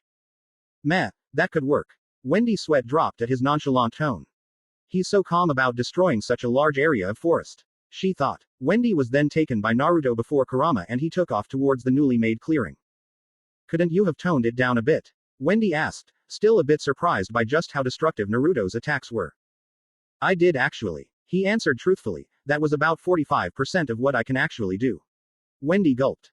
I'm going to die, she cried to herself. The look on her face caused Kurama to laugh loudly. He just knew Wendy was going to wish she never asked to become Naruto's student after he was done with her. When the three landed in the clearing, Wendy looked to see the dome of energy left nothing behind. Trees outlined the brown, earthy clearing in a perfect circle, and Wendy now had a clear view of the blue sky above. Wow, so which spell did you use? She asked. Naruto blinked at her. That was my breath attack, Mokushiryu no Hoko. He replied. Mokushiryu. I've never heard of that dragon before. She said. Naruto nodded. Nor will you ever see him, at least, not anytime soon. Naruto said. Wendy looked at her blonde sensei before seeing him pick up many a stone from the ground. He tossed one up and down in his hand a few times. However, during one of those throws, the moment he caught it, his wrist flicked and the stone came soaring towards Wendy. The 5-year-old's eyes widened as the rock impacted with her stomach with enough force to send her skidding backwards. She coughed as she felt the air was pushed out of her lungs before inhaling to retrieve it. You're slow, Sky Dragon. Today we'll be working on your speed and agility. Wendy, you are the daughter of the Sky Dragon, Grandine. Grandine is known for her healing prowess and her only offensive attacks are her breath attack, wings, claws, tail and the 2 secret Dragonslayer art attacks, which I know that I cannot teach you. Naruto said. The blue-haired girl looked confused as she stood back up. Why can't you teach me the offensive attacks? She asked, struggling with the word, offensive. Naruto shook his head. You misunderstand. I can teach you the physical attacks such as claws and wings, and you seem to have a good grasp on the use of your roar, so the only thing you need to work on to help you is stamina, which we will work on a later date. However, the Dragonslayer secret art techniques vary with each Dragonslayer. Your attacks will be different from mine. The only way for you to learn them is to have learned them from Grandine herself. Wendy blinked as Naruto's explanation. So you can teach me attacks? She asked. Naruto nodded and suddenly he was tackled by the 5-year-old. The unexpected move caused him to step back a bit from the force. He looked down to see the little girl had wrapped him in a hug, a large smile plastered on her face as her eyes seemed to sparkle. Thank you, Naruto-sensei. She grinned widely as she looked up at him. Naruto stared at her with an emotionless look as he looked uncomfortable. It had been a long time since anyone hugged him, and the re-experiencing it again after so long felt strange to him but also kind of nice in a way as he felt a strange warmth starting to grow. He forced the feeling back down before he nodded in response to her thanks. You're welcome, now come on, get off of me and let's go. We have to get back to your training. Wendy nodded. Yes, Naruto-sensei. She grinned before skipping away. Both Dragonslayers stared at one another. The wind blew through the air scattering numerous amounts of dust. Naruto threw a rock at Wendy, now prepared for the assault, and jumped to the side. Another rock followed and it hit her in the arm. Ow. She nursed her now bruised limb. Again, he said. But it hurts, Naruto-san. She whined. Naruto growled at her, causing her to tense up in fear. You wanted to be strong, right? Wendy nodded. Well, if you want to be strong then get back into position and start dodging these rocks. The blue-haired Dragonslayer nodded before she was suddenly assaulted with projectiles. She ducked under one. Adrenaline began to pump itself through her body, allowing her to react faster. She rolled to the right to avoid another rock, but as she got back up, a third rock embedded itself in her stomach. Again, Naruto spoke. Wendy nodded. Yes, sensei. She wheezed. Naruto pelted rocks at her continuously, and continuously she was struck by the hard pieces of earth. Ah! She released a loud cry as one struck her calf muscle, causing her to roll on the ground clutching the throbbing area. Naruto, don't you think this might be a bit too much? Kurama wondered as he watched the girl seem to already be on the verge of tears. Naruto didn't respond to the question as he stared coldly at Wendy. Again, he spoke. Wendy continued to lay on the ground. Again, Naruto repeated. Wendy remained on the dirt, her teeth gritting together as she nursed her damaged calf. Stand up, you weak Dragonslayer. Naruto roared. Wendy flinched under his harsh tone, but complied. She climbed back to her feet, favoring her right leg. Naruto nodded as he saw the look in her eyes. Her pupils were slitted and her canines bared, her draconian pride not letting her take those words lying down. A dragon's pride indeed. The blonde thought with a mental chuckle as he saw a small sky blue aura surround her, taking on the image of Grandine. Again, she stated. Naruto smirked and nodded before throwing the projectiles at high speeds. This continued to occur for many a minute. Wendy would dodge a few rocks here and there, but there would always be one that nailed her on her legs, arms or her stomach.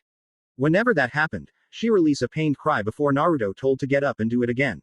Lather, rinse and repeat. By the end of the first hour, Wendy was already on her knees. She was covered in dirt, grime and a few bruises on her legs, one on her left arm and another on her stomach. That one was hidden by her dress. Alright, take a 10-minute break, Naruto said as she reached into his backpack and took out one of the few bottles of water he had left. The reason he didn't use it on Kurama was because he wanted to conserve his water supply should they not have been able to find this forested area in the desert. He handed the water bottle to her before sitting down on the ground. Wendy grabbed the water and quickly opened it before downing the clear liquid within it like her life depended on it. When she finished drinking her water, she looked to see Naruto was watching the clouds with a far-off look in his eyes. Is something bothering you, Naruto-sensei? She asked. Naruto shook his head. That is none of your concern, Wendy, so, during this break, I need you to tell me what Grandine has taught you so far. Did she teach you anything else other than her magic? Did she teach you any basic human things like how to read and write? Everything, he said. She looked at the blue-eyed blonde and nodded. Well, Ka-chan taught me a lot of words. She said I was a natural at it and my handwriting was impeccable. She grinned as she managed to make the word. Impeccable, Sky Dragon. The word is impeccable. Wendy blushed in embarrassment, but continued her tale. She also taught me how to do acrobatics, you know, flippy stuff. Kurama and Naruto sweat dropped. We'll have to work on her pronunciation. The two thought. Acrobatics. Kurama corrected her. Wendy blushed in embarrassment once more. Damn her 5-year-old brain. She also taught me Tenryu no Hoko and she taught me a few healing spells such as Troya, which heals motion sickness. I have the natural ability to heal people using her magic too, but she said that right now I can only heal cuts and bruises and I'll be able to heal bigger stuff when I get older. She also taught me a few support magic spells like Vernier, which increases speed and agility, Arms, which increases strength, and Armor, which increases defensive strength. Other than that, she didn't teach me much. Naruto nodded. Your mother is indeed skilled and you as well if you are able to learn that many Dragonslayer abilities in such a short amount of time given that you were 5 so she didn't have much time to teach you the other skills such as the more offensive attacks as well as the secret Dragonslayer art abilities. Naruto complimented. Wendy beamed at the praise. Naruto-sensei, so are you going to teach me how to use my other Sky Dragon attacks? Naruto shook his head in a no motion at the question. I will not teach you them. You can bend the air to your will, as you're the daughter of the sky. However, although it is wise to learn magic to defend oneself, you must train your body and mind. Remember, the strength of one's body as well as one's mindset can lead to you unlocking untold amounts of strength in yourself. Wendy stared at Naruto as she saw the look in his eyes. The head of her adoptive mother replaced his own and she blinked. When she reopened her eyes, Grandine's image was gone. The blue-haired girl giggled. Does my explanation amuse you, Sky Dragon? Naruto said with a raised eyebrow. No. It's not that. It's just that. Wendy looked down at the brown earth and traced over one of its man contours. It's just that. Ka-chan told me something almost exactly like that. Naruto remained silent as he saw Wendy become crestfallen. He sighed before standing up to his feet. Stand, Sky Dragon. My name is Wendy, so stop calling me Sky Dragon. Wendy said as she climbed to her feet. She was starting to get annoyed with the boy's title for her. But that is what you are. I am merely granting you a title that served to both be a sign of respect as well as a show of how you are what you are, a Sky Dragon incarnate, and it also serves in giving my student a respectful title for herself. He said. Wendy huffed.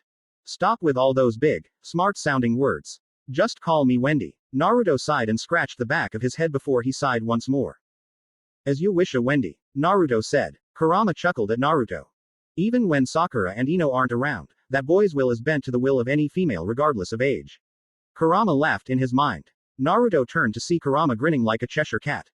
Whatever you're thinking, stop it or I will plant that face into the dirt. Naruto growled. Kurama growled back. Try it, brat. Naruto growled as he began to butt heads with Kurama, the two pushing against one another in a comical test of strength between the other. Wendy blinked before laughing.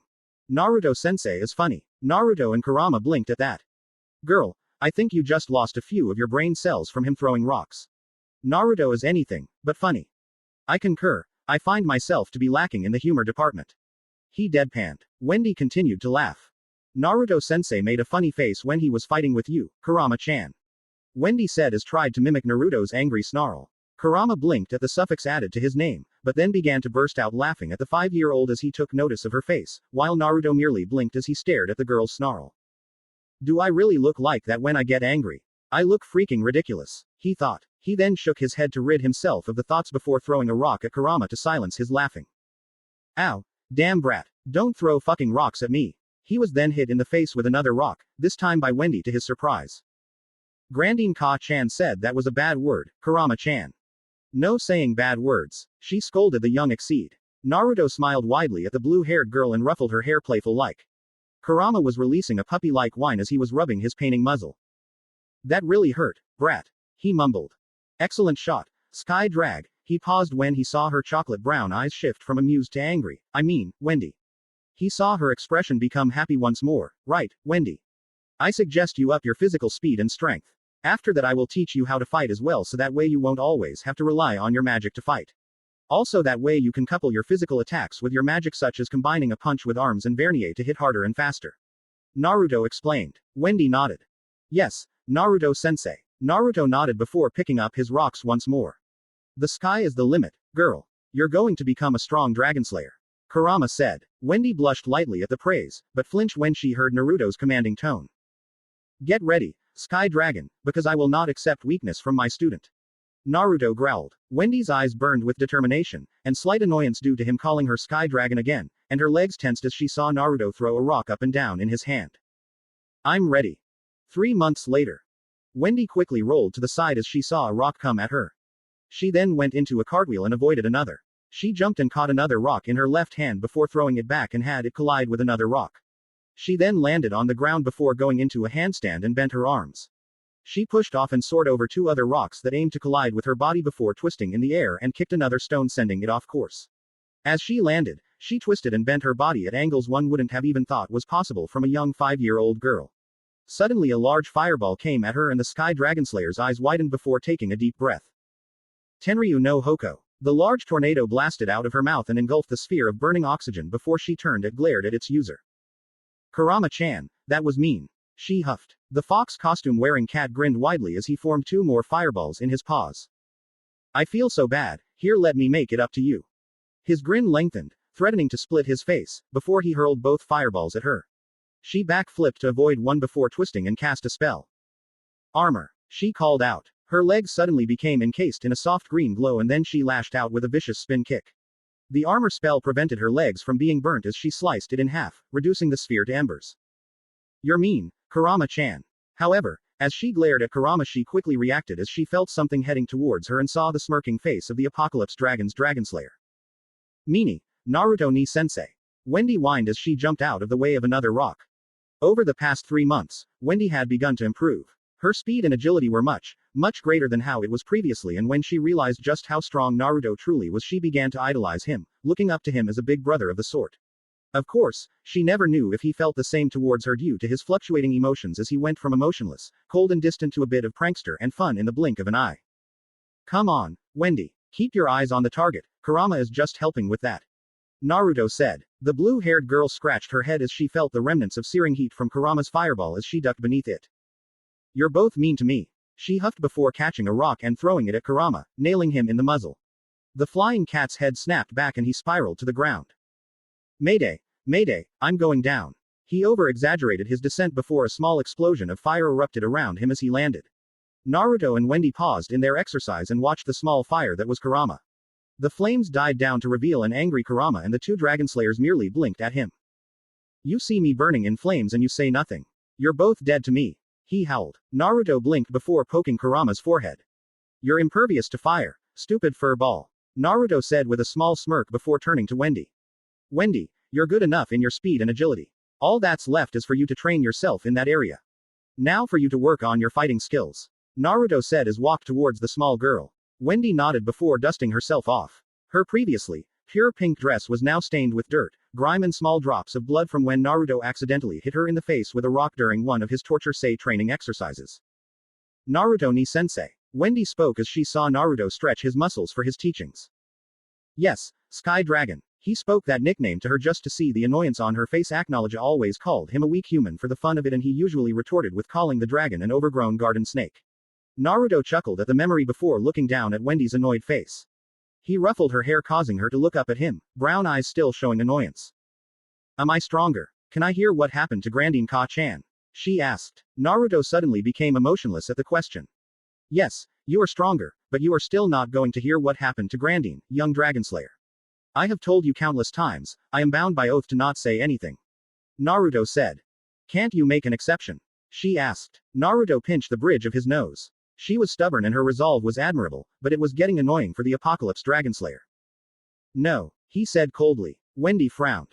Come on, brat. Buck up, and besides, fighting training is now. Kurama said as he changed into his fox form. A single crimson tail swished behind him. Kurama always felt a bit more comfortable in his kitsune form, but when he first showed it Wendy, she got really frightened and ended up sending him flying into a tree when she used arms and punched him in the muzzle, so he had kept his transformations to a minimum should that event be repetitive. Alright, Wendy, show me the stances that you have learned. Naruto ordered. Wendy nodded. She went into a basic fighting stance. She had her right leg in front of her left. She was crouched down and her arms were raised as if she were about to box, but her hands were positioned so that her fingers pointed away from her and her sharp claw-like nails faced her imaginary opponent. She then shifted her weight to her right leg and lashed out with a strong kick with her right leg. As she dropped the leg, she rotated and swung a spin kick. As her foot touched the ground, she made various slashing motions with her claws, moving forward with each slash, before going into a handstand and spun on her hands. However, she was unable to support her weight for long and came crashing down on the ground. Naruto's eyes looked amused as he saw her go with the flow, and she used her fall to allow her to go into a sweep kick before performing a windmill and allowed herself to come back onto her feet. She then lashed out with 2 straight kicks and then went into a handstand, kicking again, and allowed her body to fall forwards. She rolled on the dirt-covered ground before using the momentum of her roll to go back onto her feet. She then slashed with her sharp nails multiple times before performing a no-handed cartwheel. However, she fell due to her slowing down at the peak of her cartwheel. However, as she fell, she stretched out her arms and quickly used them to cushion her fall and then performed a cat spring, pushing herself to her feet and performed a right hook. A left hook followed after before she rotated at a 90-degree angle and slammed her elbow into her imaginary opponent. She then rotated again so that she was no facing backwards and used her other elbow. She quickly turned around once more before performing 2 quick jabs and then followed with an uppercut. She jumped with the uppercut and used a flying knee attack and fired another punch. She then performed a series of palm strikes before she spun in a 360-degree angle, and used the momentum to perform a double palm strike. She then finished off her imaginary battle by taking deep breath and ending her combination of attacks with a Tenryu no Hoko. The attack shredded a few trees as she had used a more concentrated amount of air rather than magic so that it would be faster and would have more cutting power. A thing Naruto taught her with respect to wind. She panted before looking at her blue-eyed teacher. Did I do good, Naruto ni sensei? Naruto nodded. In the beginning, when you shifted your weight to go into that first kick, you nearly lost your balance. We'll have to work on that. You are also going to have work on the spin kick when you go into a handstand and no-handed cartwheel, seeing as how you fell. Your slashes require more speed as any opponent would have easily killed you by blocking them and counter-attacking, and your cat spring needs some improvement as you didn't get up quickly enough. He said. Wendy's cheeks burned with embarrassment as Naruto pointed out her many faults, but Naruto continued. Though I am impressed with how you went with the flow. You used your falls to your advantage, allowing you to perform an unexpected move, which is a good thing as it will keep the opponent on edge and he wouldn't expect those kinds of moves from you, and you therefore are able to get in a few strikes. Your elbow strikes were strong, just like they should be. The elbow is one of the hardest joints, along with your knee. Those two would bring great amounts of pain to your enemies. Naruto and Wendy sported matching grins at that image. Palm strikes. Now, due to your feminine build, you need more agility in order to use those, so Kurama and I will continue with the rock exercise to help you with that, but instead of dodging you will be deflecting them with your palms. Also, I commend you on the finish. An ending well fit for you, Sky Dragon. Wendy blushed at the praise before glaring at the older Dragonslayer. Naruto ni sensei. I told you, just call me Wendy. She whined. Naruto snickered at her expression, and motioned for her to come over. She ran up to him only to get jabbed in the forehead with index and middle fingers. Maybe next time, Sky Dragon. He replied. Wendy rubbed her paining forehead before poking Naruto's stomach. Meanie, Naruto ni, so are you going to teach me any new fighting moves? She asked, bouncing up and down like a squirrel with a sugar rush. Naruto patted her head. Of course, I'm not going to let my sister dragon be some weakling like any of those other mages.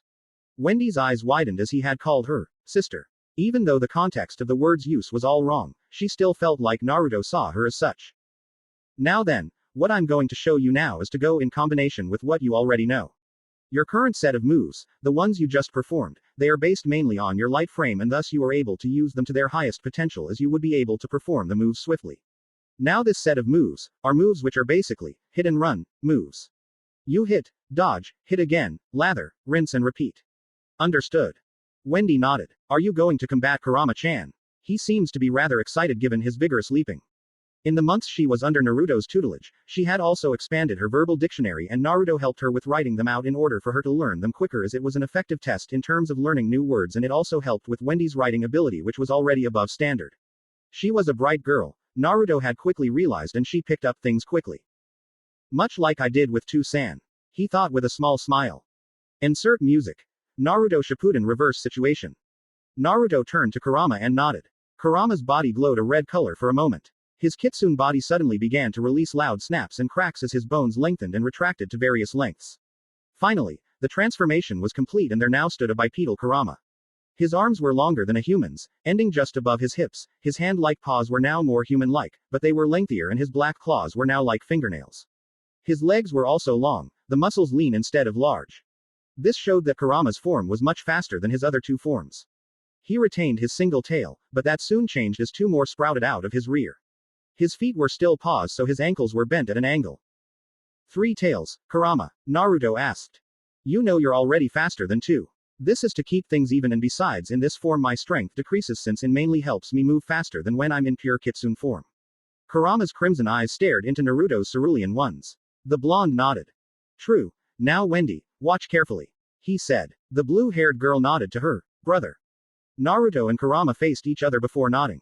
They took off in bursts of speed. Naruto and Kurama clashed their fists together causing a small shockwave to result at the point of contact.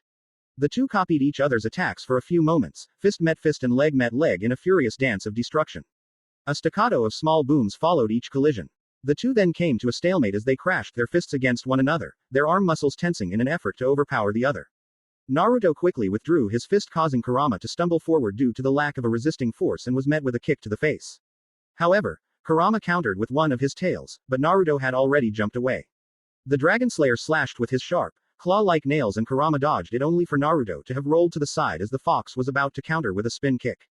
Naruto then grabbed the kitsune's outstretched leg and threw him into a tree before running towards the red-furred fox and lashed out with a flying kick.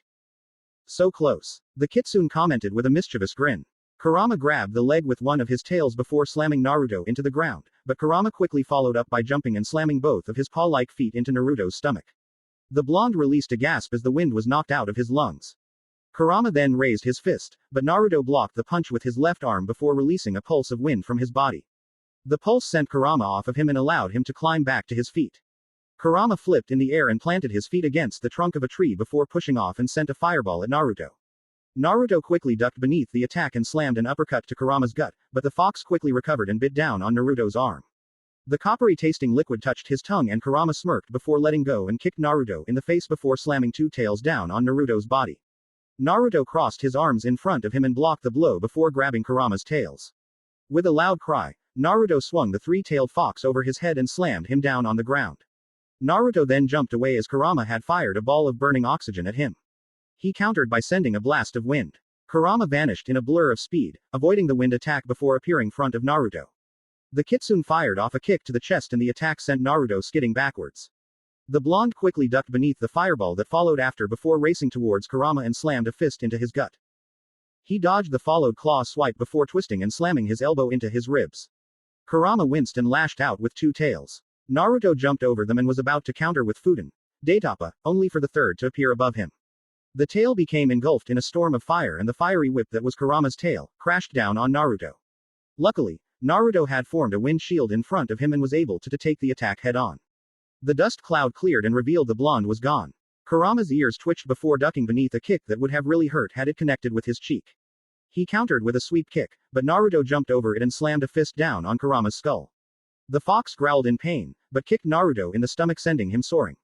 Naruto and Kurama then let loose a wind bullet and fireball, respectively, and caused a small explosion. The two rushed through the resulting smoke cloud and crashed their limbs together once more. Kurama blocked a kick to his head, but Naruto quickly jumped back to avoid a claw swipe.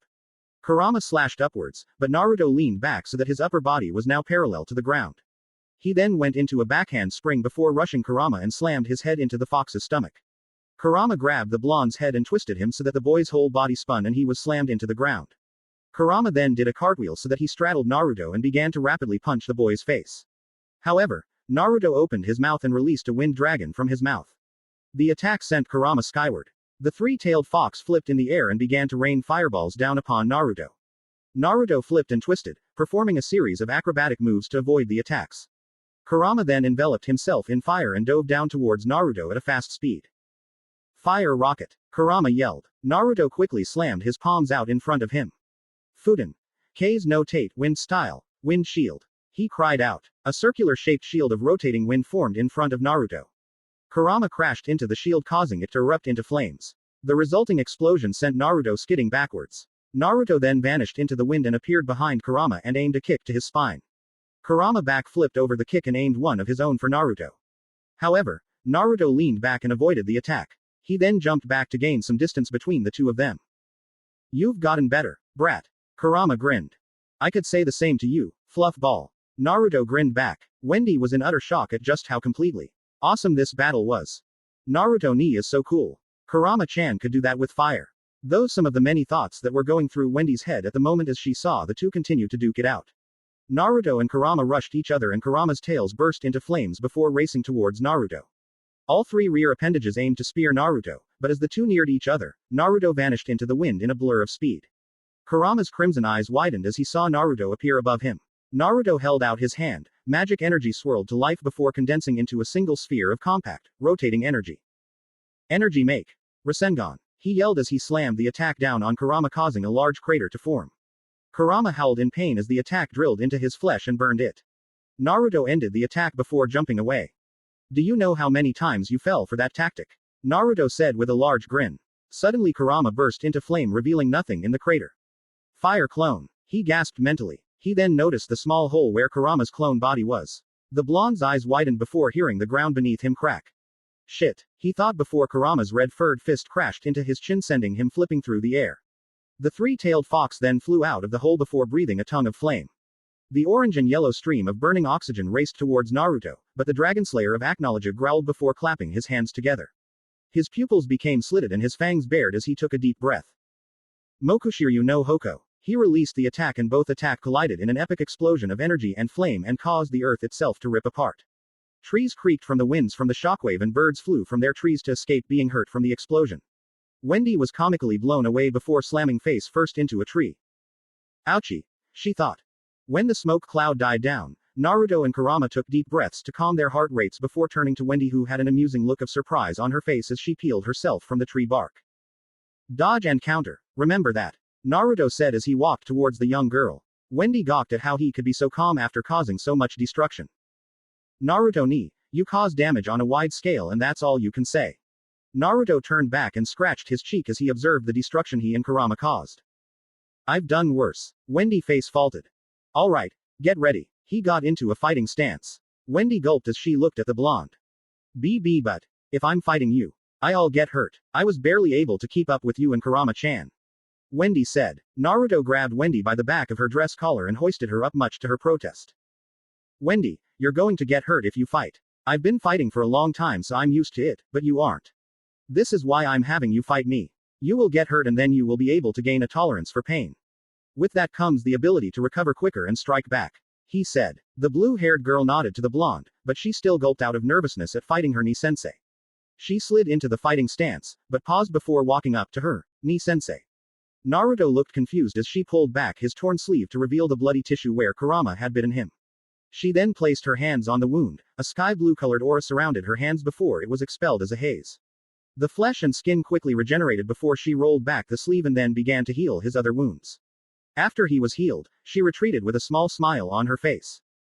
All better. She grinned. Naruto sighed. She was too compassionate for her own good. It was her strength, but also her weakness. Just like him and his dragon pride, but that was one of the things he secretly liked about her.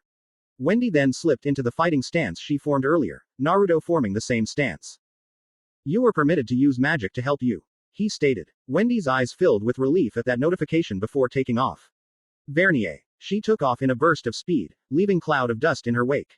She appeared to Naruto's side, legs swung back at the ready. Arms. She allowed the spell to strengthen her legs and she let loose a spin kick to the side of his skull. Naruto ducked beneath the attack and then jumped away as Wendy's fist followed after. She ran forward, using straight kick to the stomach. Naruto blocked the attack with a simple raise of his leg, catching the attack with his tibia. Being shorter, the 5-year-old could only aim for the legs and stomach when she jumped. Naruto had compensated for this, saying she would win their sparring training exercises if she was able to get a hit on his skull.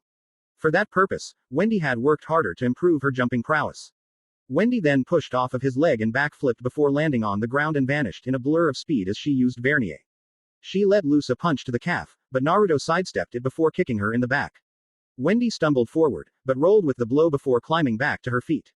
She jumped back as Naruto slammed his fist down on her previous position, causing small crack to form from the force of the attack. She kicked his arm, causing him to fall forward as he was merely hunched over. As Naruto fell, the Sky Dragonslayer jumped and flipped in the air, crashing an axe kick down on him, but Naruto raised his arm and blocked the attack. Wendy then used the force from Naruto's block to jump and twist over him. She landed on her feet behind Naruto and took a deep breath. Tenryu no Hoko. Naruto spun around and raised his right leg straight up as a small twister formed around his leg. Fuden. Kuki Kata, wind style. Air cutter. Naruto moved his leg in a downward motion and a magic seal formed before a crescent-shaped blast of wind flew from his leg. The attack sliced Wendy's roar completely in half, but Wendy had used the attack as a distraction and Naruto raised his arm as Wendy appeared next to him, a straight kick aimed for his skull. Good, you're getting better with distraction tactics. He complimented before grabbing her leg. But that's not good enough. He added coldly. Wendy's eyes widened as Naruto slammed her down on the ground. He picked her up again and slammed her down. This action repeated twice more before he flung her away. Wendy spun in the air, but she managed to right herself before jumping and flipping in the air. Air currents swirled near her tailbone as she completed the forward rotation. Tenryu no Shippokushiki, Sky Dragon's tail strike. She roared. The whip-like appendage of pure wind came down on Naruto. It was weaker and smaller due to her now accessing the attack, but the blonde Dragonslayer smirked as he cut the tail apart with a wind blade before grabbing the still descending Wendy by the throat and choke-slammed her. He let her go, only for her to perform a cat spring. She smirked as her feet made contact with his stomach, and since they were powered by her arm's spell, the attack had caused Naruto to be sent skidding backwards. She saw her chance and leapt at him. A flurry of blows rained down upon the blonde Dragonslayer, who smirked at his student. Tenryu no Tekken, Sky Dragon's iron fist. She let loose a strong punch to Naruto's abdomen, but the boy jumped back, but he was sent skidding from the wind blasting side effect of the attack. She then raised her arms over her head, crossing them in an X shape. Wind spiraled around her hands, taking the shape of sharp claws. Tenryu no Kiru Tsume, Sky Dragon's slicing talons. He dodged every single attack before he one of her arms that aimed for his ribs. He then lifted her up and dropped her before raising his knee, planting it in her stomach before allowing her to fall to the ground as her claws vanished. Naruto growled softly at the damaged girl. Wendy coughed as Naruto helped her to her feet. She fell forward as she was now weak in the knees, but Naruto caught her and picked her up, bridal style. Did I do good? She asked. Naruto nodded. You picked it up rather quickly. I think that fighting style suits you, but variety does help in a fight. I commend you on that cat spring. Actually got a good hit on me, but that was just luck. I wasn't really expecting you to recover so quickly. He said as he headed for their campsite. You're turning into quite the Dragonslayer, Wendy. You've already gotten the Tenryu no Shippokushiki down, but it still needs to be stronger. Of course, that strength will come with age. Wendy nodded before falling unconscious as the force of Naruto's blows finally caught up to her. Kurama, now in full kitsune form, ran up alongside Naruto before reducing to a walking pace. The kitsune looked up at the unconscious blue-haired girl and smirked. She's learning quick. She is. Naruto said with a small smile before he frowned seeing Kurama smirking at him, though she has much to learn still. Oh come on, Naruto. Don't be like that, you and I both know you're proud of her to have come this far in just 3 months. Kurama paused. 3 months that we've been in this damn forest, though it's weird that we're still stuck in this shitty place. Kurama said. Naruto nodded. Well, we haven't moved from our new campsite, that's probably why. Naruto said turning to Kurama. Yeah, but while you were training Wendy I had flown up to do a bit of scouting and apparently the forest is much larger than it appears to be. It'd take us a few days to clear it if we flew over it, even with max speed. That is troubling. After we drop Wendy off at the campsite and rest a little, we'll fly up and take a look. Sounds like a plan. Unknown Forest Naruto's campsite. Naruto rested the young girl in the sleeping bag he had provided for her beforehand. He watched the Sky Dragonslayer's face as she slept peacefully before he wiped away a few patches of dirt that formed on her cute face. He and Kurama then took a little rest, drinking a bit of water from the nearby river and refilling their water bottles. Naruto pulled out 2 of 3 dead rabbits he had caught and had Kurama cook them. Naruto, I'm curious, why did you beat down on Wendy so badly? She's only 5 years old. Kurama said. Naruto shook his head. She's the child of a dragon. She can take it. Besides, I told her I would be tough on her. She's pulled through rather well these past months. He answered. Kurama bit into his rabbit meat to vent the anger he felt towards Naruto's answers. Dragon this, dragon that, she's a child. Naruto. Think about the human part of her. Kurama roared. Naruto turned to the fox with a cold look. Do not lecture me, furball. I know what I'm doing. Besides, she's not really 5 years old. Naruto said. Kurama growled. So she was placed in a pocket dimension like us, so what?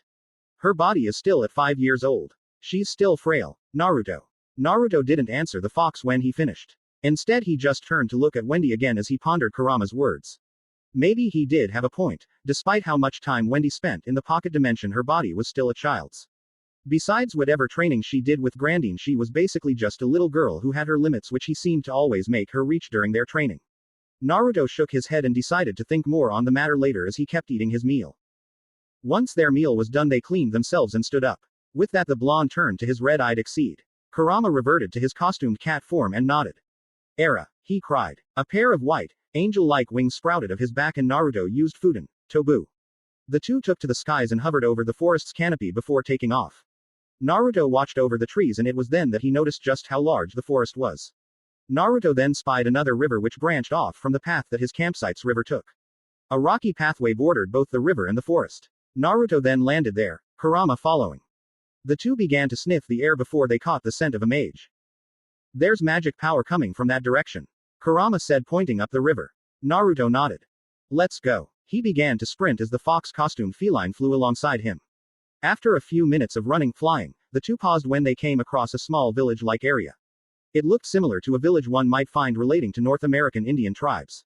The village was made up of many Indian-style tents. Numerous pictures of animals such as the wolf, hawk and bison were etched into the fabric to make the tents. Naruto and Kurama walked through the village before coming across the scent of the magic they had found earlier. This must be where the mage is, Kurama said. You are indeed the captain of stating out the obvious. Naruto deadpanned, causing Kurama to shoot a fireball at him. Naruto avoided it before walking forwards, Kurama's fuming form flying next to him. The blonde opened the tent and the two viewed the inside. It was rather spacious with everything one would need for living in such a secluded area. There was a kitchen, a few rooms that were probably bedroom areas, as well as a place which had the picture of a man on what looked to be a chair. Bathroom. Came to the minds of the Dragonslayer and Exceed. Suddenly, they heard the sound of feet against the ground. They turned and saw an old man with a stern-looking face. He had a white beard and mustache which all seemed to be connected to his sideburns and eyebrows. His head looked to be disproportionate to his body, it being larger. Though, this was probably due to his body being thin and lacking much muscle and or fat. The old man's clothes consisted only of a gray male skirt of some kind worn over a pair of dark purple pants. He was barefoot, but a pair of black sandals near to where he was standing showed that he wore shoes. He wore no shirt and a necklace of white teeth was worn around his neck. Atop his head was a crown of feathers of some sort, one that someone might find upon the chief of the Native American tribes. There was a golden ring or band on each bicep and his forearms were wrapped in numerous bandages. In the center of his forehead was red tattoo that looked like a circle with an arc on either side of the circle. Who are you two? The old man asked as he suddenly picked up a staff that was leaning up against the wall.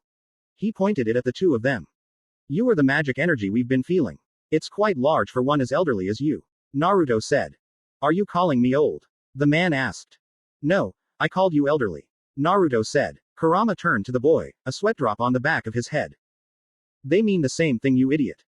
Really? Naruto asked. The old man gaped when he saw the flying cat before him, but was even more surprised when it started to talk. That cat is talking. The old man gaped, pointing a wrinkled, bony finger at the cat.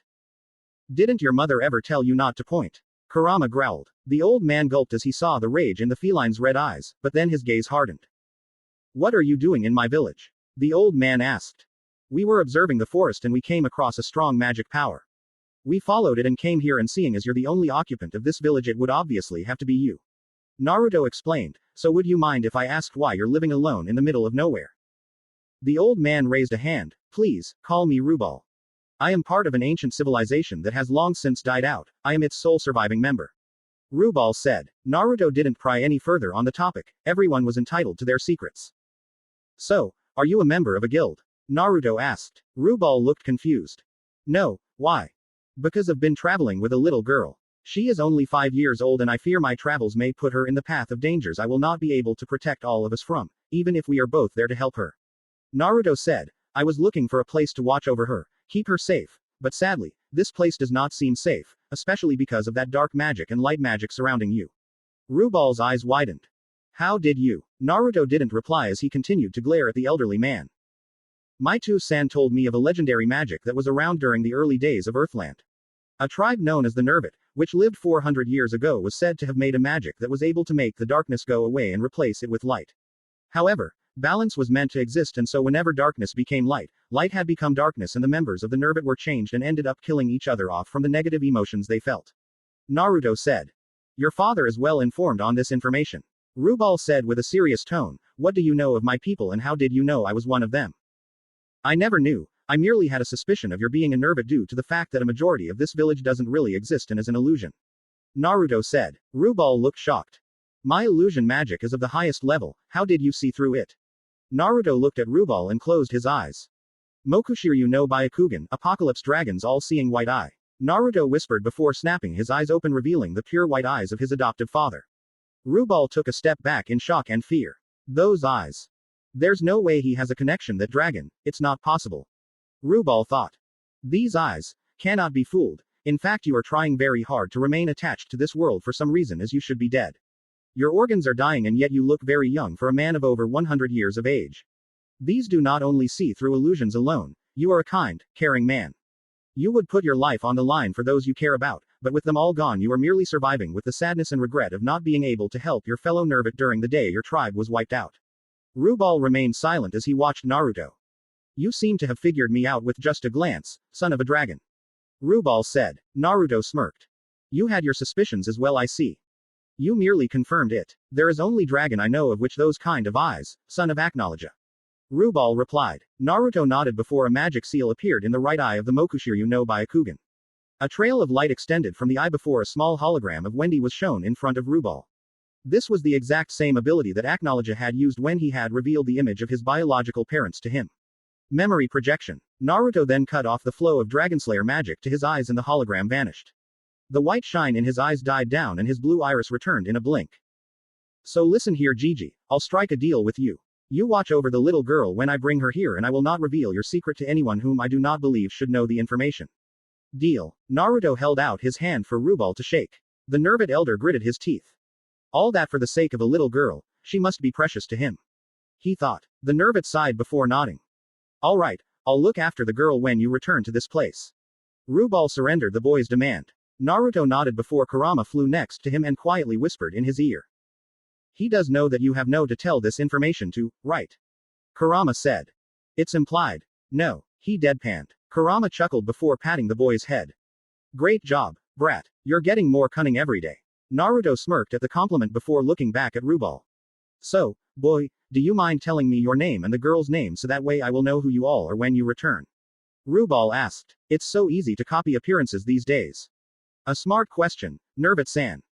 Rubal, just call me Rubal. The old man said with a grandfatherly smile. Naruto nodded, however, just as he was about to speak again, Naruto froze as he felt dread wash over him.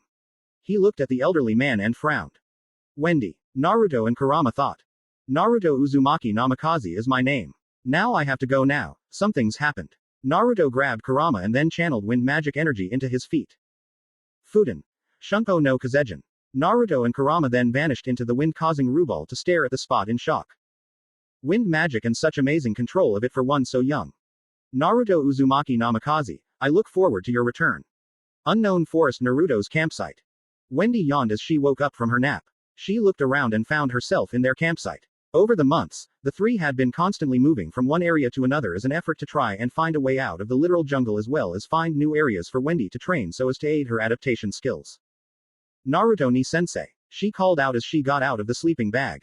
Kurama-chan. The little girl glanced around the campsite as they were nowhere in sight.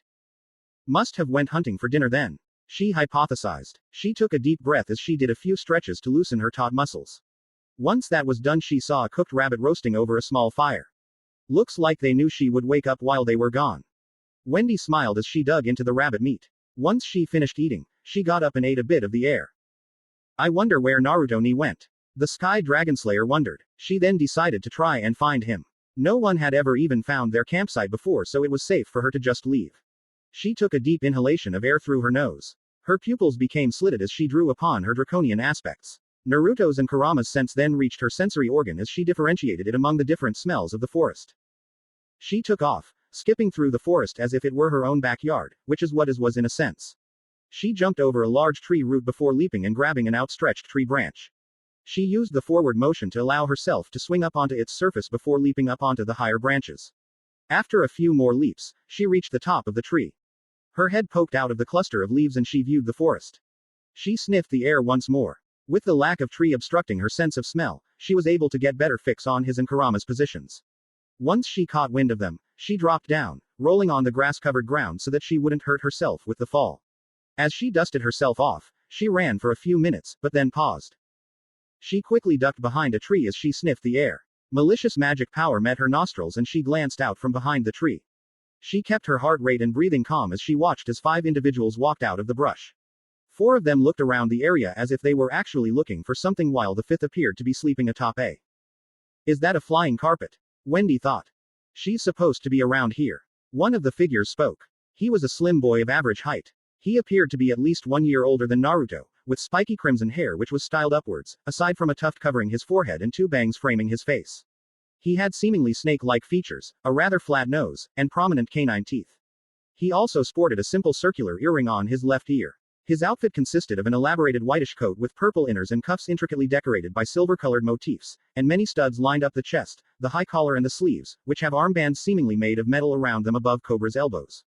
Below it he wears a dark shirt, and he also sports a pair of crimson pants apparently composed of leather held up by a studded belt, with more similar belts circling diagonally the upper parts of his legs, and simple brown shoes.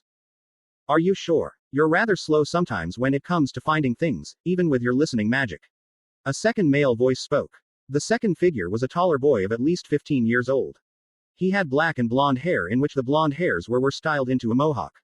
His eyebrows were rather long, protruding past the skull by quite a few inches. They were also blonde. He had an even skin tone and wore a pair of gray sunglasses with black lenses. On his chin was some sort of chin guard of some sort which appeared to extend from or to his sunglasses. He wore a red and white racing suit and blue and white running shoes. He was constantly moving his legs as if running in place. Shut up. Racer. Cobra. Just hurry up and find whoever it is Master was looking for. Is she here? This voice was feminine. Wendy spied the source of the voice and found it to be the lone female in the group. She had white hair that framed her face and reached just past her chin. A few strands of her hair had been made into a makeshift halo shape. She wore a pair of white boots and seemed to have a pair of large, feathery, white wings extending out of her body which reminded the Sky Dragonslayer of Kurama's wings. Her dress, which was pure white and made entirely of feathers, had a V-shaped split in it revealing a majority of her rather sizable bust. Wendy frowned as she looked down at her chest. Why can't I have a big chest like her? She thought. Yeah, whatever Angel. I'm sure Kuberos will find her before Hotai can. Cobra said with a smirk as he pointed at a feminine-looking male. He looked to be around 17 years old and had long, flowing orange hair. His face was rather angular and had many lines on it making it look like he was made of rock. He had bright blue eyes and long eyelashes, feminine-looking lips and a flat nose. He wore a loose black shirt, with light sleeves adorned by a series of dark roms, a large, white collar closed on the front going down to cover his shoulders and a sash tied around his waist visible under it, and simple light pants tucked inside light boots, with the parts circling his calves being reminiscent of leg warmers. Circling the young feminine male's neck was a necklace of brown beads. Tucked beneath his left arm was a red and yellow book. Transvestite. Wendy thought as she looked at the person known as Hotai. Please, Midnight's asleep and even he could be able to find the girl faster than your little snake. Angel snapped. Cobra hissed at the girl. Wendy continued to watch, however she suddenly felt a presence behind her and gasped when she saw a large purple anaconda with shining green eyes. It also had an eggshell white belly. The snake lunged and Wendy screamed.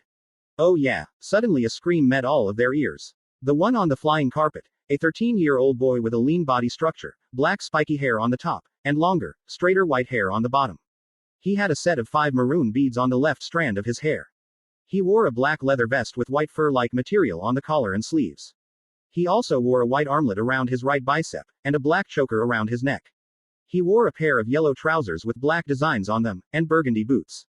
There were spiked bracelets on his wrists and skull earrings on his ears.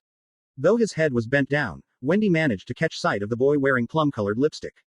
The way his body reacted to her scream told her that he seemed to remain asleep despite the loud sound. Cobra grinned at Angel as he saw Kuberos, his pet snake, slither up to his with Wendy entrapped. Kubero's tail was wrapped firmly around the girl's body, tying down both her hands and legs.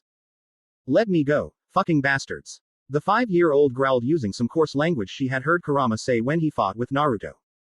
"Oh, such a foul mouth for one so young. Blue hair, brown eyes, prominent canines, we got her." Cobra spoke with a feral grin. Kuberos hissed as it was given a pat on the head for a job well done. "Are you sure? It's just a little girl?" Racer asked. "Positive." Master's description was very specific. Angel said as she watched the struggling Dragonslayer. "Alright, now that we've found the Sky Dragonslayer, we can deliver her to Master and he will then use her great magic power to transfer it into ourselves and make ourselves much stronger. Though I wonder how he knew about her being in this forest." Hotai mused. "Who cares, Richard, we got her, let's g." Cobra was interrupted when a violent windstorm filled the area they were in. Insert music. Fairy Tale Dragon Slayer. Cobra looked to see Kubero's tail suddenly get sliced off. The snake released a hiss in pain as blood poured from the point where its tail was cut. Then they saw two figures drop down in front of Wendy. "Who the fucking hell are you, bastard? How dare you interrupt our mission for our master?" Cobra hissed. Kuberos joined in with the hissing as the snake's tail suddenly began to regenerate at a rapid pace. "Are you alright, Sky Dragon?" Wendy nodded. "Uh-huh," she replied. "Thanks for coming for me, Naruto ni." She grinned. Naruto nodded as his reply. Naruto quickly grabbed the young girl and placed her in a tree far above the soon-to-be battleground before vanishing and reappearing next to Kurama. "You dare to touch my student with your filthy reptile?" Naruto growled. Angel, Cobra, Hotai and Racer suddenly flinched as they felt a spike in the blonde's magic power. The black-haired boy on the magic carpet didn't respond at all. "Don't call Kuberos filthy, you little brat." Cobra lunged with a punch, but Naruto caught the attack, redirected it and then slammed a strong knee to Cobra's stomach. He then twisted and sent a strong upward kick to the chin. Naruto leapt up after him and grabbed him by his ankles and flipped to build momentum before slamming the older boy on the ground, causing a small crater to form from the impact. Naruto leapt into the air as he avoided Kuberos. Kuberos had bared his fangs and leapt at Naruto, but due to the blonde's dodge it continued straight towards the crimson-eyed Exceed. The costumed cat's arm suddenly extended as if it were made of rubber and then slammed down on Kuberos' neck, sending the violet serpent to the ground. He then extended his arm so that the snake would slam into its master. He then kept pushing as he caused both enemies to carve a trough in the earth and ended the pushing force when he slammed them into a tree and caused the bark to break from the impact. Cobra and Kuberos groaned and hissed as they rose back up. "He is strong for such a young boy," Hotai complimented. "Well, he's the way. We'll have to get through this thing as fast as we can." Racer's legs began to move at rapid speeds. Naruto and Kurama growled at the five before them. "You lowlife humans. How dare you touch that child? I'll make sure your blood spills on this very ground." Wendy smiled widely at how fiercely Naruto was acting for her sake, but then gasped as she felt the large spike in magic power. It was greater than anything she or the people below her had ever felt. Kurama glowed with crimson light and his fox costume attached to his flesh as if it were a second skin before completely bonding with him. Kurama changed into his full kitsune form, four tails swishing behind him. Naruto's head was facing downwards, his hair shadowing his eyes. Cobra got up and rubbed his injured stomach. "Shut up, you little brat. You just got a lucky punch in, besides of hit with harder punches," Cobra said as he stood back up. Contrary to this, Cobra's stomach was actually in extreme pain. "The brat can hit really hard," he thought. "Yeah, we're members of Orasion Cease. We're going to be the strongest guild in all of Fury once we take the girl's magic power for ourselves," Angel cried out. Naruto chuckled, his eyes still covered by his hair. Naruto snarled, ignoring Angel's words before facing Cobra. "You think that is how hard I can hit? Well, listen closely because I'm not going to repeat myself." Wind began to swirl around Naruto and Kurama in a menacing fashion. An aura of fire surrounded Kurama while a mixture of black and blue magic energy outlined Naruto. Naruto growled and his head snapped up, revealing the glowing white eyes of the dragon of the apocalypse. Looks of fear filled the four conscious beings, but the fifth one on the magic carpet suddenly began to stir as he felt the immense magic power filling the air. "When I'm through with you guys, you will come to see that there will be no else in the entire fucking world who will compare to how hard I'll hit you." Naruto and Kurama tensed their legs, causing the ground beneath them to crack from the pressure exerted by their magic power. Naruto released a bestial roar. I'll kill you all. Would see. Year X 777. Insert music. Naruto raising the fighting spirit. Naruto and Kurama rushed their opponents. Cobra launched himself at the blonde only for Naruto to reach out to grab him. However, Cobra's ears twitched and he was able to duck beneath the grab. Cobra kicked upwards to smash his foot against Naruto's elbow joint, but the blonde retracted his arm before slamming it downwards. Cobra rolled out of the way and was in shock when he saw the small crater that formed from Naruto's punch. Is he using magic to enhance his strength? No, I would be able to hear his magic system circulating it to his arm. This is his actual physical strength. Cobra stretched out his arms as Kubero slithered along his shoulders and lashed out at Naruto with his fangs bared. Naruto stood still, which confused the snake only for it to be smashed into the ground as Kurama's tail slammed down on its skull. Cobra hissed and punched Naruto, but the younger boy dodged the attack and attacked with a kick, however he suddenly felt himself slip. The blonde looked to see Hotai's eyes glowing a bright orange. He controls the earth. It's liquefying. Naruto growled mentally as he sent a blast of wind at Cobra, sending the brown-haired boy, but Cobra had foreseen that with his listening magic and managed to get out of the way and then rained down heavy blows on Naruto. He crashed a powerful punch to the top of Naruto's skull before spinning and slamming an upward kick to the chin, causing Naruto's head to snap upwards. Cobra followed up with a series of palm strikes to the chest and then grabbed Naruto by his hair and raised his knee as he brought Naruto's head down. Naruto's face met Cobra's knee and Naruto's head snapped backward from the force. Hotai, still having Naruto held within his earthen confines, manipulated the earth and caused to bend and twist before it formed a hand. He then caused the hand to slam the blonde Dragonslayer into the ground multiple times before throwing him into a tree. You can't hit me, Blondie. I can hear your every move, your every contraction and expansion of the muscles, your breath, I can hear your heart rate, I can use those things to predict your moves before you even make them, and I can hear the magic energy flowing through your body. I win. Cobra then rushed Naruto, who was motionless, and aimed a flying kick to Naruto's chest. However, Cobra's ears suddenly picked up on Naruto's increase in heart rate and the contraction and expansion of his arm muscles. Cobra withdrew his leg, but he was not able to foresee the blast of pressurized air that followed the supposed miss. Hotai controlled the earth as it liquefied and caught Cobra. You may be able to predict the flow of my magic energy, but you cannot predict how it will act when I release it. Wind is the most versatile of all elements, second only to water. It is near impossible to dodge the wind. The blonde spoke in a monotone. Racer's legs began to vibrate at high speeds before he ran towards Naruto. I'll take you down so fast, you won't even know what happened. Racer announced as he vanished in a blur of speed. You call that fast? I've fought against much faster, but then again you're just a weak human. What do you have when put against a demonic kitsune who is way out of your league? Naruto said. Suddenly Kurama appeared in Racer's way and unleashed a ball of flame at him. Racer's eyes widened behind his sunglasses and he quickly jumped in the air and vanished to appear behind Naruto only to have the blonde's elbow embedded in his stomach. Naruto opened his white eyes and grinned widely. You can't escape from my wrath, human. Naruto growled. Racer trembled as Naruto twisted and grabbed him by the throat. What are you? Naruto grinned wider at that. You are not worthy to hear that information. Naruto roared before slamming Racer on the ground. However, the earth liquefied and Race was saved from a bone-shattering impact. The earth then formed into spikes and shot up to impale Naruto. A wind shield circulated in front of Naruto and took the attack and stopped it, while also shredding the liquid spikes. Naruto turned and took a deep breath along with Kurama. Unison raid. Karyuendon. A large fire dragon formed as Naruto combined his Furyuendon with Kurama's fire blast. The attack headed towards Hotai only for the earth to liquefy beneath him and he sunk into the earth and avoided the attack, causing the poor tree that was hit to blow up.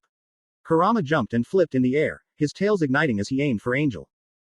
Gate of the twins, I open thee. Gemini. Angel shouted. A blue magic seal appeared and out came two small gremlin-looking creatures. Transform into the fox and kill him. Angel commanded. Gemini nodded before one of the gremlins jumped atop the other's head before they transformed in a plume of smoke. Don't you dare try and copy me. Kurama roared as his tails clashed with his Gemini's own fiery appendages. Kurama dived down as his body erupted into flame. Fire rocket. He roared. Gemini grinned before taking a deep breath and releasing a blast of flame. Kurama snarled as he dove through the flames, being impervious to fire, and then slammed headfirst into Gemini's stomach. Gemini gasped and the stellar spirit was sent into the ground, causing a crater. Kurama roared and slammed his paw against Genini's face. Change back or I rip your face off. Kurama snarled. Gemini sweated profusely out of fear before nodding and changing back into the twins. How dare you change into the great Kurama? The four-tailed kitsune howled before releasing a torrent of fire from his claws and slashed at both spirits. The twins were sent through the air and Gemini fell to the ground covered in horrible burns. The spirits then vanished in golden light to recover in their homeroom. Angel gaped at how easily her spirit was defeated. Kurama turned to face her and released a blast of fire, aiming to cook her alive. Kuberos then dove in and wrapped his tails around the white-haired girl's legs and tugged. Angel fell to the ground and dragged out of the way. Cobra, control your damn reptile. He just saved your life. The brown-haired boy replied as he backflipped to avoid another punch from the blonde. Cobra leapt and sent a flying kick at Naruto, but the blonde raised his arm and blocked it before swinging Cobra into the ground. However, the ground shot up as Hotai aimed to engulf him with the liquid earth. Naruto roared as he was hostage by the earth itself. Naruto ni. Wendy gasped as she saw the blonde taken by the earth. However, his magic power spiked and a blast of wind tore apart his prison as he performed Fuden, Tatsumaki. Naruto then turned and charged magic energy into his leg. A magic seal appeared in front of him as he swung his leg downwards. Fuden. Kazegiri, wind style. Air cutter. The wind arc flew towards Hotai, but the red-haired man raised the earth to take the hit for him. The attack was absorbed and Hotai grinned. I gain a lot of money from selling you after we defeat you. Then I can buy anything. Hotai grinned. You're rather greedy. Hotai quickly ducked and grinned. My eyes see everything, you cannot sneak up on me. Only money will allow you the luxury of gaining a hit on me, mawahahaha. Hotai laughed. Naruto raised an eyebrow at the older individual. We'll see about that. The Dragonslayer of the Apocalypse snarled. He then vanished in a blur of speed and aimed for Hotai's left side, but the eldest of the Orasion Cease members avoided the blow as if he expected it. Naruto then went into a forward roll and then bent his legs, allowing him to leap at Hotai. Hotai smirked. Such a straightforward move doesn't earn people victory, desu ne. Hotai called upon the earth as it liquefied and formed a column that smashed into Naruto's stomach. Naruto then appeared to vanish into the wind and appeared above Hotai and aimed an axe kick at the red-haired enemy, but Hotai twisted his body, causing a small crater to form from the impact of Naruto's heel with the earth. He backflipped out of the way as Hotai aimed a twister of mud at him. Another twister was sent at him, but Naruto jumped into the twister and began to spin in the opposite direction. A twister formed around him and due to the clashing rotations, both attacks ended. Naruto was then buried beneath the liquid earth as Hotai allowed it to do so. Ha ha ha ha, be buried beneath the earth. I will believe that you will not escape death, desu ne. He laughed. He then manipulated the mud and he threw Naruto into the air. A large earthen fist followed after him and sent the blonde higher into the air. More liquid earth attacks followed after before a giant serpent of liquid earth raced skyward and opened its jaws. It swallowed Naruto whole before it deviated from its upward direction and headed for the ground, Naruto still in its maw. The snake then crashed into the ground, causing liquid earth splatter everywhere as a large crater formed from the impact. Hotai laughed even more as he saw nothing happen after a few moments. Ha ha ha, money gives me the strength to defeat all my opponents. Hotai exclaimed as he laughed. Insert music. Fairy tale main theme. However, his laughter was cut short when a blast of wind caused the earth to scatter, revealing the blonde Dragonslayer. His eyes still a shining white. You say your eyes can see everything, well let's see if that's true. Naruto roared before raising his arms to the heavens and a twister formed around each arm. Fuden. Arashi no Hunseki, wind style, storm crusher. Naruto slammed his arms on the ground and a large explosion of wind rocketed out from the point of contact, causing the earth to be torn apart from the attack. Hotai willed the earth to twist around him and block the attack, but the attack still carved out the earth around it. Hotai let down the liquid earth wall and smirked as he saw Naruto had disappeared. I'll know where you are, Blondie. And when I win, I will get my money for selling you. Hotai grinned widely. However, the earth cracked beneath him and Hotai's eyes widened. No, impossible. Nothing escapes my eyes. Shut the fuck up, you transvestite. Naruto snarled as he crashed a wind magic enhanced uppercut to the chin. Hotai spiraled upwards, but the red-haired 17-year-old flipped in the air before softening the earth below him to have a safe landing. Too bad that it's never safe when there's an angry Dragonslayer below you. Naruto's arms were enveloped by wind and sharpened to form blades. K's no Yaiba. Naruto leapt up before he began to form a series of slashes against Hotai's extremely durable body. Fuden no Kenjutsu. Shikaze no Mai, wind-style sword technique, dance of the four winds. Naruto yelled. He slashed in an upward diagonal attack, following up with another upward diagonal strike as he spun. He then raised both blades and performed a double horizontal slash. He slashed upwards with his left blade and downwards with his right. He flipped and crashed his foot into Hotai's face and then went into a backflip and impaled Hotai through both of his thighs, causing the red-haired feminine-looking man to cry out in pain. Naruto followed up with a double horizontal slash and then raised both arms to the heavens and fused both wind blades into one before crashing in down on Hotai. Fuuton. Fuujin no Tonto, wind style, wind god's sword. As Naruto was about to make contact with Hotai, he was hit in the side by Racer's kick, sending him spiraling through the air. Racer grabbed his injured friend and landed on the ground. You okay, Hotai? Racer asked. The 17-year-old cartwheeling out of the way as Racer tried to hit him with a flying kick. Racer landed against a tree and pushed off before vanishing in midair. You're slow, Naruto shouted as he went into a handstand and spun. Fuuton. Senpukyaku. Cyclones erupted around Naruto's legs and a whirlwind formed around the boy himself. The attack expanded outwards and crashed into a speeding Racer who was sent flying into the path of one of Kurama's flaming tails. The fiery attack burnt Racer's jacket and sent him soaring. Racer flipped in the air and skidded along the ground to stop his motion before moving forward. He remained stationary for a moment as his backward movement combined with the fact that he wanted to move forward kept him in one spot. Naruto then appeared in a swirl of wind next to the long-nosed boy. Like I said, you're slow. Naruto raised his leg high up into the air, however the earth rose up and trapped Naruto's leg just as he was about to crash. The axe kicked down on the blonde and black-haired boy. Thanks, Hotai, Racer said to his fellow member. The book-holding individual nodded and Racer suddenly switched his direction and punched Naruto in the stomach. Naruto bent over from the force before the earth holding his leg seemed to move on its own and threw him away. Racer sped after him and kicked him multiple times in the stomach before spinning and crashing a roundhouse to the side. Naruto tumbled through the air, but was suddenly hit in the back as Cobra appeared behind him. Naruto went into a forward roll before turning and grabbing Kuberos out of the air and was about to break the snake's neck when he threw the serpent at Racer who had aimed a punch at him. The violet-scaled serpent knocked Racer to the ground before both of them were stomped down on by Naruto's feet as he landed on them from above. Naruto then grabbed Racer's face and used it to vault over him and lash out with a double kick as Angel tried to tackle him. The white-haired girl was sent flying back, but she spread her wings on her back and took off towards him. She aimed a punch for his head, hoping the use of her wings would have gained her an edge, but Naruto was not fazed in the slightest as he simply raised his knee and slammed it against her chin. Her jaws made a clack as they met each other with terrific force. She was then grabbed out of the air and slammed into the earth. Naruto held her there for a moment before turning, still holding her, and allowed the girl to take a kick to the spine from Cobra. Angel released a cry of pain as she felt like her back was about to bend out of shape. Angel, Cobra exclaimed. He then tried to pull Angel out of Naruto's grip, but the blonde's grip was rather strong. Naruto grinned like a madman.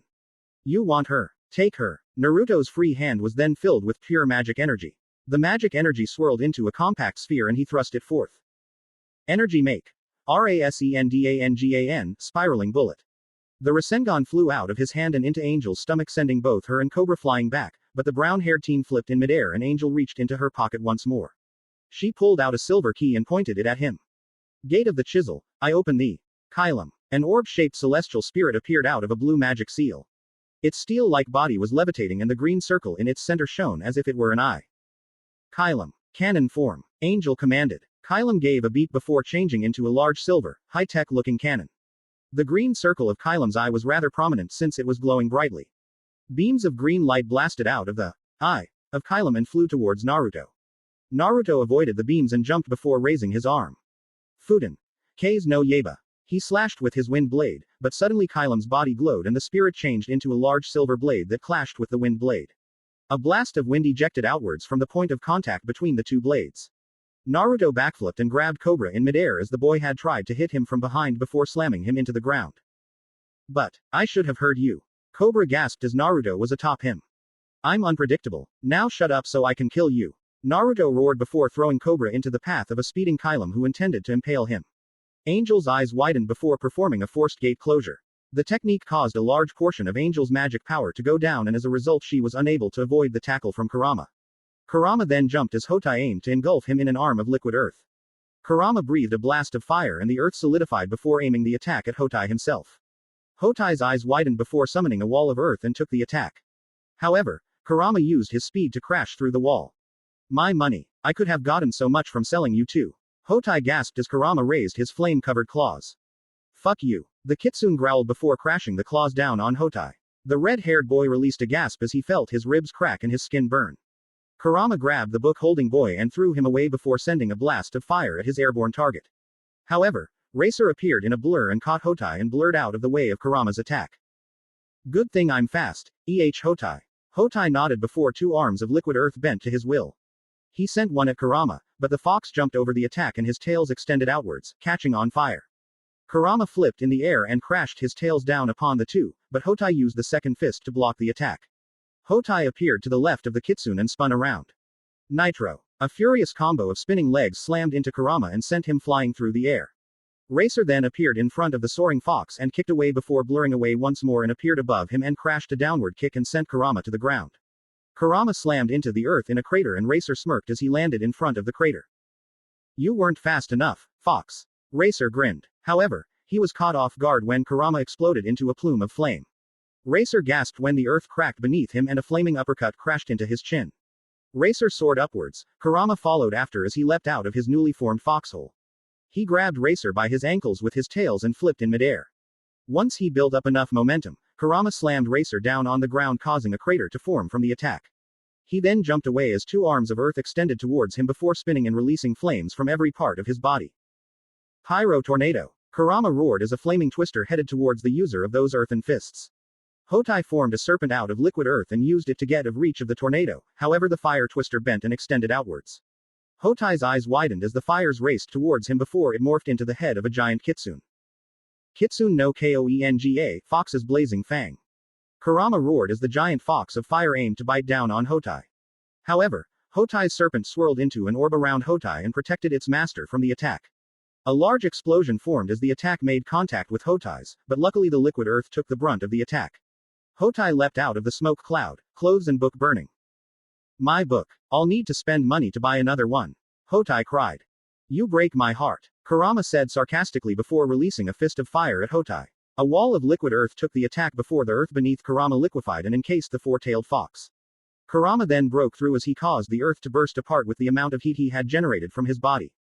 The earthen prison burst like a bubble before his tails wrapped themselves around Hotai's waist and he was slammed into the ground multiple times before being thrown at Cobra. Cobra and Hotai sprawled out on the ground before Racer appeared in front of them and kicked Naruto in the face, sending the wind blade-equipped Dragonslayer flipping through the air. Naruto landed on the ground before raising his arms and they were encompassed by swirling winds. Fuden. K's no Arashi, wind style, windstorm. Naruto howled as he clapped his hands together. A violet windstorm flew towards the three members of Orasion Cease, but suddenly a copy of Naruto appeared in front of them and formed the same attack. The two wind storms collided, causing the trees to creak and Wendy was nearly blown off from her perch. The Orasion Cease members looked in shock before the Naruto in front of them was shown to be Gemini. Gemini then vanished in golden light due to having used a lot of energy from its being summoned twice.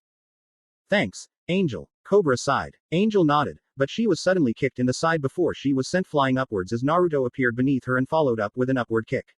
He jumped after her and twisted before slamming his foot down on her skull. She descended to the ground, but Naruto used wind magic to increase his speed and grabbed the white-haired girl. He locked her legs in place as he wrapped his arms around them and held her head in place as his feet wrapped around her neck. Angel's eyes widened as she saw they were rapidly approaching ground level and at the speed they were falling at she would no doubt die. However, Racer was there to save her as he appeared beneath them and jumped. He grabbed Angel by her head and used her to vault and slam his feet into Naruto's face. The blow caused Naruto's grip to loosen and he finally let go as Racer followed up with numerous, fast-paced kicks to the face. He grabbed Angel before spinning and slamming a kick to Naruto's stomach.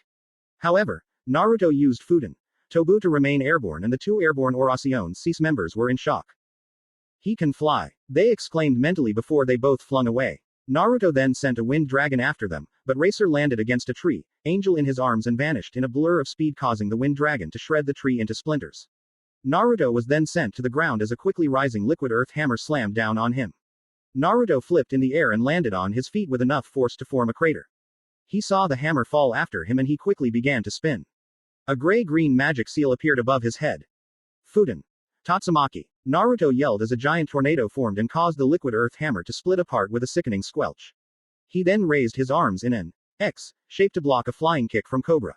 Cobra used the block to twist and try to slam his heel against the side of Naruto's head, but the blonde ducked beneath the blow. Naruto grabbed Cobra's ankle causing the boy to fall to the ground. Naruto then twisted the ankle, intent on breaking it, but Cobra rotated in the same direction as the twist so his ankle wouldn't break, but also it allowed him to break free of the blonde's hold. Cobra then went into a handstand and spun on them. A windmill-like kick would have slammed into Naruto's temple had the blonde Dragonslayer not ducked in time. He then performed a sweep kick. Cobra fell to the ground, but used the fall to perform a twisting motion with his arm as a balance, thus lashing out with a kick and slammed his foot into Naruto's ribs. Naruto rolled with the blow before raising his arm and black and blue magic energy coated it. Cobra's eyes widened as he saw Naruto release a loud roar as he slammed the limb down on the ground. A streak of the dual-colored magic energy suddenly took the shape of a dragon's head. The dragon head roared as it bared its fangs. Mokushiryu no Kuro Kiba, Apocalypse Dragon's Black Fang. Naruto mentally shouted, not wanting to reveal his status as a Dragonslayer to these unworthy enemies. Cobra was sent flying from the attack and he was sent flying through the air only to be caught by a liquid earth cushion made by Hotai. Before looking to see Naruto crack his knuckles, still rearing to kill. As was Kurama as the fox appeared next to Naruto. Cobra then called upon Kuberos and the violet serpent wrapped its tail around Cobra's waist and threw him at Naruto at a high speed. Naruto channeled wind magic into his feet. A gray-green magic seal appeared around his legs and wind surrounded them and allowed his already insane level of speed rise to new heights. Fuden. Shunpo no Kazejin. The blonde muttered before he seemed to vanish into the wind. Cobra's flying form was suddenly greeted with the sight of Naruto in front of him and then above him. The onlookers gaped as pure magic energy swirled into Naruto's hand and formed a compact sphere. The sphere then grew larger, but its equilibrium became unstable upon the addition of the extra magic energy. Energy Make. Oodama Rasengan. Naruto slammed the attack down, but Hotai manipulated the earth and a blob of earth took the attack. However, the attack tore through most of the earthen shield before it exploded outwards in a dome of pure magic energy. Kurama raced in and grabbed Naruto as he was sent flying through the air by his own attack. You really have to learn to keep that thing stable. It's only blowing up in your face. Kurama spoke. Naruto nodded. Yeah, was all he could say as he watched the dome of magic energy die down. The smoke cloud dispersed to reveal a large crater in the ground. A burnt and broken cobra lay in the center of it. Had Hotai not acted in time, the attack would have surely killed him. Hotai manipulated the earth and had the liquid-like arm bring Cobra over to him and the other members. Naruto floated in the air as he used Fuden. Tobu, Kurama, having reverted back into his Exceed form so he could remain airborne and flapped his wings next to Naruto. Angel summoned Kylum once more from the spirit world and the orb-shaped spirit changed into its cannon mode before firing a large beam of energy. Naruto licked his lips as he wanted to eat the magic energy in that attack so badly, but he restrained himself, allowing Kurama to block it with a fire wall. Kurama then made a pushing motion with his paws and the fire wall flew towards the group. Hotai raised up a wave of liquid earth and snuffed out the flames before sending spheres of it at Naruto and Kurama. The two partners flew through the air, avoiding the attacks with aerial acrobatics that would make any trapeze artist green with envy. Energy blasts and earth bullets raced towards Naruto and Kurama and then both of them paused in midair as they saw the liquid earth and laser blast merge into one. The earth bullet took on a green glow as the energy was absorbed into it. Hotai then allowed the liquid earth to solidify as he cancelled out his powers. The large green crystal of an attack shot towards Naruto and Kurama at a fast pace. Unison raid. Angel and Hotai yelled, Kryptonite. Naruto and Kurama took deep breaths and unleashed a combination of wind and fire. Unison raid. Karyuendon. The two elements mixed as they made contact with the large emerald of an attack before it exploded into shards. Kylum then vanished as it calculated the probability of it coming back to the human world were very slim. Impossible. Angel and Hotai gaped. Racer got up, being the only one with enough magic power to do anything. He raced towards Naruto and struck with a kick at the flying blonde. However, Naruto snarled and grabbed the boy's leg and punched his knee. A sickening crack echoed through the air as Naruto broke the sunglasses-wearing boy's kneecap with that punch. He then swung Racer and threw him down at his friends. Fuden. Rakuten. A giant wind bullet crashed into the speedster's body shortly after and he coughed up a large amount of blood as his organ felt like they were about to be crushed by the drilling air bullet. Hotai caught Racer in midair and rested him down. He hacks a mean punch. Racer coughed up another glob of blood. You do not touch the Sky Dragon. You do not touch Wendy. Ever. Acnologia's Dragonslayer roared. The four injured members of Orasion Cease looked up as they saw wind and magic spiraling into a single form. Naruto's glowing white eyes shone brighter. Pure magic energy swirled into Naruto's open palm as he raised his arm skyward. Magic energy grew larger and larger in his hand as it formed a Rasengan. The Rasengan grew to an enormous size. So large that it appeared to dwarf the trees. Energy Make. Sho Udama Rasendangan, super great spiraling bullet. Naruto sent a pulse of magic into his hand and the attack rocketed out of his palm. 5 seconds. That was how long his attack would remain stable for and at the speed it was moving at, it was obvious the attack would reach the frozen member of Orasion Cease before the 5 seconds were up. However, as the 4 humans and 1 serpent closed their eyes, expecting their inevitable death, they realized their deaths had suddenly not ended. They opened them and gasped when they saw the black-haired, previously asleep, boy in front of them. The Cho Udama Rasendangan had suddenly lengthened into a beam rather than the gigantic sphere it was meant to be before it was bent around him. The attack slammed through numerous trees and rocks before exploding outwards 2 seconds later. No way. Midnight. They all gasped as they looked at their savior. Midnight looked back at them, eyes wide open revealing the red irises within them. Go back to Master Brain and tell him of this development. I will defeat him. With my magic, it should be able to allow me to defend and defeat him. No way. Angel coughed as she clutched the burn mark on her stomach from Naruto's Rasengan Dongan. Yeah, you can't handle this monster on your own. Even if you are Master Brain's ace, you're no use to him or as if you're dead. Cobra yelled. Hotai, take them and go. Hurry. Midnight yelled as he distorted a fire blast from Kurama and caused it to slam into the ground a bit farther away from the group. Hotai and the others gritted their teeth, but they complied with the black-haired boy. Be careful, Hotai said before the earth liquefied and swallowed up the four. Midnight turned and looked up at the glowing white eyes of Naruto Uzumaki Namikaze and the crimson orbs of Kurama the Exceed. I spent my entire time protecting myself with my instinctual distortion magic. Midnight whispered to himself as he bent the wind blast from Naruto away. But now that I'm awake, I think it's time you died. Midnight yelled as he stared at Naruto with a crazed look in his eyes. Naruto smirked as his white eyes met Midnight's crimson ones. Midnight raised his arm and suddenly ethereal blades of distorted air formed above him. Naruto stared at them with his Mokushiryu no Byakugan, Apocalypse Dragon's all-seeing white eye and formed a dome of wind around himself and Kurama. The air blades were deflected and Kurama looked at his partner in confusion. Naruto, why did you do that? There wasn't anything there. He uses distortion magic. He distorts the air around him, bending it to his will like I do with the wind, only his distortions are on a different level than mine. He can distort the air around him so that he can prevent magic attacks from reaching him. Naruto explained. Just now, he distorted the air to make ethereal blades of air and sent them at us, but I blocked them with the wind shield. So how do we fight what we can't see? Kurama asked. Naruto turned to Kurama. Like I told that old nervit, nothing escapes these eyes. Naruto said his white eyes seemed to shine brighter. Kurama grinned widely. Then let's take down this carpet-riding bastard since he dared to sleep through the battle. Naruto nodded before he manipulated the wind dome and made it into a large spear-like weapon. Futen. Hotengeki, wind style. Heavenward halberd. Naruto yelled. The halberd flew towards Midnight, but the black-haired boy sent the halberd around him causing it to impale several trees through and through. Kurama then dove down, changing into his Werfox mode. Fire rocket. Kurama yelled as his body was engulfed in fire. Midnight distorted the fires, but was in shock when he saw that he couldn't. This was due to Kurama's body naturally producing the flames at a constant and rapid rate, and as a result, Midnight was now in even more trouble. What the? Midnight was suddenly hit in the face with a fiery punch, sending him soaring through the air. Midnight flipped in the air and skidded along the ground only to be sent flying as Naruto planted a kick to his ass. Midnight rolled on the ground, but rolled to the left to avoid the punch that followed after. A small crater formed where Midnight's head was. The red-eyed boy's eyes narrowed before he tripped Naruto's feet out from under him and climbed back onto his feet, but Naruto had went into a backwards roll when he fell, so Midnight sent his distortion blades at him.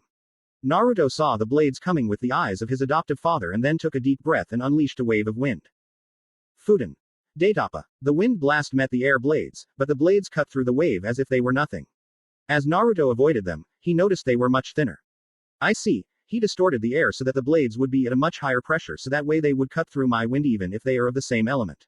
Naruto thought, this might actually be fun. Naruto raised his arms and twin cyclones formed around his arms. Futen. Arashi no Hunseki. A large shockwave of wind was sent Midnight's way, but the ace of Orasion Cease bent the attack away from him, but Kurama wrapped his tails around Midnight and then threw the black-haired boy into a tree.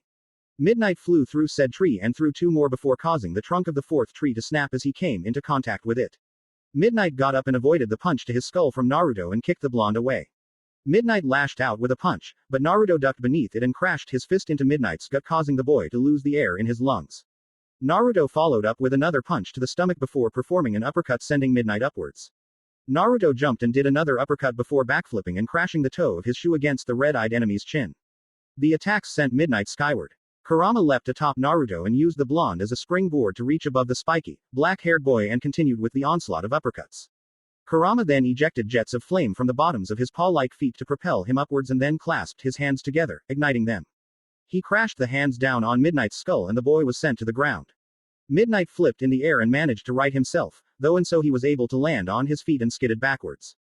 As he came to a boulder he saw Naruto and Kurama heading for him. Midnight held out his arm and then swiped it as if he were slicing something. Spiral pain. Midnight said. A large twister of distorted air formed around both of the black-haired boy's opponents and Kurama and Naruto were sent skyward as the attack caused bruises and numerous slash marks to form on them. Naruto gritted his teeth as he clutched his side where a large laceration had formed before sending out a wind dragon from his jaws. Midnight deflected the attack, but Naruto appeared behind him as if he appeared out of thin air, which he did, and aimed a punch to the back of his skull. Midnight ducked beneath the attack before performing a sweep kick. Naruto tripped, but went into a backhand spring to get back onto his feet as he fell backwards. Kurama appeared out of the ground and Midnight leaned back to avoid the uppercut to the chin and kicked Kurama in the back, however Naruto rushed forth and slammed a powerful headbutt to Midnight's stomach. Midnight grabbed his head and threw Naruto away with surprising strength. Spiral pain. A vortex of distorted air encased Naruto and sent up spiraling into the sky, but Naruto flew through the air with his wind magic. Midnight grinned before he distorted the light around him and he became invisible. Naruto roared as he punched to the left of Midnight's location and suddenly an object was sent crashing through a boulder. How did you see me? Midnight gasped as he got back up. Kurama jumped down from above and slammed his feet into Midnight's stomach and then wrapped his hands around his throat and began to squeeze. Because you can't fool the nose and the ears, you smell disgusting and you breathe loudly. Kurama growled as he began to squeeze tighter. Midnight growled as he was being choked and his eyes seemed to shine crimson. Naruto and Kurama were suddenly blasted away by a few ethereal blades causing some deep cuts to form on their bodies. Midnight coughed as he stood back up. The sky suddenly turned red and black clouds filled the, now, night sky. Trees changed from green to a dark, navy blue. Kurama and Naruto looked up as Midnight's form grew black and began to look more grotesque. His body seemed to bulge and grow before Midnight was no longer a human, but a demon-like creature the size of two fully grown men. Naruto snarled as he stared at the monster before them. He leapt into the air and spun, adding wind magic to his leg to form a blade around it. Don't use such mediocre illusions on me, boy. I am not a weakling like the other mages in this pathetic waste of land. Naruto roared. Naruto sliced the demon in half as he flipped downwards, his leg wind blade cutting through the thick flesh of the black demon. However, it seemed as if the scene before them gained a large crack in it before it shattered like grass revealing the afternoon's environment. Naruto and Kurama then raced towards the panting Midnight. He had used a lot of magic power to form that illusion and yet the blonde had broken through it in mere seconds. Kurama crashed a powerful tail strike to Midnight's stomach sending the body skidding back before Naruto appeared beneath him. Naruto balanced on his right hand and foot before kicking up with his left leg. Midnight flew up from the powerful kick and Naruto then positioned his body so he was on all fours before jumping and seemed to float beneath Midnight as if he were his shadow. Eat this, you disgusting piece of shit. Naruto twisted his body and kicked Midnight in the ribs. He then used the force of the kick to reverse his movement and twisted to crash another kick to his other side. Naruto rotated and punched Midnight in the face before rotating again and slammed an elbow to Midnight's face, breaking his nose. He rotated again to slam another fist to Midnight's face, injuring his nose even further. Naruto then saw they were only a few feet above the ground and nodded as he twisted to build momentum for the last strike. He slammed a brutal heel drop onto Midnight's stomach as the boy met the ground causing his innards to rupture and Midnight coughed up blood from the strike. Naruto then flipped away from him before Kurama leapt and crashed down on Midnight, injuring his damaged body even further. Kurama then reached out with his hands and held the weakened boy's neck in a tight grip. Move even a muscle and I will snap your neck like a twig. Kurama growled, now we have something to say to you. Naruto walked up to the black-haired insomniac. Listen here, Orasion Cease. I don't know who the hell you are and why the fuck you're targeting Wendy, but I am going to kill you for even trying to get her. Why you would want 5-year-old girl is beyond even me, but know this, if your friends are going to come back for her at a later date and I find out, hell will be released and I will show you all my true power and none of you will escape my wrath. Naruto roared. Kurama loosened his grip for Midnight to breathe, but still kept his claws wrapped around his throat. Naruto stood up before raising his foot and slamming it down on Midnight's face causing the boy's face to bruise and bleed even more. Kurama then whispered into the boy's ear, you know bitch, the thing is, he didn't need me to kick your asses, but know that a sleeping dragon is not one which should be woken up. Kurama then got off of the boy. Now go and tell your master that if he tried this stunt again, I will hunt him down, I will find him and I will kill him. Naruto snarled. Midnight didn't reply, but the fear was still present on his face. Naruto then grabbed Midnight and flipped him over onto his stomach and grabbed his arms, planting his foot between the boy's shoulder blades, and he began to pull.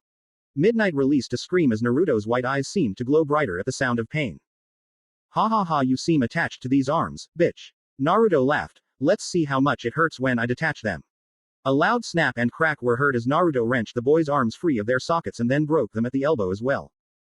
The only reason you live is because I want to see the look of fear on your face when I see your face again should we meet in the future. Naruto chuckled darkly before frowning, now get out of my sight, human. Naruto then looked at Kurama and nodded. Kurama sprouted 4 tails and all 5 of them swung back and forth before swinging the back forcefully.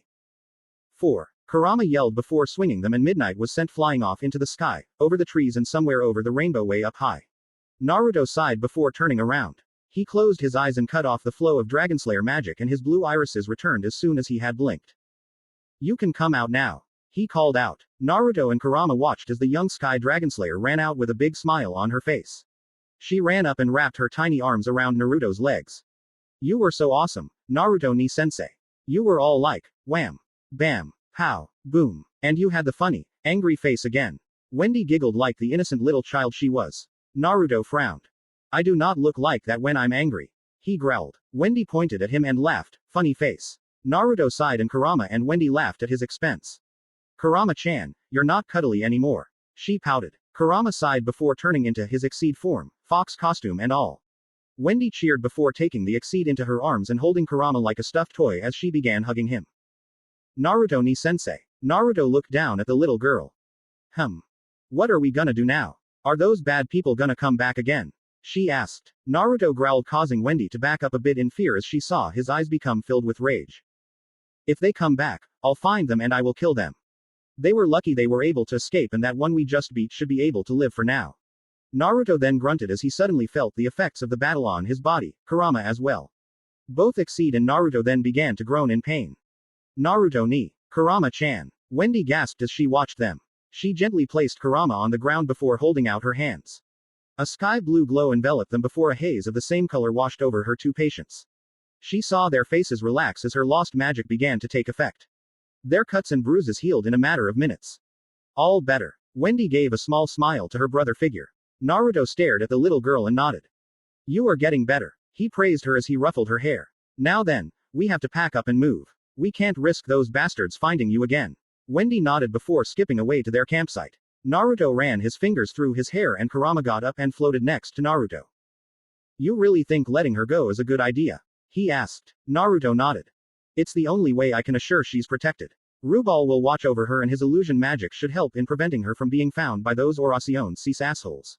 Naruto said. What do you think they wanted her for in the first place? Naruto shrugged. I couldn't care less for why they wanted her, and it doesn't matter because they will never get their hands on her. Not now. Not ever. Naruto said determinedly as he walked after Wendy. Now come. Aye, sir. Naruto raised an eyebrow at the red-eyed cat. What? I thought it would be catchy. Yeah, sure. And someone here in Earthland is going to be crazy enough to give a cat a ridiculous name. Kurama tilted his head. What would be a ridiculous name in your book, Naruto? I don't know. A name like Happy. Happy sounds like a stupid name. Naruto answered. I like Happy, mind you guys. Happy's awesome. Aye, sir.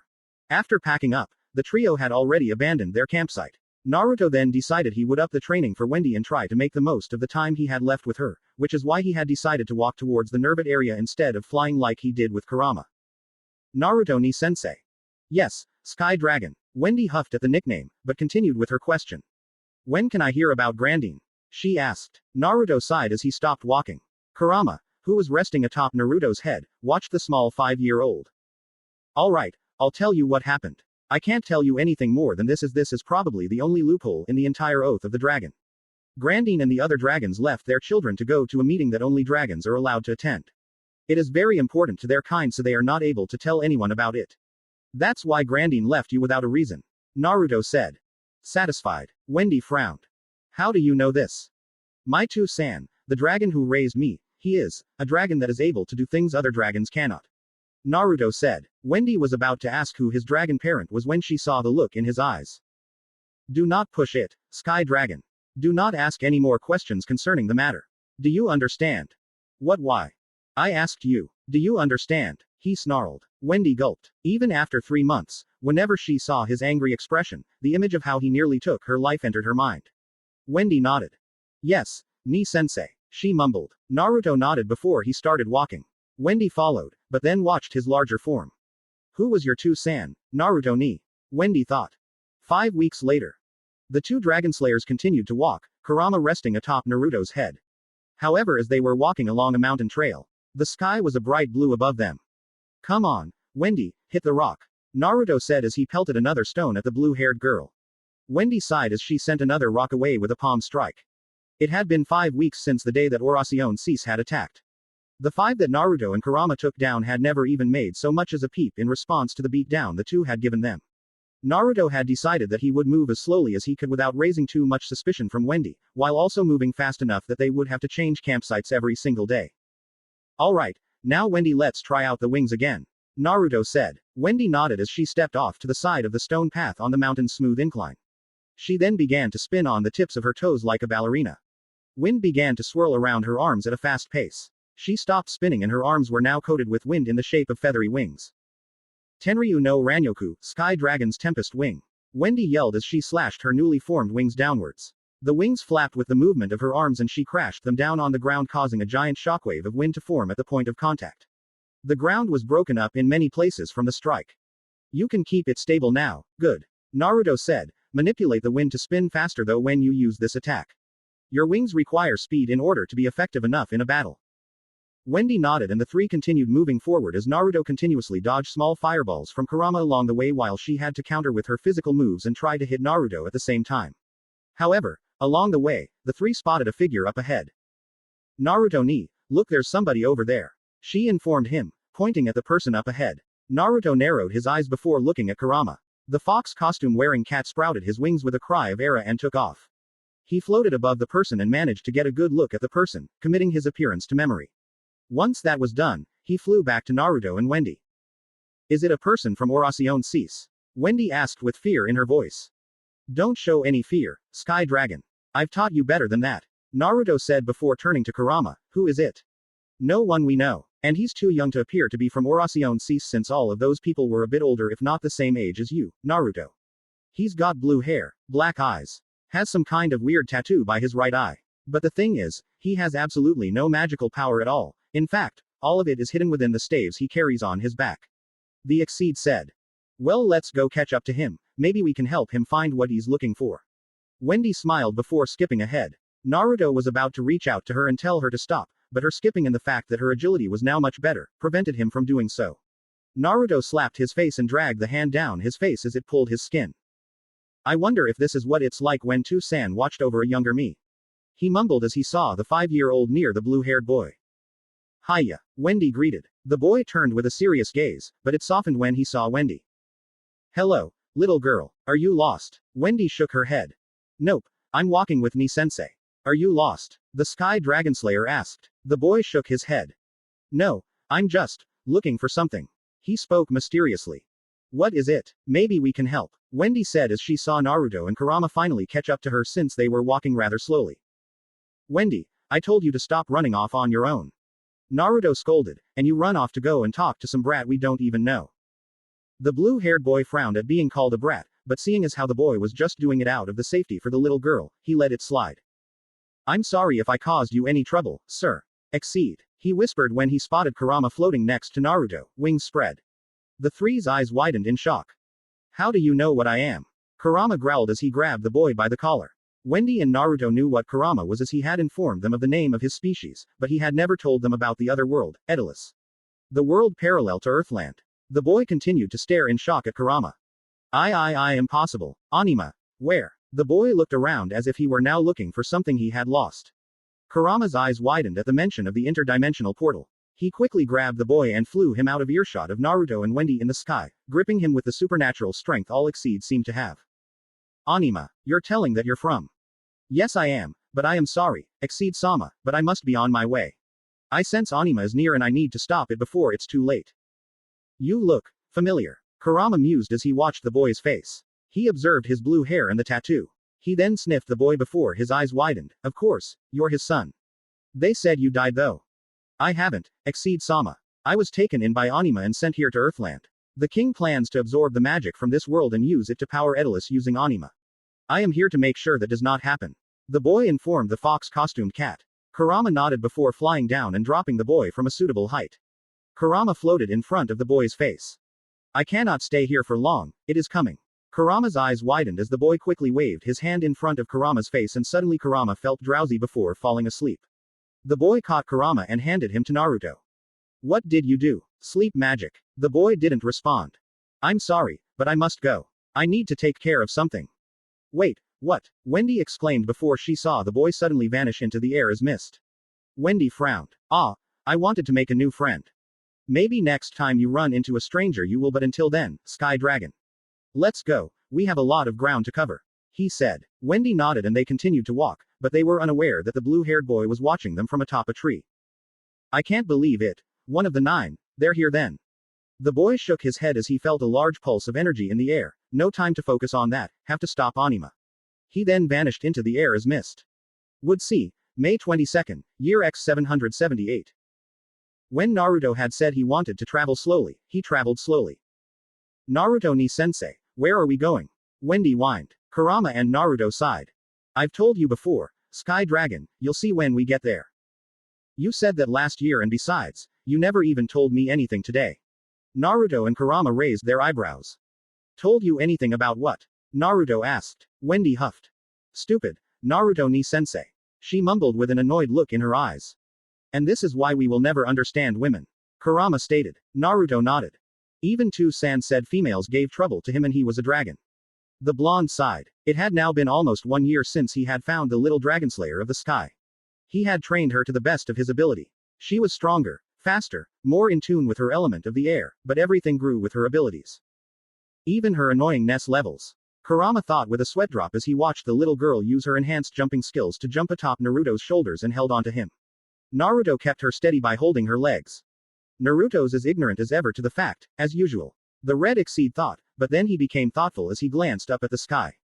Just what is happening in Edolis that they are using Anima, and why was he here in Earthland? The rest of the trip was in silence. Naruto had switched Wendy from his shoulder to carrying her piggyback because she was feeling sleepy, after which she promptly fell asleep. Kurama kept thinking about the boy they had met before, but Kurama was knocked out of his thoughts when Naruto paused and looked back at Wendy and rolled his shoulders. Wendy snapped awake, jumped off of Naruto and quickly formed Tenryu no Kirusume. All out of pure reflex, much to Naruto's satisfaction in seeing. Naruto ni, what happened, are we under attack? She asked. Naruto shook his head. He ruffled her hair as he walked up to her. No, but very good reflexes. Naruto praised her. Wendy grinned. I learned from the best. Naruto grinned toothily like his biological parents and then pointed in front of her. Come on, Wendy. We're here. Wendy looked around as she observed the ancient Nervat village. Of course she didn't know it was the Nervat village. Rubal. Naruto called out. Are you here? It's Naruto and Kurama. Naruto watched as the entrance to the tent-like house in the center of the village opened to reveal the old man. Ah, Naruto-san, you have returned, and I'm guessing this is little Wendy. Naruto nodded. Wendy looked up, grasping his pant leg like it was a lifeline. Naruto ni, who is this? She asked. Naruto looked down at her and gave her sad smile. Insert music. Naruto grief and sorrow. This is where you'll be staying now. Naruto said. Wendy's eyes widened before she latched on Naruto. What do you mean? Wendy, Kurama and I are leaving you here with Rubal. Naruto informed her. Her eyes widened even further, clutching him tighter than she had ever done before. No, I'm not leaving you. Please Naruto ni-san, let me stay. Naruto frowned when she referred to him as merely her brother, not ni-sensei. However, he let it slide given her upset state. Wendy, don't make this harder than it already is. Kurama said. Wendy shook her head. I'm staying, you can't make me go. She said defiantly. Wendy, please, Naruto is doing this for your sake. Rubal said. Wendy turned and glared at the old man. Shut up, you don't even know me. I'm not staying with this man, I don't want you to go. Wendy jumped and latched onto Naruto's chest, crying her eyes out. Naruto's frown deepened, but he knew he was doing the right thing, right? Wendy, those people from Orasion Cease might still be looking for you. Kurama and I are not always going to be there to protect you. I'm doing this out of the want to protect my student. No, Naruto ni-san. Why you can't? You just can't. Wendy, if something happened to you while I knew I had the chance to protect you, I wouldn't be able to live with myself. I'm doing this for your safety, Wendy. The travels that Kurama and I are going to embark upon may contain such dangers and I will not let the only other person I see as family leave before my very eyes.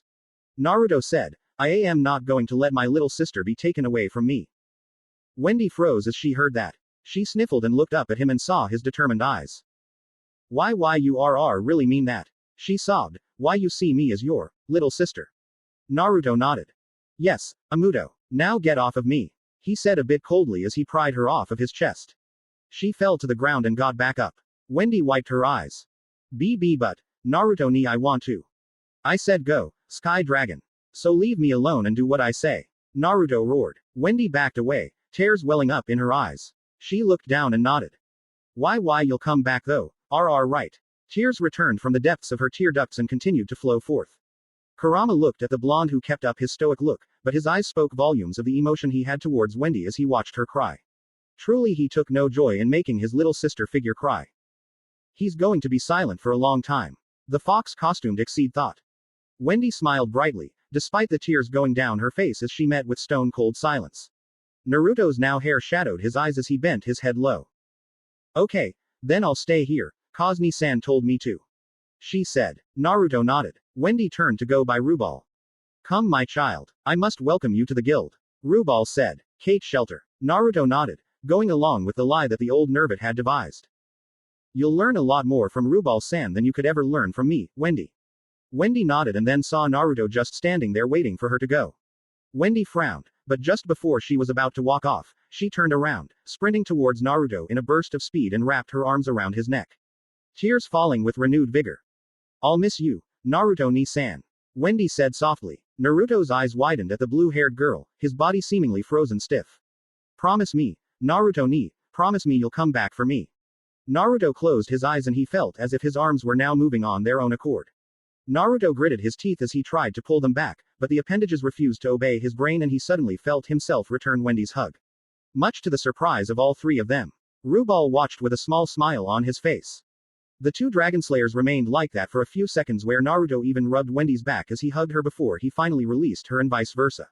Wendy planted a small kiss on his cheek before grinning brightly and running off to Rubal's side. Insert music. Fairy tale ending for Kimi ga Irukara. By Naruto-ni-san. Naruto didn't reply as he and Kurama walked off. The wind picked up around him as Kurama landed in Naruto's hair. Naruto and Kurama then seemed to dissolve as they vanished into the wind. Naruto and Kurama never looked back. However, if Naruto had been facing Wendy and if Kurama hadn't been on his head, they would seen the twin tears that fell from his eyes before he completely vanished. He's going to come back, right? She asked. Rubal smiled at her and nodded. There's no doubt in my mind that he wouldn't leave you. He's the son of a dragon and dragons never break their oaths. Wendy didn't question how he knew about her brother figure's status, but merely nodded. Wendy's smile then vanished before she stuffed her hands into her little dress's pockets. Suddenly, her eyes widened when she felt something in it. Rubal watched the little girl as she pulled out a small piece of folded paper. A red magic seal was on the paper. Having been taught how a storage seal works, Wendy placed her hand on the piece of paper and pumped a small bit of her magic power into it. A plume of smoke erupted from the magic seal and Wendy gasped as she saw a small sapphire, carved into the shape of a dragon with feathered wings. Wendy stared at the sapphire and picked it up, revealing the black cord attached to it and thus revealing that it was actually a necklace. She put it on and she saw writing on the paper appear out of thin air. Wendy teared up once more as she looked at it. She gripped the paper before letting it fly off on the air currents. Some her tears flew back with it as she turned around. She and Rubal then began walking into the fake guild, Kate shelter. The paper fluttered in the wind before flipping over in the air to reveal 4 simple words that had spoken volumes to the young Dragonslayer. Happy birthday, my Imouto.